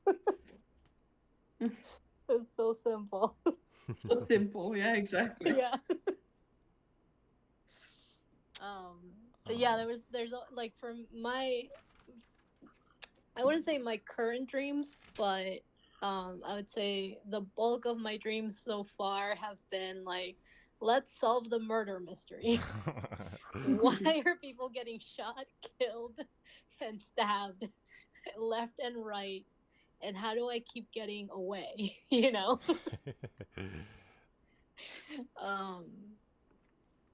So, you know, it's just like, here's today's adventure. Survive this one.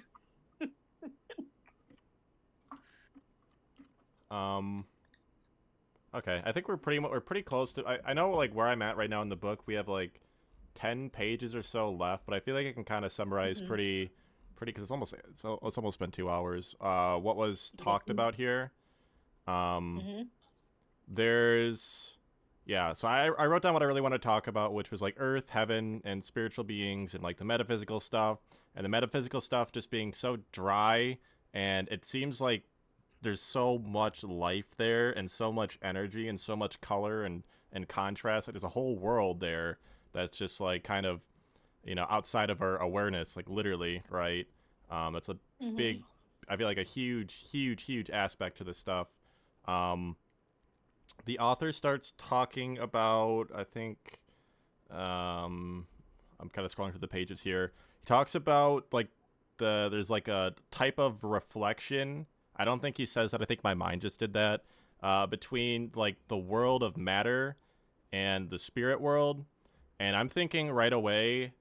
Like I was reading a book called Alchemy by Marie Lou von Franz. I hope I said it, Louis von Franz. It's French or something, Swedish, and she talks about she does a lot of this the more like grounded like when like Jungian psychology stuff before I feel like that like dried up or I don't know where the energy went because I'd like to find it.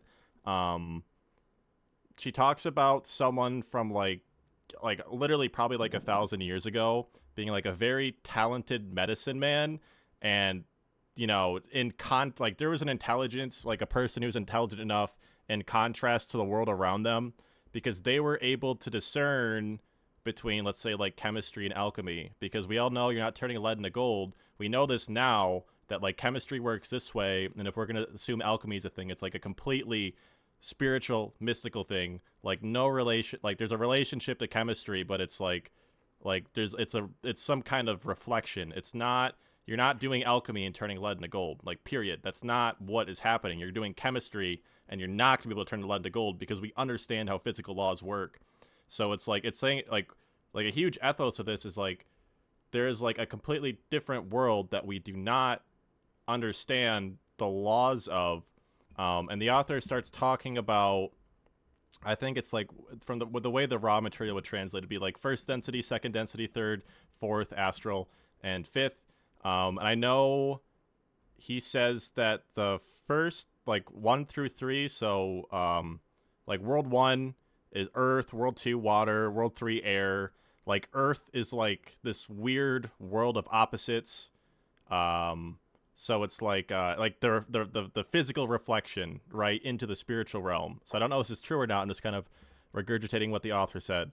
So like if something was red in the physical world, it'd be green in the spiritual world, like a rock or something. Or it's like where there's a crystal in the physical world, there's a cavity in the spiritual reflection. Like all of physical life in the physical, in like the material world, is like reflected in the spiritual world in like as like an ocean. So like the physical aspects of life are like in water, or like there's some kind of like flow to them. And I'm kind of like butchering the author's words, but and then like there's this world of like air, and that world is more, it's like passions and thoughts and like warring spirits in thought. That's where those essences and energies rise up, and they go to talk and communicate with each other, right? Before we get to like then we have the astral plane. Then we have 5D, which is like you know, any being here is just gonna shed. It's a completely different world. So just the nature of the world is that like it's just gonna shed wisdom on.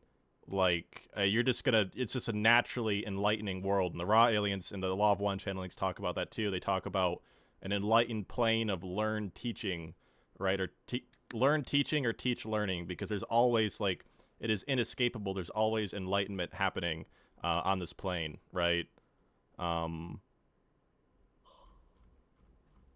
And then I think after that's very interesting, getting into like the more specific aspect of that stuff. And then I think we move on to, there's a lot of like karmic stuff, and whether do we take stuff from our past lives into us in our our next lives. They talk about inherited talents through families, which I felt like the author talked about this way too long for this chapter. This sounds right up my alley. Yeah, I would. It's like 57, 58-ish, but like I'll say like on the inheriting traits from your family. Both my parents were very talented salespeople, and like they're very very good communicators. And like my astrology chart, like both my sun and moon sign are like ruled by Mercury, right? I feel like I do have a natural gift in like communication, or like that's why I like doing YouTube. You know what I mean? Like I do a lot of like hosting, commentating, right? Instead of like where I feel like my mind should be, which is like in STEM somewhere. But I'm selling out if I go to STEM. I'm just doing it for money. Yeah, I mean your Mercury is your communication. Yeah. But when you say your sun and your moon are air signs, then no, they're ruled by Mercury. Like, they're not. They're ruled by Mercury. Yeah, Okay. Gemini. Like there's two signs ruled by Mercury. Gemini's air. I think Virgo is Yes.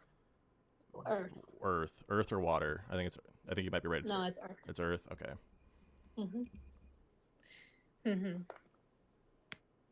And then there's a very interesting aspect kind of at the end of the chapter, which I think we've talked about. We've definitely have talked about this, and I think it made recording too, which is like we talked about karma, and I've done writing about this too, is like is everything I experience of my creation, right? The author talks about an enlightenment, so something very unpleasant can happen to you, right?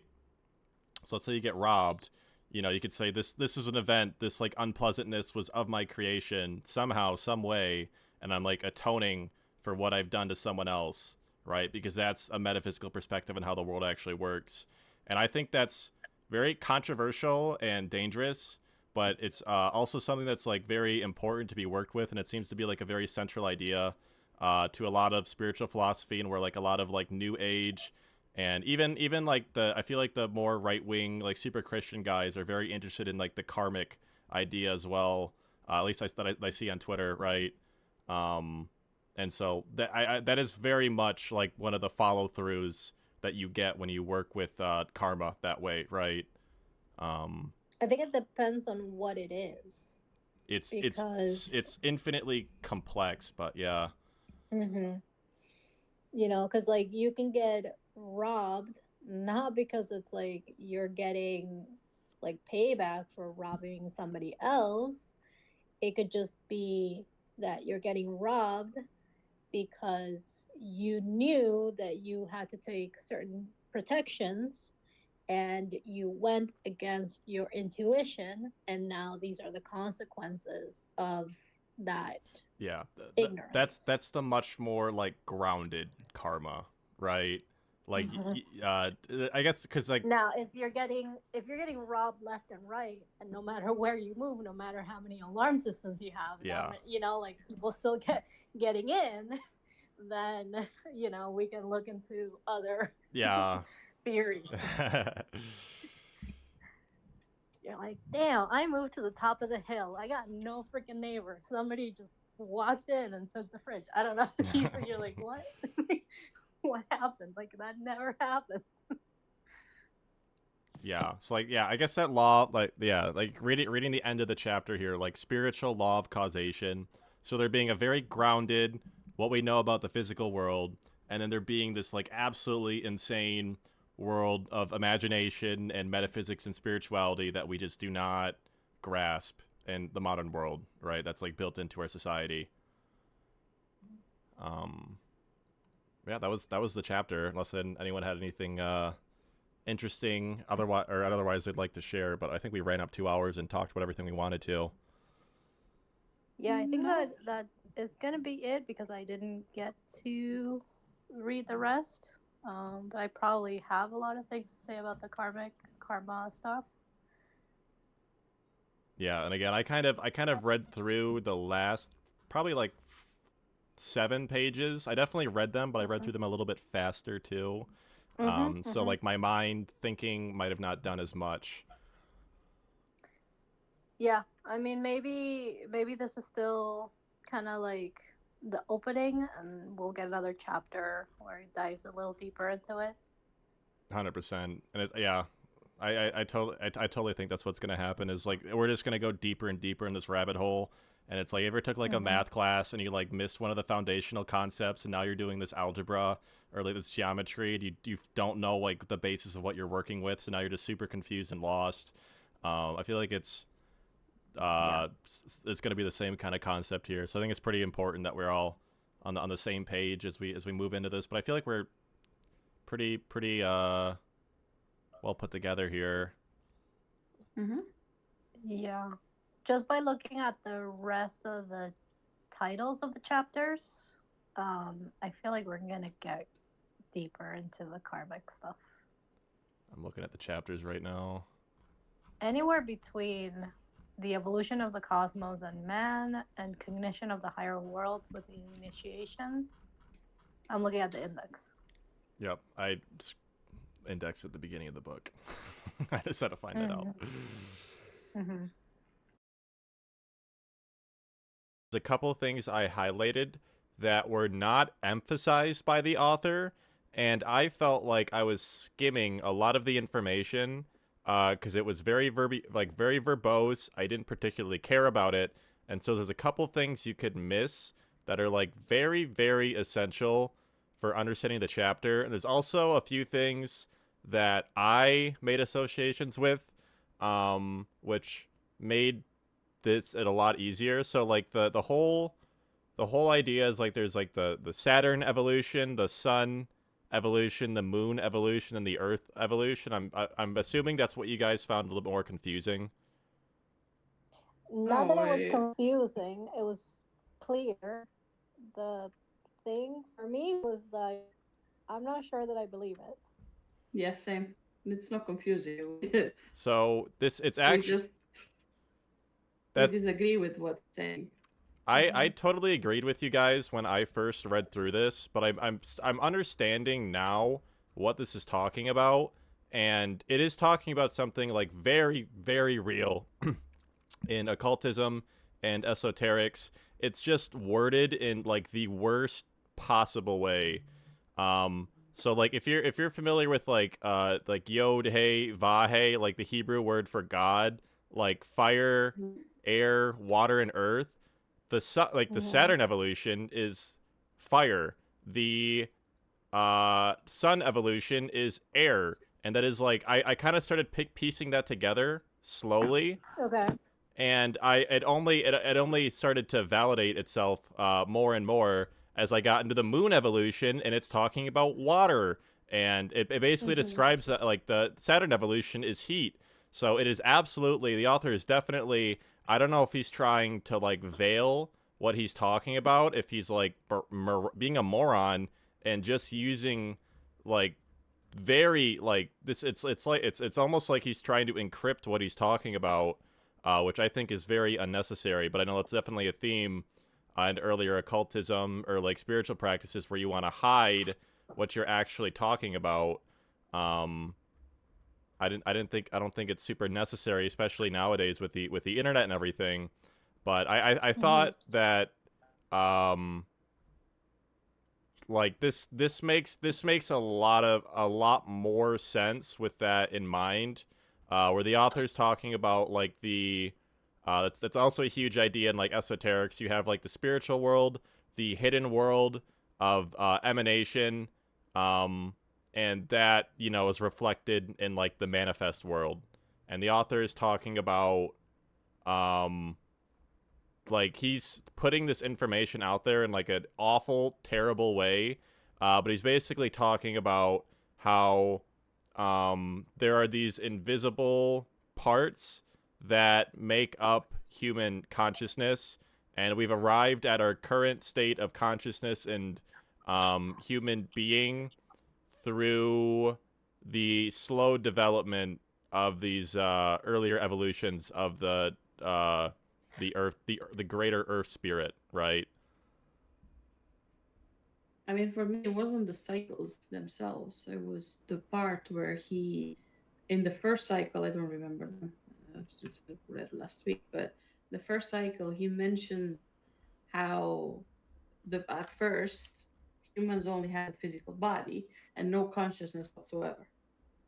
Like that goes against Powell's books.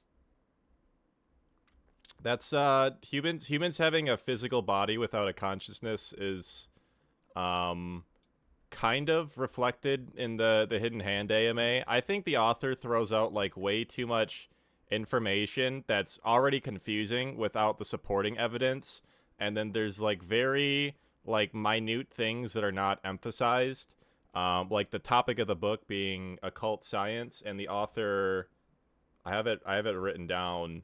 Yeah, so this is like relevant for the entire chapter. This little piece I highlighted here, I'm going to quote it.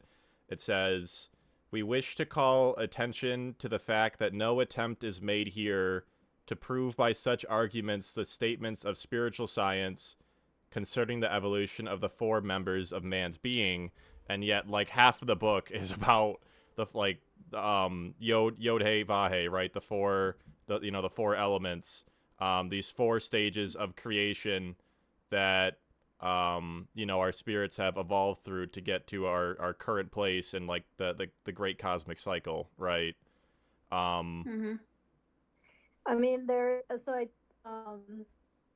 with what you're saying with the elements, I mean, he does mention in this chapter the three realms of the land of spirits, or a kind two, right? So there's like land, which would be earth, oceans and rivers, which would be water, and atmospheric, which would be air. Mm-hmm. Even though that sounds like we're talking about our earth with land, ocean, and air, like if it's a foundational for the entire universe, then there it is. Hold on. Yeah, I thought it was really. I felt like, and like, based on the notes that I took, he, instead of focusing on the elements, he focused on the different energy bodies of human being. Yes. Right. So he talks about like how we receive the ego and how we receive the astral body and the etheric body, and that's kind of like the whole thing. Also, we have to emphasize that he does say in this chapter that what he calls Saturn, the sun, the moon, Yep.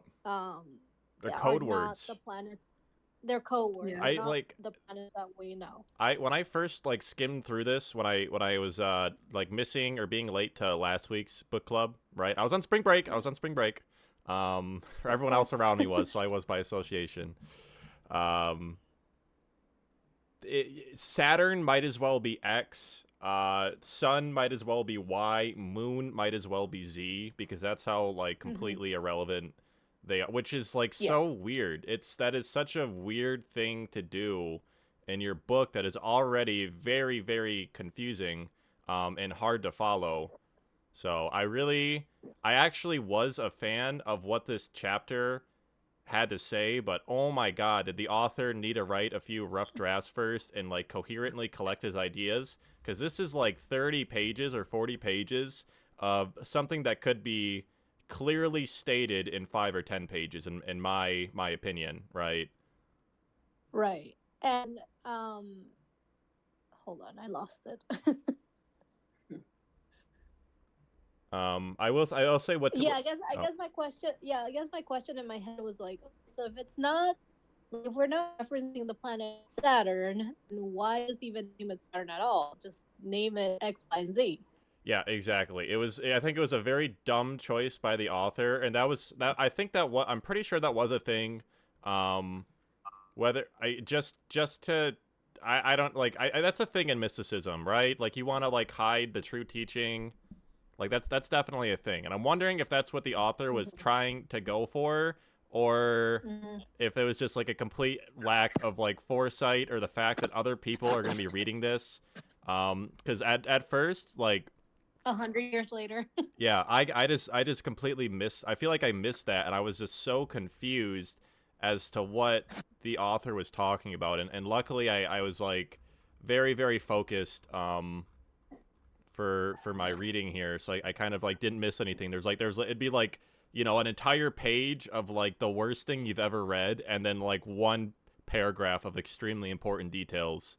That is I'm not sure if you guys felt the same way about these chapters, but I am a huge fan, but I'm also like, God, do I wish this was said differently, right? Yeah. So there is something to consider when it comes to these like old occult books, right? Mm-hmm. And I told OCW that, you know, as we're preparing for this week's, we already read, I was gonna check my other books, and just to see if like there's anything that was channeled previous to this that would validate this, right? Mm-hmm. And what I came across is not a validation of this, but actually a validation of information needing to be hidden from the people channeling, because the spirits know that in this time and place, what we're going to tell you is beyond your comprehension. So we're just going to like let you know that when man becomes evolved enough to play with these terms, we will give them to you. Interesting. And so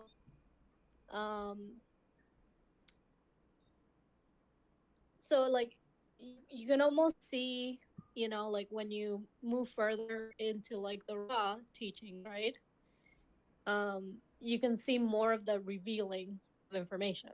Yeah, and that's how I even hold on, my microphone's a little loud in OBS here.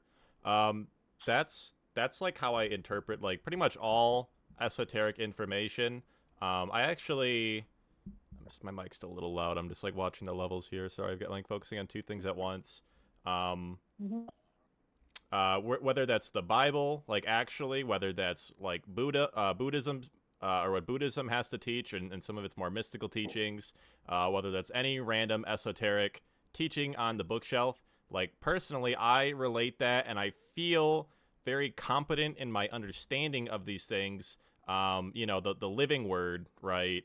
That the Law of One and the Hidden Hand AMA's depiction of the Law of One are very, very, very accurate. And if you really want to understand and work with these things without being like a mystic that went to live in the jungle for like 30 years for spiritual understanding, that is, these are some of the best ways to get that more fine-tuned theological understanding, or to basically understand the Law of One, right? And I did want to talk about too, like the I guess the idea was with the Saturn evolution, with the Sun evolution, Moon evolution, and Earth evolution, and we're currently in the Earth evolution. You know, the idea the author kind of intros these ideas with them being like past like reincarnations of Earth, and there was like a more spirit, like it's kind of like a more spiritual side of how being and how consciousness and how self-aware entities evolve. That is very much like the metaphysical mix of ingredients that we're working with here. The Law of One channelings and the Hidden Hand AMA. There's a lot of religions talking about it. Kind of us living in the end times, right? or like the Mayan calendar, right? Doomsday prophecies, although the enlightenment there is that life is going to move on anyways, and there's not going to be like, going to prepare for like the end of the world like it's like archetypically depicted. But this is like a slow process, signifying some great change. And we see that with AI developing. We see that with like the fact that the world is going to end if like man doesn't change its ways, or there's some kind of technological loophole that can help us accelerate things and get out of the the problems we're causing the environment right now. Like the law of one uses the words like harvest, saying like that's basically going to heaven or hell, or reincarnating like after you die, right? It's basically the idea of an afterlife. And one of the big ideas, and this is this specific moment, like these are the end times, and there is like a huge batch of souls that make the grade up to heaven and lighter worlds due to the quality of their consciousness being positively polarized, right? So being a good person. And then there's a group of like lukewarm people who don't quite make the cut and still mull around on and keep incarnating on Earth a little bit longer. While there's like the people who actually create and manifest hell realms who have wicked hearts. And that's kind of the idea, is that like this is like an intermediary process to for consciousness to figure out which world it wants to create itself in, right? So the idea of there being like these past incarnations of Earth, especially as they're related, especially because we can make such an easy relation to, fire, air, water, earth, and like their mystical associations, and we kind of saw that together in the Franz Barden book, which was kind of a sleeper, but there was definitely some interesting mystical information there, especially considering the four elements. Mm-hmm. But still, okay, so going back to what OCW was saying, is this chapter, what this chapter is saying, the opposite of what Powell was saying about physical matter existing before spiritual matter, which is like spiritual matter comes first. Yeah, the author says that. At least that's what I highlighted and read. Mm-hmm. That's it's a very similar idea to Law of One. Law of One channels the what's called the one original thought, which is basically source energy, or closer to God, right? Before we delve into the material world, but it's this idea that it's just like levels of creation within levels of creation, and eventually you go farther and farther and farther from source, to the world we're in now, right? Yeah. But like physical matter. Yeah, into physical matter, exactly. I didn't see that. I'm kind of curious if the author. At least I just read this today, so I'm sure the author might have said that too, and I just skipped over it because this is like a lot. I felt a lot of these chapters, or like the parts in chapter 4, were very confusing and boring with like really high highs. Like I found the Christian esoteric, like the spirits of form being like the authorities. The spirits of personality being like the archai, or I thought that stuff was super, super interesting. And yeah, I made note of that. Yeah, I have like everything highlighted here. Mm-hmm. And I'm really glad I saw this stuff too. So it's like, even though I felt like this chapter was kind of boring and kind of like obfuscated what it was actually trying to say, and if you look at like the time this information was channeled, that might have been for humanity's protection. It just like the world wasn't ready for high quality channelings like the raw material, right? For whatever greater spiritual reason. Well, I mean, we can pretty much say that like World War one happened after the publishing of this book.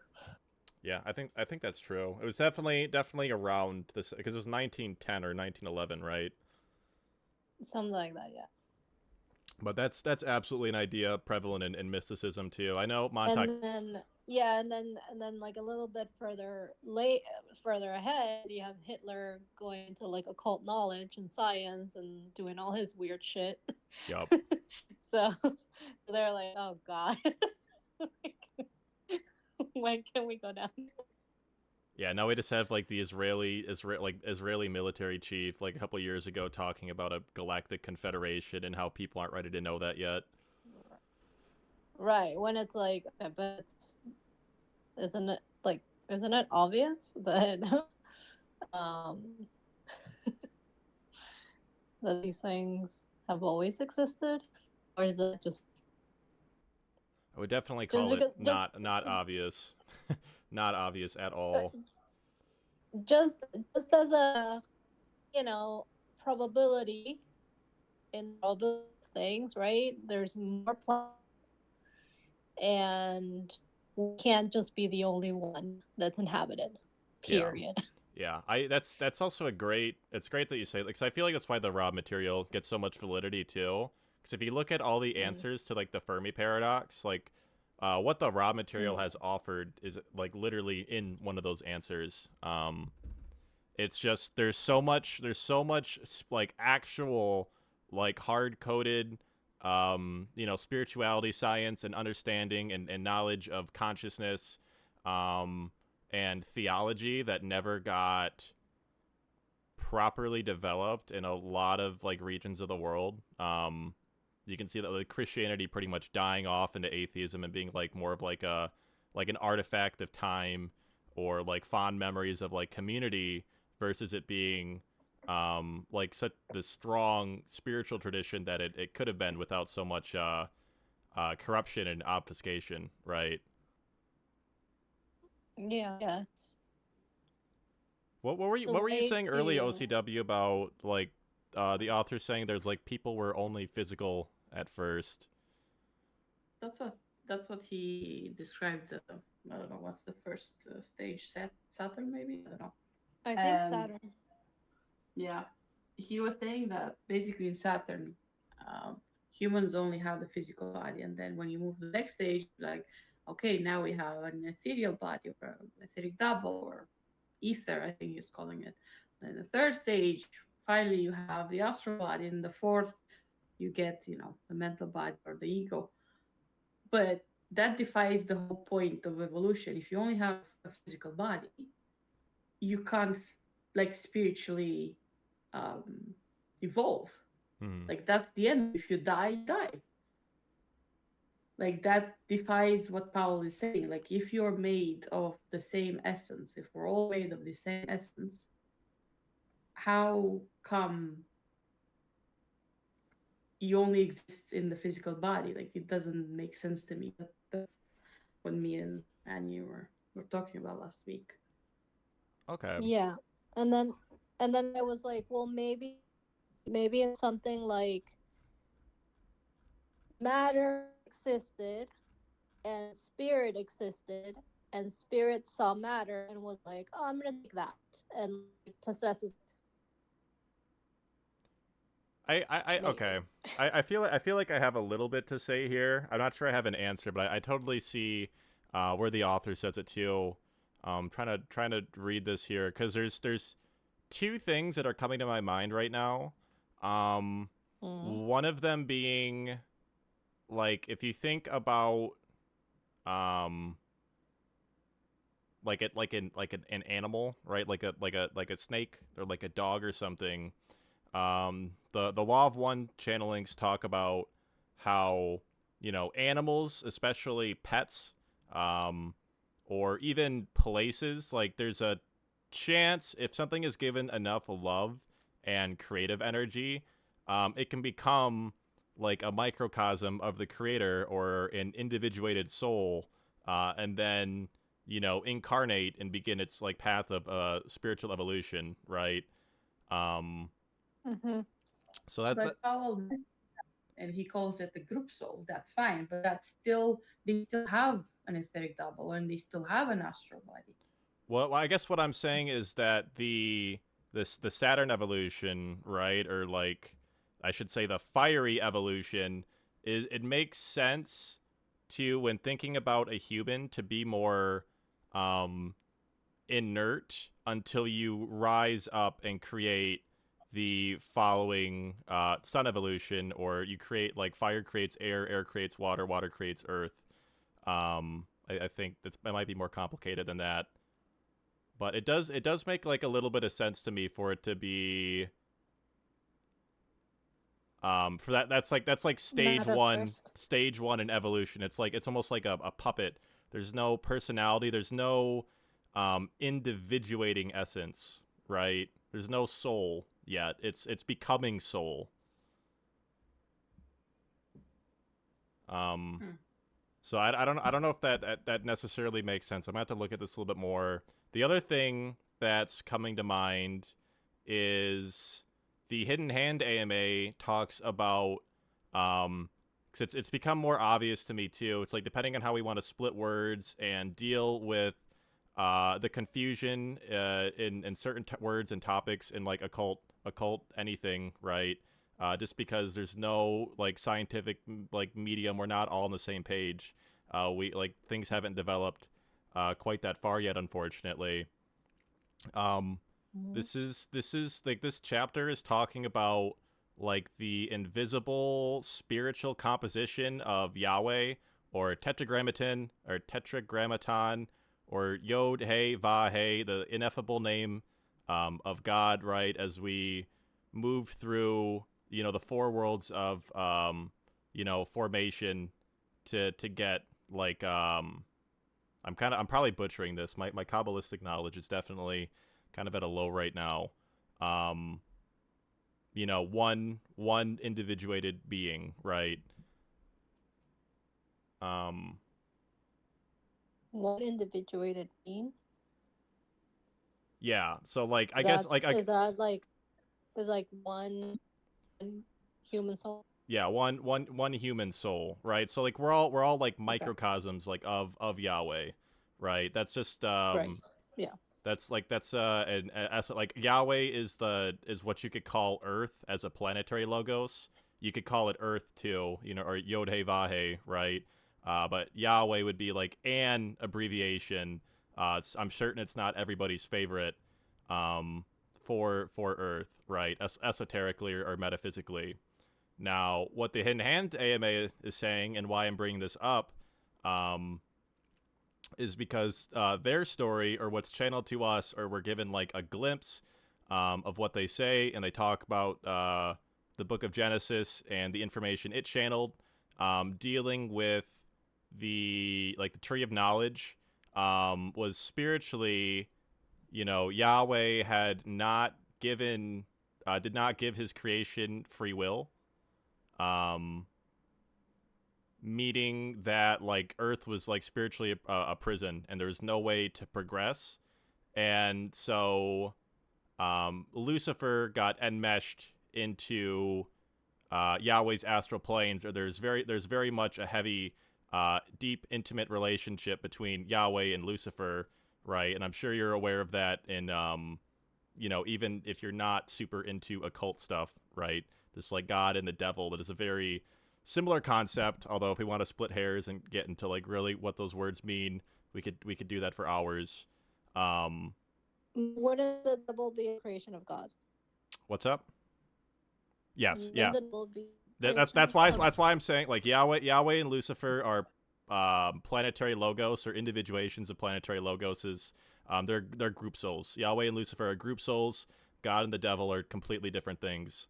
But it's not like, God and the devil are completely diametrically opposed, and you never make the association with them to Yahweh and Lucifer. But one of the ideas in the Hidden Hand AMA was that, Yahweh created, we didn't have the ability to know, right? Like, so like knowledge was not a thing at a certain stage in humanity's evolution, right? And so like Lucifer, the idea is that Lucifer came down with a choice, right, to either know or not know things, and humanity, of course, chose knowledge and got cast out of the Garden of Eden. I'm doing shorts for the Hidden Hand AMA on the YouTube channel right now, so this stuff is like fresh in my mind. if you can't tell. Okay. So I'm being kind of like verbose and like trying to like get my ideas out, but I'm just trying to comment on the like the topic of like man being like more matter at first and being kind of separated from more of an etheric essence. Is it does check out in that region too, or I feel like I'm seeing some kind of connection. Maybe I'm completely off the mark, and I'm kind of butchering the story a little bit too. It's a lot more elaborately spoken in the Hidden Hand AMA. Okay, keep going. But I feel like that pretty much sums up a lot of what I'm seeing. Though I'm kind of reading, this bit again, because I mean I guess I can imagine like a human body without like a soul, right? It's just dead, right? So it's kind of like your soul animates your soul, and like all your subtler, lighter bodies are what animate the the inert matter, so to speak, right? Or just a body without a soul. Yeah. I mean, it's not like I think we're gonna. I don't think we're gonna solve what came first, matter or spirit, like the chicken or the egg. Yeah, especially with how like carelessly words get chopped up sometimes. You have to wonder if it's even worth it. If you're not just misinterpreting what the author is saying, or if like the author just said something wrong and there's no way the editor knew how to correct him, right? It's like the grammar looks good. Yeah, because it definitely says that right at the beginning of part 2. Of the present 4 members of the being of man, the physical body is the oldest. It is also the member that in its own way has attained the greatest perfection. Okay, that part kind of comes back to me. I thought that stuff was pretty weird. I definitely thought some stuff in this chapter is kind of weird and not as relevant to what I feel like the author is trying to talk about.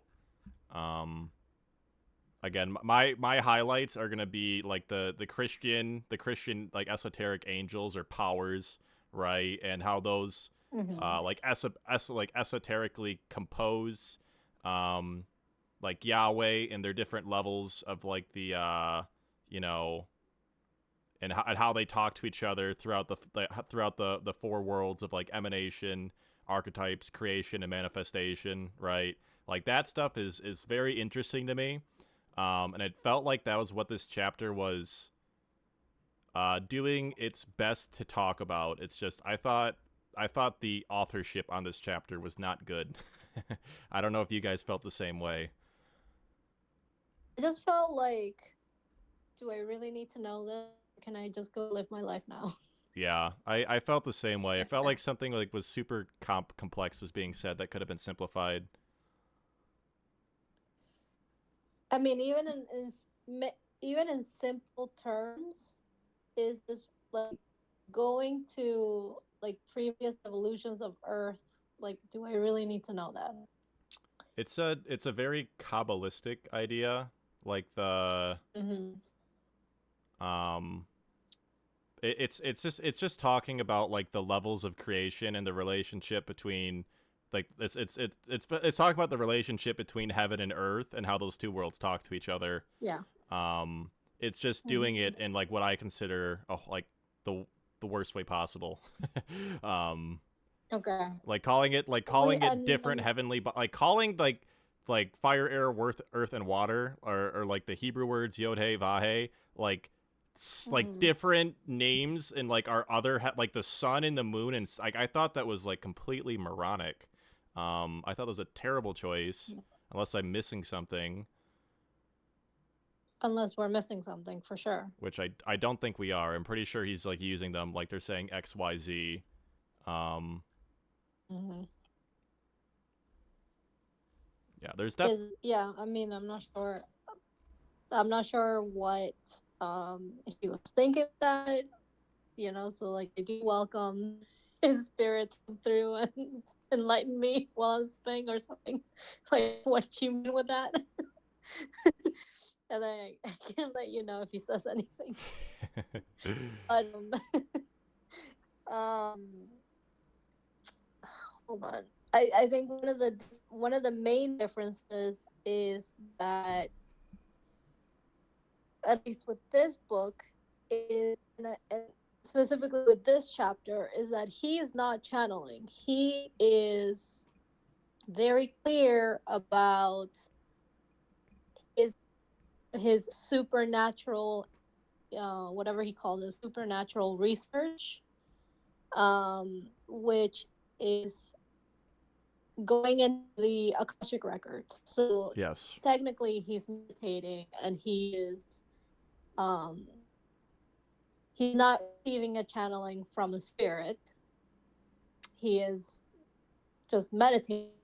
I'm gonna go explore this, you know. So I do appreciate that he says, you don't have to believe me. This is just what my research came out to be. Yeah, this is what I read on the Akashic records, right? Yeah. You had Exactly. to be When I there. went to the Akashic record, this is what appeared for me. Listen, when I went to the Akashic records, nobody knew you. So listen up. When I went, nobody knew you. Yeah, I feel like on that note too, I did highlight and write this down on my notes. We wish to call attention to the fact that no attempt is made here to prove by such arguments the statement of spiritual science concerning the evolution of the four members of man's being. So he's saying this chapter, which is like literally half of the book, I'm not kidding, has nothing to do with the topic of the book at all. And the author just decided to put this in here. And it's not it's somewhat interesting to read, and it could be like a quarter of what it actually is. Yeah. I did. And did you actually get up to part 5, Giovanni, or? I did. Okay. I did not highlight anything. I don't know if I was having a tough time focusing, or if I was just like. I think I might have had having a tough time focusing, because this book can be difficult at times, with some of the things we've talked about, and it just being kind of older and verbose, and the author not saying things clearly. It can be a little hard to follow. I didn't find anything extremely interesting. I guess I'm just saying that it might be that might be because I missed something. I guess there is something interesting. I guess there is an interesting idea here, because I'm just kind of like going over part 5 again and just kind of looking at stuff, because all of this is brought about within the human entity in its increased state of independence. These germinal nuclei of the intellectual and sentient souls appear as the expression of spirit self, and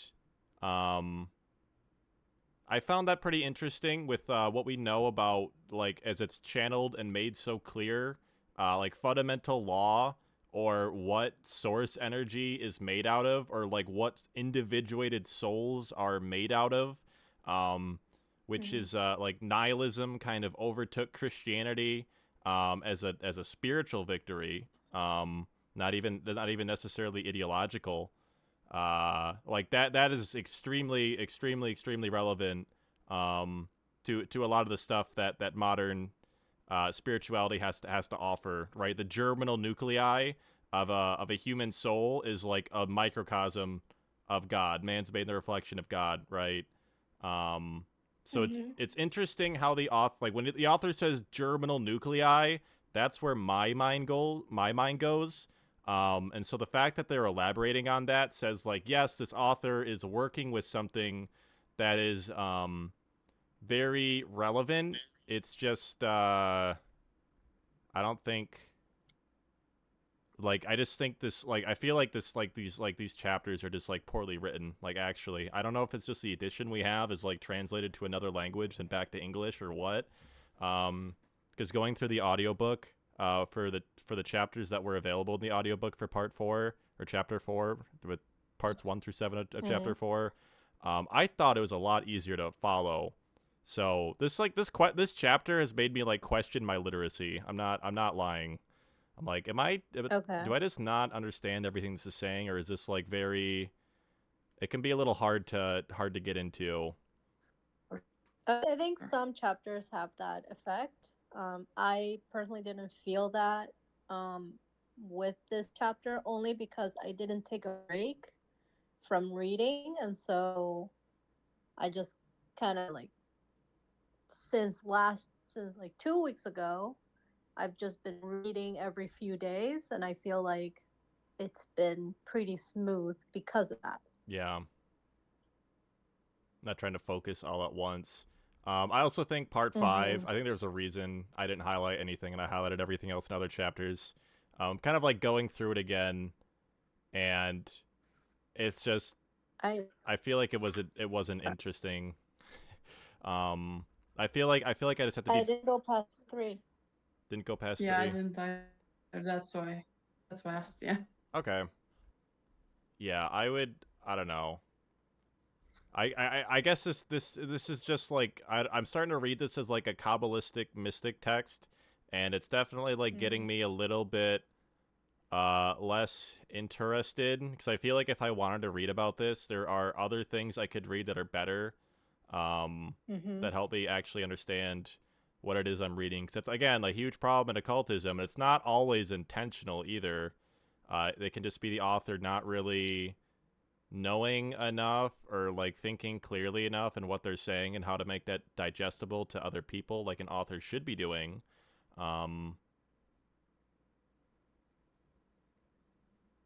Yeah, it's Well, he's not Kabbalistic.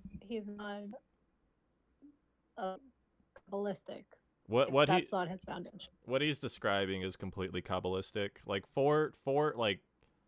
four stages of Earth evolution and levels and like these layers of creation that like talk to each other is an extremely Kabbalistic idea. Maybe it's not, intimately tied to Judaic mysticism. If anything, the fact that this is the truth.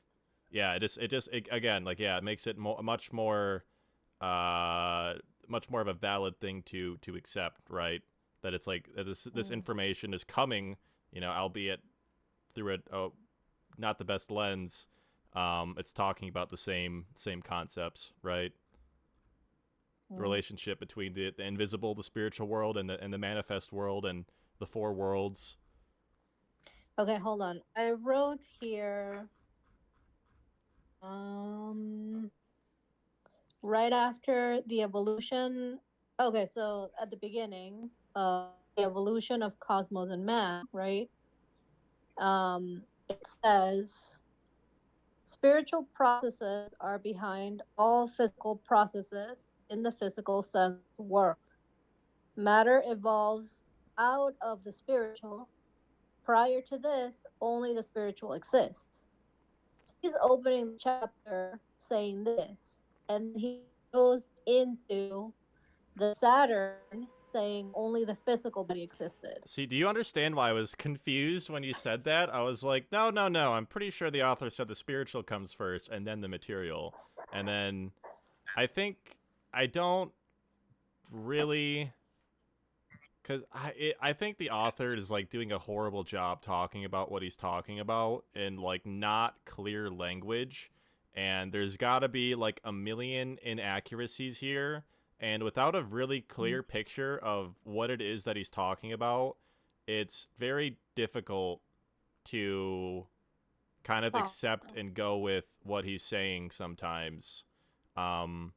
I feel like we should really look at like the highlights and what the author is trying to talk about. That way we can kind of like increase our like occult knowledge or like gain something from this. Yeah. Like, I just do like, likewise, the gradual dimming of consciousness at the approach of the sun period may be likened to an intermediate state between going to sleep and dying. It's like for man did not yet exist on the. I don't care. But in the kind of sun life, the human being surrendered himself to the enjoyment. Like, this is a book about occult science. You know what I mean? You should have kept your, your four worlds channeling or your four bodies of man to be like much more compact there was so much here that needed to be at, like, to hit the cutting room floor. I felt. I think there's a reason you guys aren't like super enthusiastic to read ahead either, right? It's because it's like kind of boring and dry, and there's seed concepts here that I'm seeing are very interesting and very relevant to work with. It's just the author makes it not enjoyable at times. Yeah.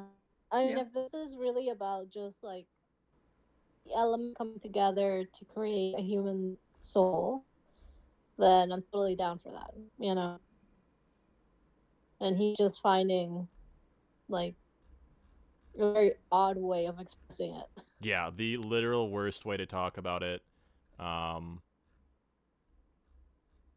Yeah, I don't know what we want to do for next week. If we just want to like make reading optional and just skip to chapter 7, or if we want to try to slog through this. I feel like this is also one of those things where I'm coming up with the index. I think that this is also one of those things where you read it at first and then you're like, what are you talking about? And then 5 years later you're like, yeah, obviously. That would be interesting. It's just burrowed into your brain and developed without you even noticing. I will say this, like when I said like I really need like this world of spirit to kind of color and animate itself a little bit, and the author starts talking about the spirit of personality. The spirit of fire is an archangel. The spirits of wisdom, or I don't know how to pronounce it, creotites. The spirits of love are seraphim. I've had an experience where a seraphim sang to me, and it was like on a lot of mushrooms, and it was insane. And so seeing the author use, like seeing the author talk about that was like very, very interesting. He's just talking about all these like little minute relationships. And it's like, and that are described horribly. Because I did look this up. To write down more correlations. I was like, oh, what are these words? Like, what is Kryotes, right? Kryotes, Kryotetes. Yeah. Kryotes, whatever. Coyotes with an R. Kryotes, sure. Dominions, okay? Dominions is another word for it, right? Yes, yep. Dominions, powers. Okay, so some of this is his own. Like, what I found is that this part is his own proposition of correlation. So the spirit's motion, we can know them also as powers or virtues, or in theosophy, mahats, right? And, you know, they gave the human beings the idea, right? And that apparently there it says, what I found online says that the dominion extends to the Mars sphere and are leading Mars beings, but because his stuff, I don't think that this is Mars the planet. I think this is like G. Yeah, you know? yeah, or X2. Yeah. So that with the spirits of wisdom, okay, the dominions, the dominions, and then he says that they extend to the Jupiter sphere, but again, it's not the planet of Jupiter. It's just like H, right? And I don't know if this was like we live in the age of information, so like the sharing and information has been refined for 100 years. And what would have been really nice is at like the beginning of the chapter, if there's like, okay, this like author's note, this is not what Saturn, like when I say Saturn and Mars, this is not what I mean. I am not referring to the literal planetary bodies. I am using code words to encrypt like Yeah. my own concepts or understanding for things that don't really have words yet. And this book could not have been a bestseller. And just make up a word, you know? Like, Thank make a word, you. use a letter. Like, oh my god. But anyways, it says here, he says, right? The group soul of plants are descendants of the dominions. And then with the spirits of will, which you know them as thrones, and they belong with the cherubim and the seraphim, they are the group souls of the minerals. They are the group souls of the minerals. They're the descendants of the group souls of minerals. But here, I did write that it said, on the old sun, they condensed in the air element. On the old moon, they to the water element. On the earth, they condensed to the solid earth element.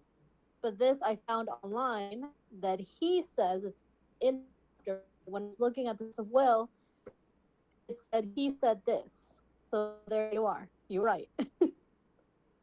With the elements. I was right with the elements. I kind of was.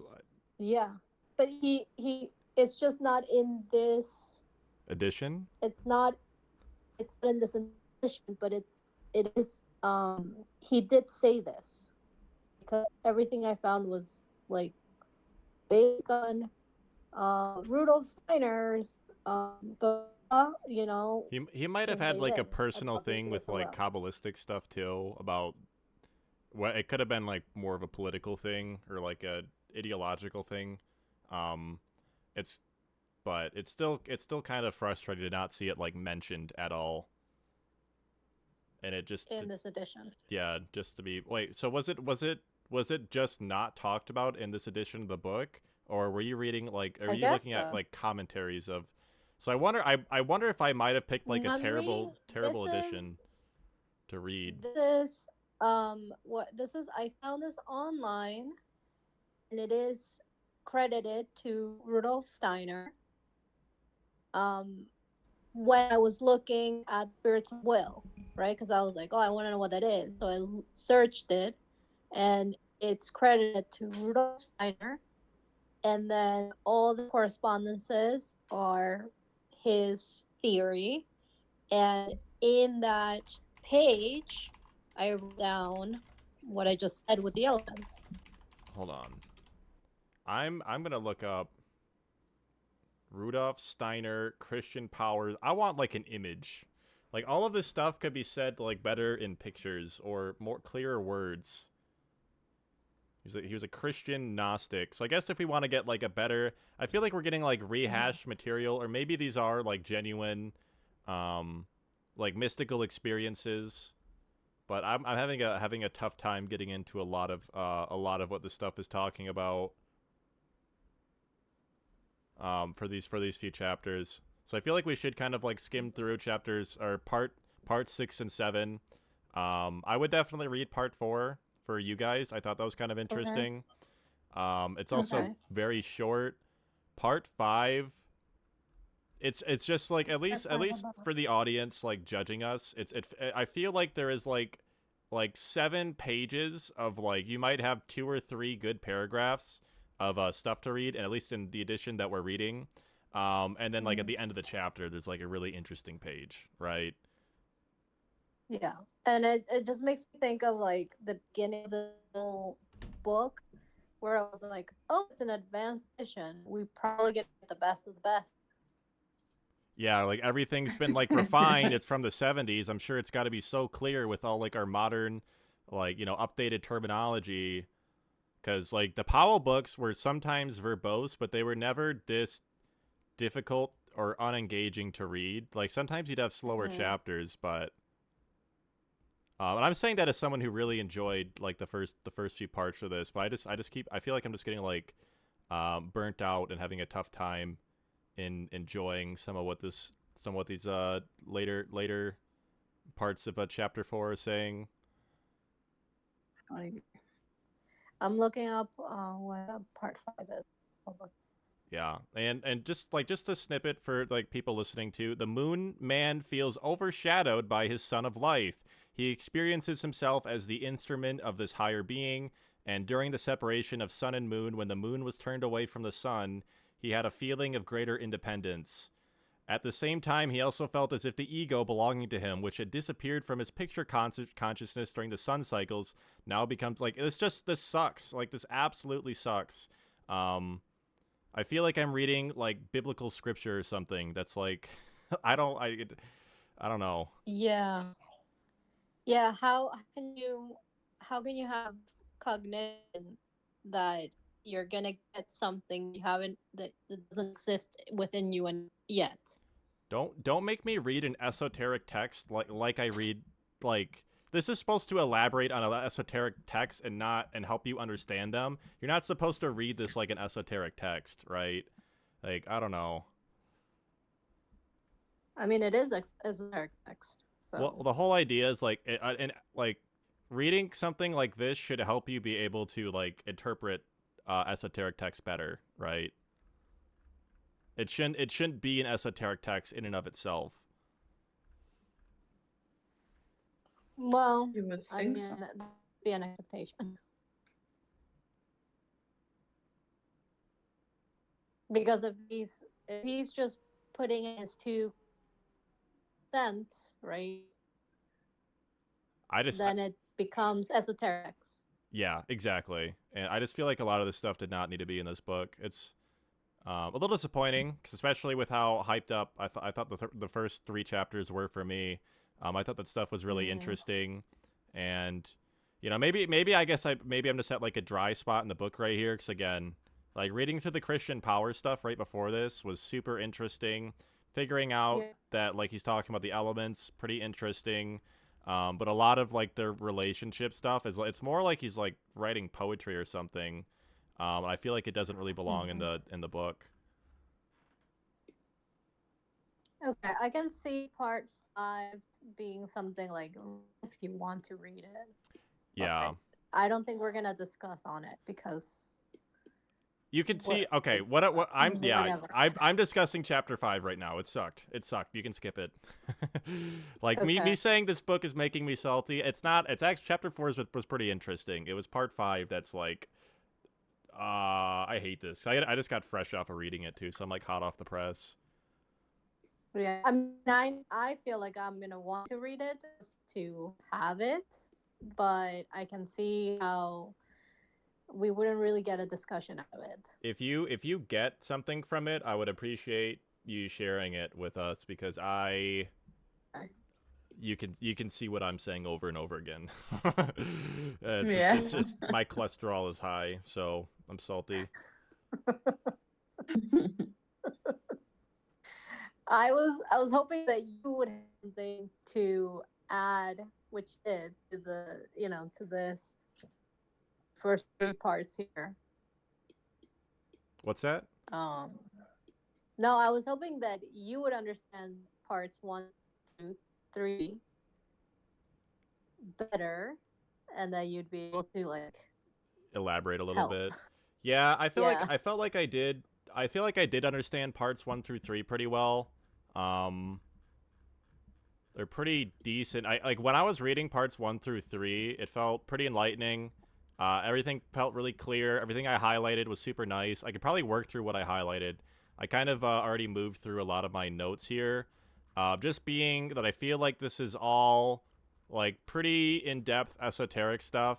And it's talking about the Kabbalistic 4 worlds of, emanation, archetypes, creation, manifestation, fire, air, earth, and water. And it's talking about consciousness, unconsciousness, free will, the formation of individuated souls.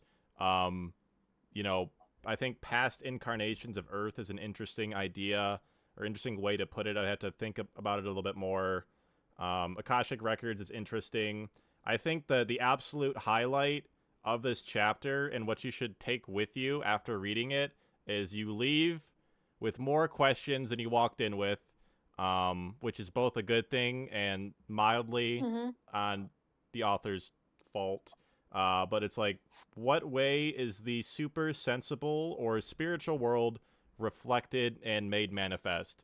And we have like 100 pages here talking about it, and like 1/3 to half of them are decent. But it is just a lot of incompleteness that is kind of being laid out here. But that is a very interesting question. And it's something like, if manifestation is so popular, like Neville Goddard, like law of attraction, you know, like the engineer in me, right? Like the more scientific part of my personality makes me want to ask, like, how does this work? And I think that's why I'm so frustrated, was to, you know, reading all this stuff about the Christian powers and like this is all like in the four worlds of formation. I'm like, oh, this is so enlightening, to get to what I thought was a garbage chapter. And I haven't read 6 and 7 yet, so maybe that was just like something mid, in the middle, kind of sandwiched in between here. But So what it looks like, it looks like part 5 is just delving into like the sun evolution, and part 6 is delving into the moon evolution. it's like, we don't So need more of maybe- that. Like, we don't care. Yeah, we don't need more of that. Like, if I want to read more about this is not the book. This is absolutely not the book. And it is worth like complaining about it this much, because it's not like a couple pages. Like, this is like a hefty chunk of the book we're reading, Occult Science. Like, You know what? I can appreciate somebody, you know, say, okay, I'm going to explore this, and these are my notes, and here they are, right? I appreciate that as a person that does that too. Appreciate it. yeah.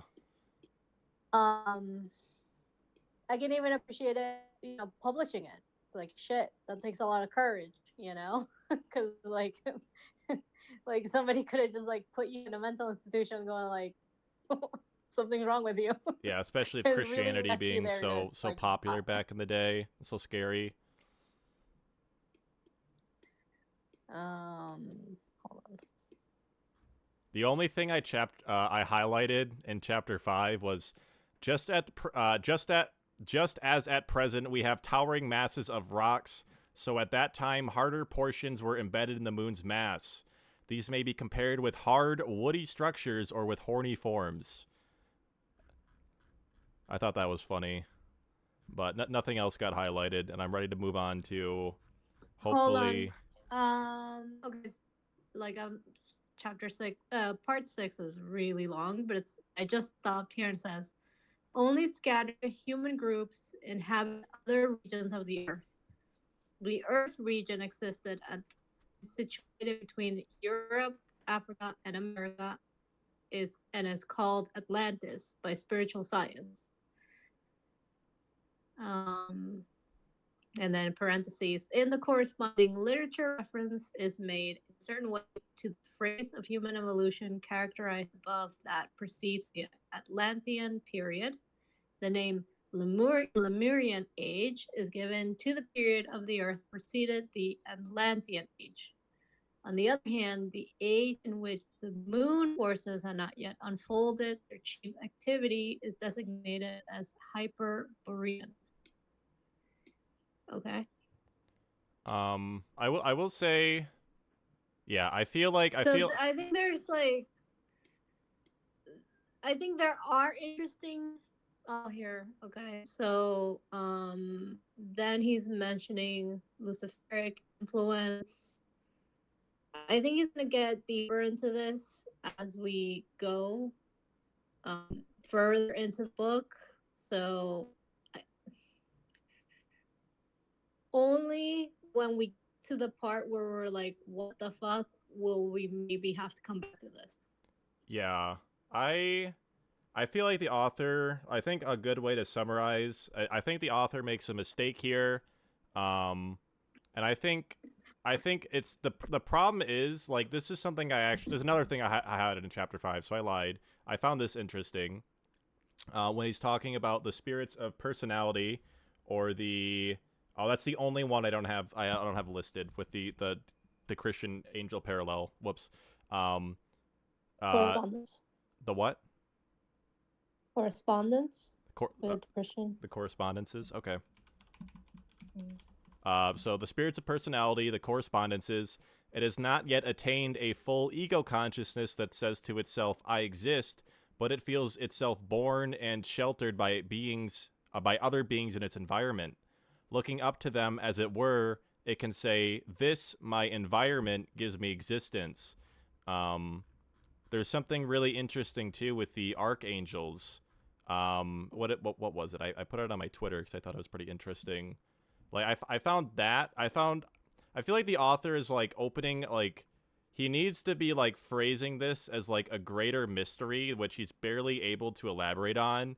But I feel like he's, like, just, like, throwing too much information out there without respecting the mystery, without,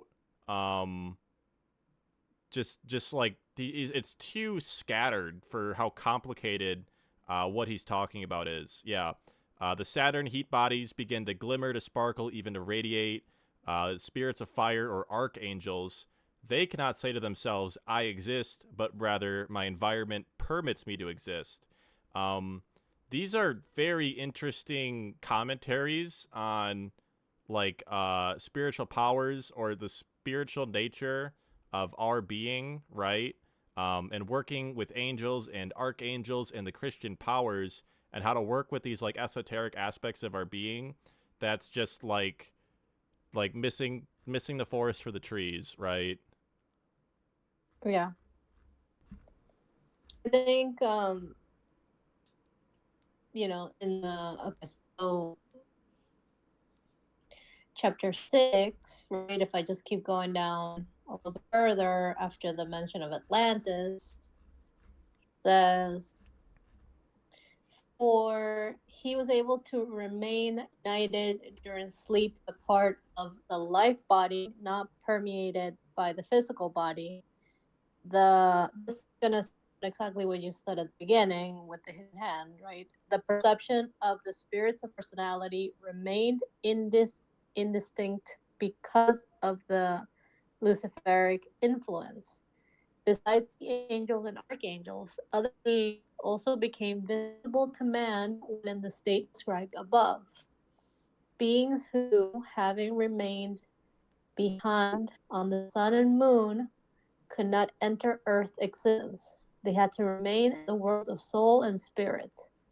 Man, however, drew them by means of the Luciferic nature, the realm of his soul that was separated from the physical body.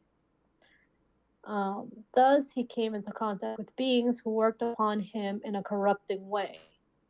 They increased the urge toward error in his soul, especially the misuse of the forces of growth and reproduction that were under his control through the separation of the physical and life body.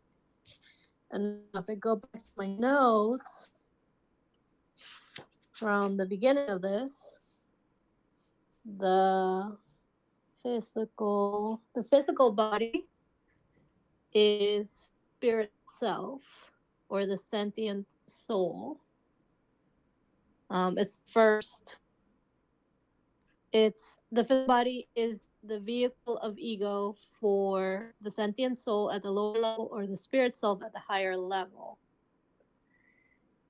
And the life body is a vehicle of the ego for the intellectual soul at the lower level, or life spirit at the higher level. Etheric. Yeah, I feel like this stuff is just so complicated.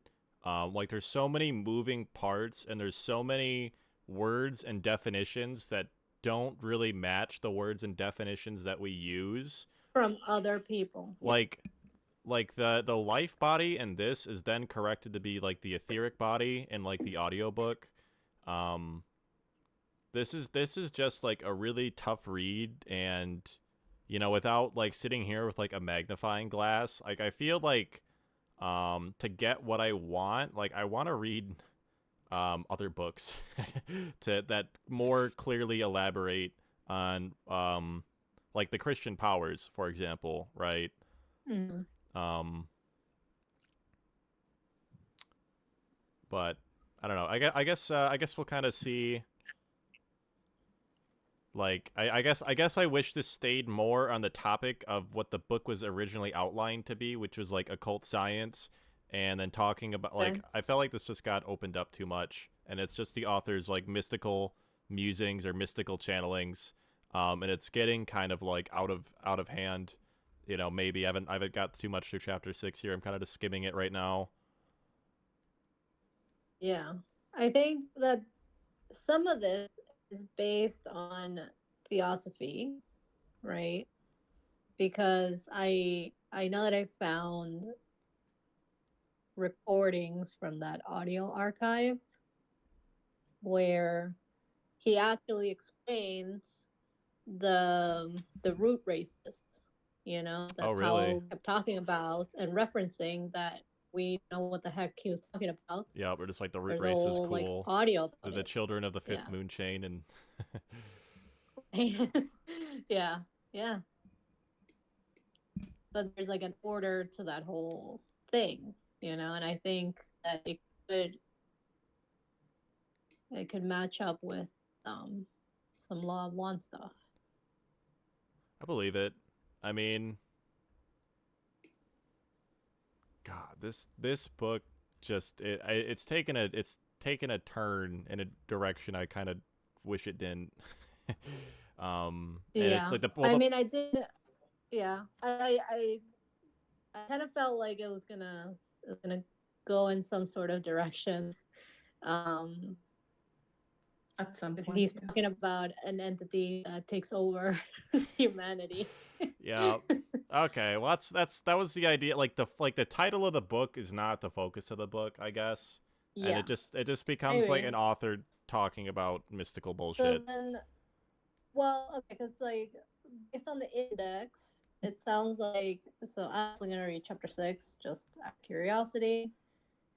Not chapter 6, sorry, part 6. Yeah, part 6 of chapter 4. It couldn't just be chapters 5, 6, 7, and 8. It has to be parts 1 through 7 of chapter 4. Like it's 30 pages. Yeah, they're sub chapters, sections. They're sections. You want to focus on the initiation process.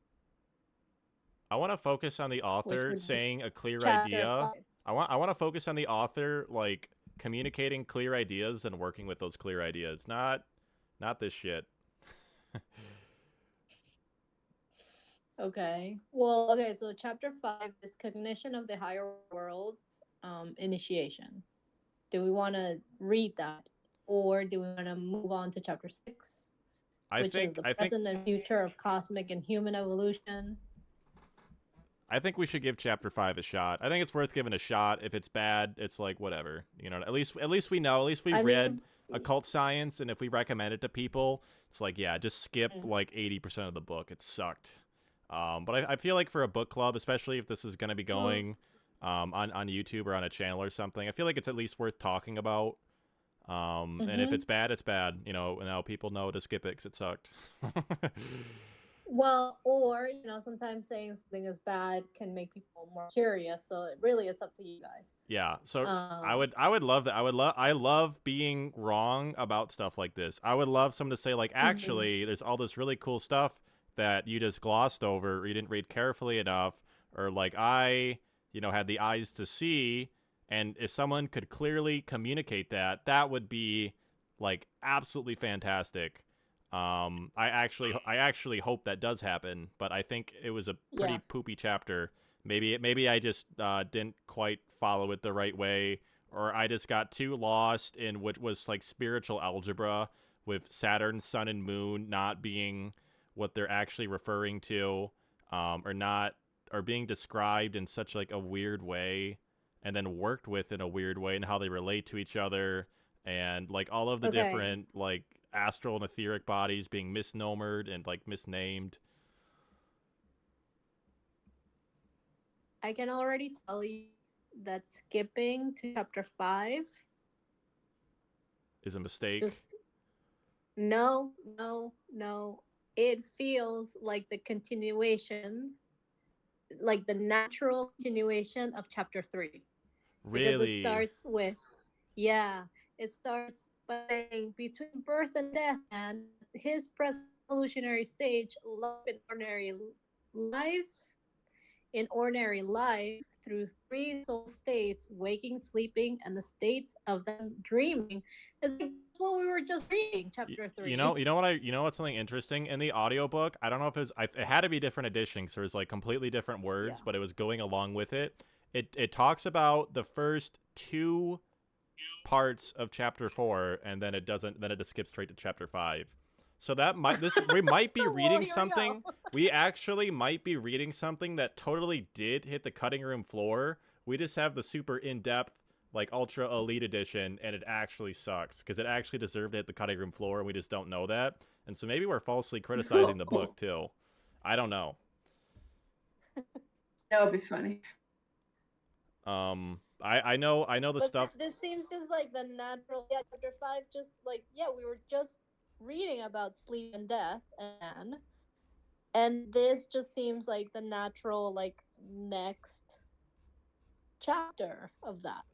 Yeah, so we can totally skip the rest of chapter 4. I would, unless you're really looking read it in your own time, your own curiosity, and yeah. I feel like we should use up the rest of our time in book club and talk about the good parts of chapter 4, the parts that I totally missed last week because I was in the Bahamas on spring break and not just like out of it. In the Bahamas. When did you make it to the Bahamas? Don't worry, I was definitely there. I was catching a flight. Yeah, but I guess I'll just kind of go through everything I highlighted in my. What's up? Sorry, we're gonna do part 4 next week, and then some parts of chapter 5. Part 4 is really short, I think. So I think we can just. Okay. I think it's like a couple pages. It shouldn't be too long. Okay. I remember liking part 4, so I'd read it. I would as soon as you finish part 4, though, just go right to chapter 5, and we'll see if that's okay. Okay. Yeah. Yeah. I guess we can kind of go through it and work through some of the better parts of the chapter. Just to use up the rest of the time we have. This is like one of the first intros. It's like, thus we come upon a past physical planetary state that later became spiritualized, and then later still through repeated materialization became transformed into our Earth. Our Earth appears therefore as a reincarnation of an ancient planet. And that's kind of the idea of the Saturn, or the Yod-He Vah-He, or the Saturn, Sun, Moon, and Earth evolutions, which are misnomers, XYZ, like we've discussed. So pretty big thing. There's a lot of correlations to the raw material and the Law of One channelings in the earlier parts of chapter 4 before it just like continues to delve like deeper and deeper into the deep end. I feel like that's all he had to say. What you just read, I feel like that's all he had to say.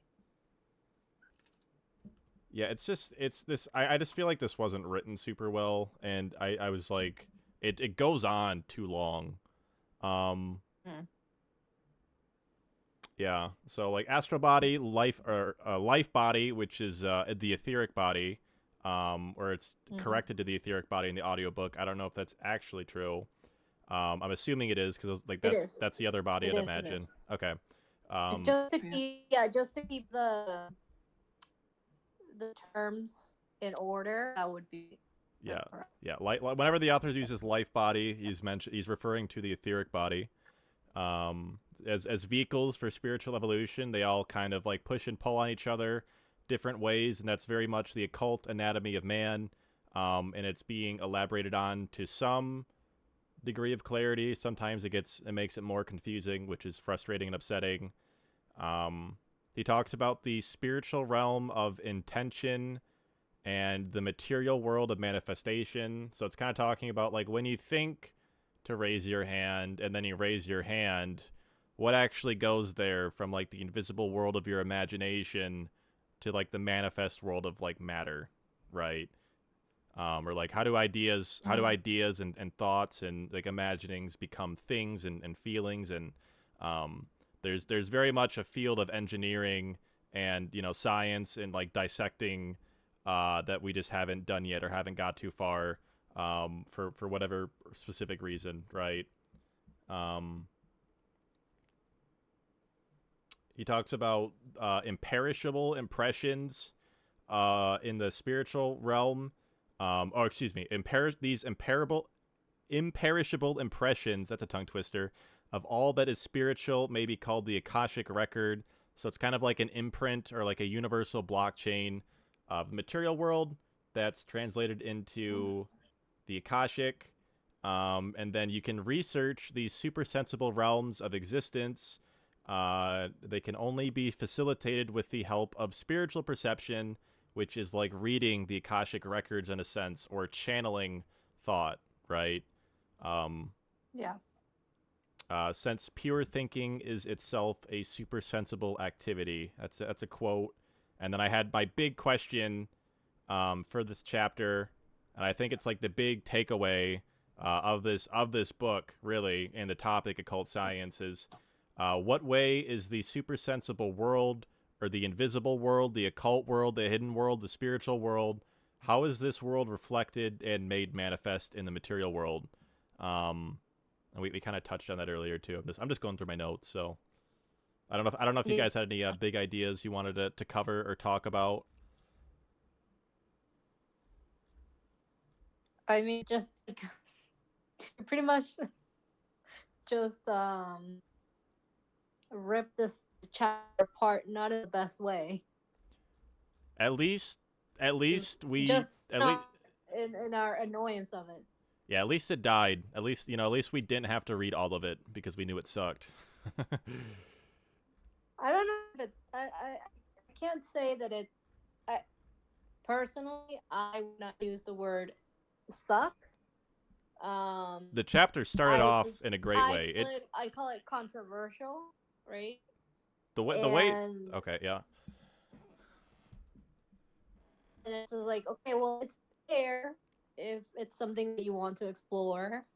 But I would rather go to the beach and like live my life than read it. The author is dead. The way this chapter ended sucked, and the way it started was very interesting, and there's a lot of interesting ideas, and it just got more and more confusing as you go into it, and I'm not sure it's saying much to counter. So you get into quantum physics and mechanics, it's like, sure, what you're working with is super confusing, but I mean, if you really understand that stuff and work with it, things start to click, and you can really get a good picture, and it's very worthwhile to understand this stuff. This stuff is it just gets worse and worse and worse and more confusing, which is like the worst possible thing to happen with an esoteric text. That's why the Law of One channelings are so popular, is because it's a clear channeling. It's a clear, like the clearest message from channeled material, right? And if that clarity isn't there, then it's a bad channeling, or the author is having a tough time getting out or elaborating on what they want to work with, right? Or what's actually going on is they're channeling something and they don't realize they're channeling something. So there's degrees of accuracy or like kernels of truth that's just hidden away in what they're writing, and it's just far more efficient to know what those kernels of truth are saying and go to a different book that actually where the author is like a little bit more competent with what they're talking about. And hopefully for us, that's just going deeper into the book and skipping parts 5, 6, and 7 of chapter 4, which might not even be in all editions. Yeah. Just to give an example, and you decide if you want to keep this part in the recording. In the Spirits book, right? Because I said that I was looking to my own stuff to see where there's any kind of resemblance or confirmation or anything of it. Number 45, they ask, where were the organic elements before the formation of the earth? And the Spirit response is they existed, so to say, in the fluidic state, in the midst of the spirits, or in other planets, awaiting the creation of the earth in order to begin a new existence on a new globe. This is like mid 1800s, Mm-hmm. and it's better said than what we just read. Yeah, like I understood that, and that actually makes sense rather than what.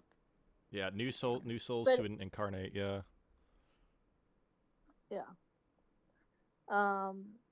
Question number 46. Do any living beings come to existence spontaneously at the present day?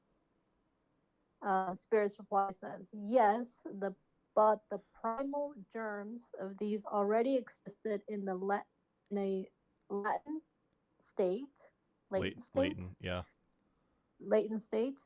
You are constantly witnesses of this phenomena. Do not the tissues, the human body, and of animals contain the germs of the multitude of parasites that only await for their development the occurrence of the putrid formation necessary to their life. Each of you contains a slumbering world of microscopic beings and processes of creation. So it's like you are just like everything else. Yeah, that sounds a lot like that's the idea of being like one with source, or it's like of being a microcosm of the creator, or being created in like a reflection or the image of God, is that like all of your parts are grow to be able to individuate, but it's like we're all human, you know what I mean? It's like we're all God. Yeah. Right? Like what does that mean like metaphysically or esoterically, or how does that work? How does that relate to the material world? How do all these bodies connect to each other and talk to each other? And like I guess like the bigger thing I picked away too, and like one of the more enlightening things I think you can get from the Law of One is like knowing and seeing that like everything is alive. Even when it doesn't look like it is. It's there's there's like a living energy there. There's a consciousness there, yeah. right? I don't know. Yeah. I wish I could talk more on that. There's but life to be explored and given the opportunity to become something else. Yeah. It's just waiting for the right conditions. Then I like this. It says number 48. Can we ascertain the epoch of the appearance of man and of the other living beings on the earth? And Spirit says, no, all your calculations are chimerical, meaning dream. It's just a dream. You can't actually give it a timeline. Yeah, the stuff the raw aliens say about their perceptions of time is so interesting, and how difficult it is for them, because in like the spiritual world, you're in an eternal plane, or like that's the idea that always gets me. Is like this is the world of no beginning and there's no end. It's just a continuum. It's like this is like space time, and spirits live in a world of time space, where it's like we move through matter and like time flows. Well, they move through time and space flows. So it's a pretty interesting relationship here, right? Or like existence with and without a veil. But I'm glad like that got touched on. At least we did read the stuff about the Christian powers. I thought that was super interesting, and calling them, the spirits of wisdom, the spirits of form, the spirits of personality. I think that does a much better job painting a picture, at least in my mind, of what those things are, and then instead of like calling them some mystical thing like an angel, right? Where it's like really, an angel could have been, like we would think of like a helium atom, where it's like this defined specific thing that can, transform and take on all these different properties, but it's just something that's been completely lost to time, and like mystified, right? Well, he is touching on the levels of purification when he is when there is like there's like, okay, the spirits of this equals the powers or the archangels or whatever. It's just different levels of the hierarchy of purification. No, I think like how close are you to creator? Yeah, I'd agree. I was just saying like they're the same. They're just different words for the same thing. Yeah, always.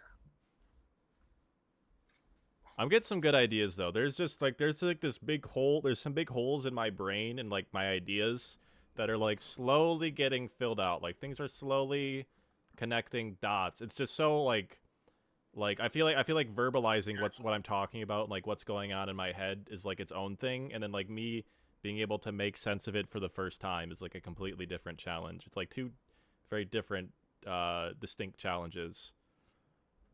Yeah, I recognize that feeling from seeing a picture in my mind and having to make my hand draw it on paper. Yeah. It's just like, Yeah, it's like different channel, please. how am I gonna do that? Yeah. You could have made me a genius, but I have to earn my artistic talent the honest way. This sucks. Yeah. It's like, and then they're like, you see the image in your head. This is for anybody who's an aspiring artist. See the image in your head, and then you're looking at your hand. You're like, move, bitch, and it doesn't do anything. Yeah, I feel that. I can't draw anything by imagination. Like if I see it with my eyes, fine. Yeah. But in my head, no. I feel Yeah. it feels bad because I'll get like I'll like I don't know, like sometimes it feels like more mystically inspired space. Sometimes it feels like I'm just like seeing very, very interesting ways to imagine like different concepts in my mind, and I have a pretty dark imagination too. Not like dark, just like kind of like my inner eye isn't always super open to this stuff, but some of the stuff I see is so fantastic sometimes, and I'm like, no one is ever going to be able to know or relate to what I'm like what I'm seeing, because there is absolutely no way I can A, describe what I'm seeing or experiencing, and B, draw it. Like, I don't know. I just gotta do That's kind of like, I just gotta do DMT a bunch of times and give it my best shot. That's kind of the whole feeling of this chapter. He just went for it. He's like, look, this is what I wrote down, and like, I don't know if you get it or if you don't get it, but this is what I got. Swing and a miss. Well, I mean, we don't know. It's a swing. We just don't know what's supposed to, where's the hitting supposed to happen. If this isn't a miss, and you know we're just we're the one. I don't think we're missing much. I think we're being the ignorant ones. Yeah, if we're the ignorant ones, or the author is saying like the most enlightening thing on the planet, I don't think so. I think there's some good stuff in here. I think it's just not the time and place. I think it's a pretty bad information, or a bad way of saying the information. Yeah, I think that this doesn't belong in this book. This belongs in a different book where you're warming up to this information. You're not just going from sleep state, death. Yeah, we're gonna talk about like the different levels of man's occult being. We're going to talk about consciousness and unconsciousness and how the realms of like matter and spirit talk together. And it's like, all right, I'm hooked. This is what I'm into. What do you got? And then to be met with like mystical gibberish is kind of frustrating. Hopefully we're not singing the same tune next week, as maybe we choose to kind of skim through parts 5 through 7 of chapter 4. But I think it sounds like we're just going to skip to chapter 5. Because this is actual like author's mind gibberish. I swear to God, I'm kind of like going through it, and it just gets worse. Cognition of the higher worlds. Yeah, I'm right where you are earlier, Annie. And I like this space. I like starting on chapter 5 next week. Yeah, it just is this natural progression of what we were just reading in chapter 3.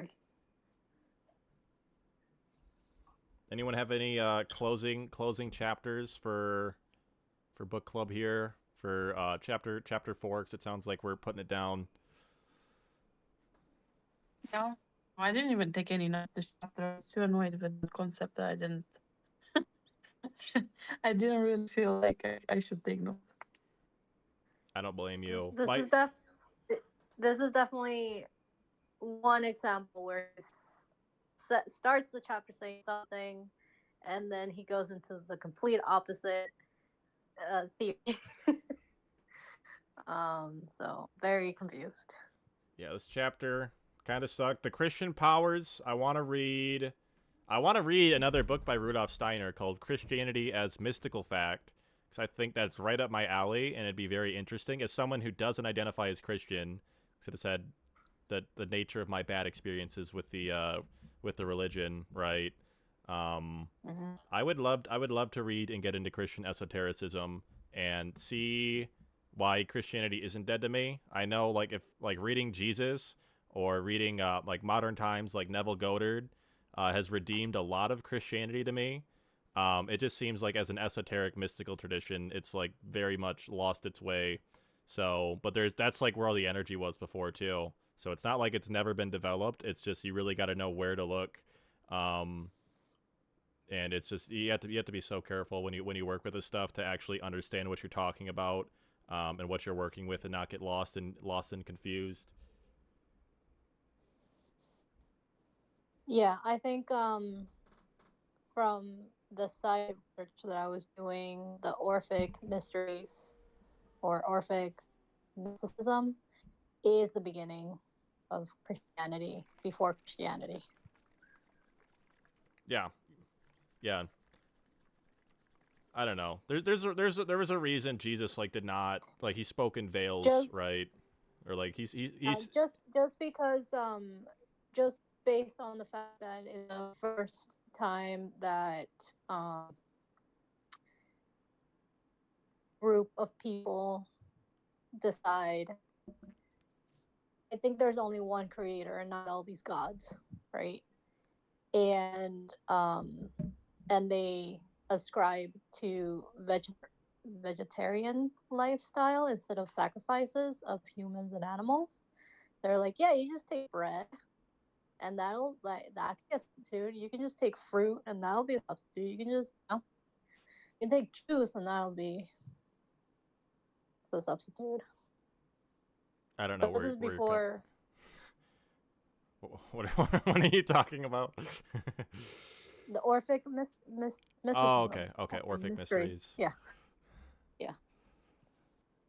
So they're the base of Christianity. Interesting. Yeah. And we can also go into like how like there's like that theory that Christianity was just like a full campaign.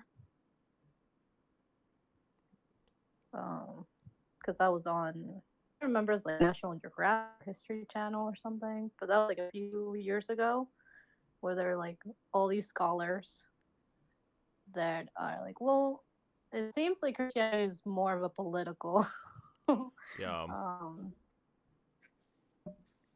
Not so connected to spirituality and the esoteric campaign. Mysteries. It's more like I'm Christian because people will vote for me if I say that. Yeah, or like just like the right way and the wrong way, and if you're wrong, we're gonna kill you. So you better get on the right. Yeah. Or like I don't know. Yeah, this is its own topic for sure. Yeah. I guess one thing I do want to add one last thing before we kind of bring book club to a close here.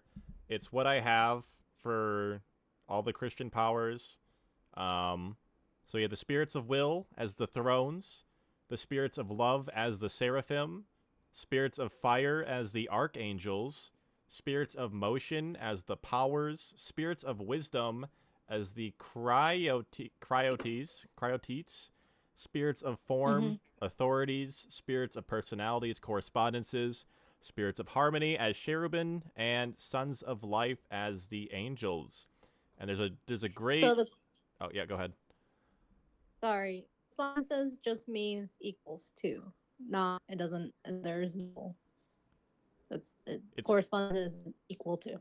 Yeah, it's a name for like mystical phenomena, right? Or a mystical power. No. It's just a word for equal. So the spirits of personality are not called correspondences? No. Oh, I thought I heard that. Okay, well, forgive me. No. I don't know what the spirits of personality are called. I missed that. Are called. But there's I'm gonna look it up, but I don't think it's not correspondence. Is just a word. It's a fancy word for equal. Yeah, you're right. I thought there were. Okay, it looks like it's not going to be an easy answer. There's spirits of time spirits. Yeah, Jesus had a really good book on this. I know I've mentioned it or brought it up with you guys before. It got leaked from the Vatican Library, the Essene Gospels of Peace, talking about the different angels and how to work with them, right? As like mystical aspects of your being. And I have videos planned on that in the future too. But that stuff's pretty interesting. It's a little bit closer to the source it came from, and seems tangentially related to this. And I was hoping I'd see more with that related to here, but I might be more doing some more research with the Essene Gospels of Peace and relating it back to this stuff. But yeah, just as a cautionary word, right? There are spirits that claim to be angels and not. So there has to be some sort of will to purify yourself in order to work with angels and for them to respond to you. Yep. It's not just like, oh, I'm just gonna call on them. Like, no. You only attract like something that matches your energy. Yeah, and that was why I found some of the stuff with the Christian powers like so interesting, relative to the rest of the chapter being like not even fun like actual mystical bullshit, not even just mystical bullshit. Like what the author calls the archangels. They cannot say to themselves, "I exist," but rather, "My environment permits me to exist." The environment that permits archangels to exist is you properly opening up, or a human, properly opening up their aura to, channel that power, right, of an archangel, or channel that energy, Mm-hmm. Yeah.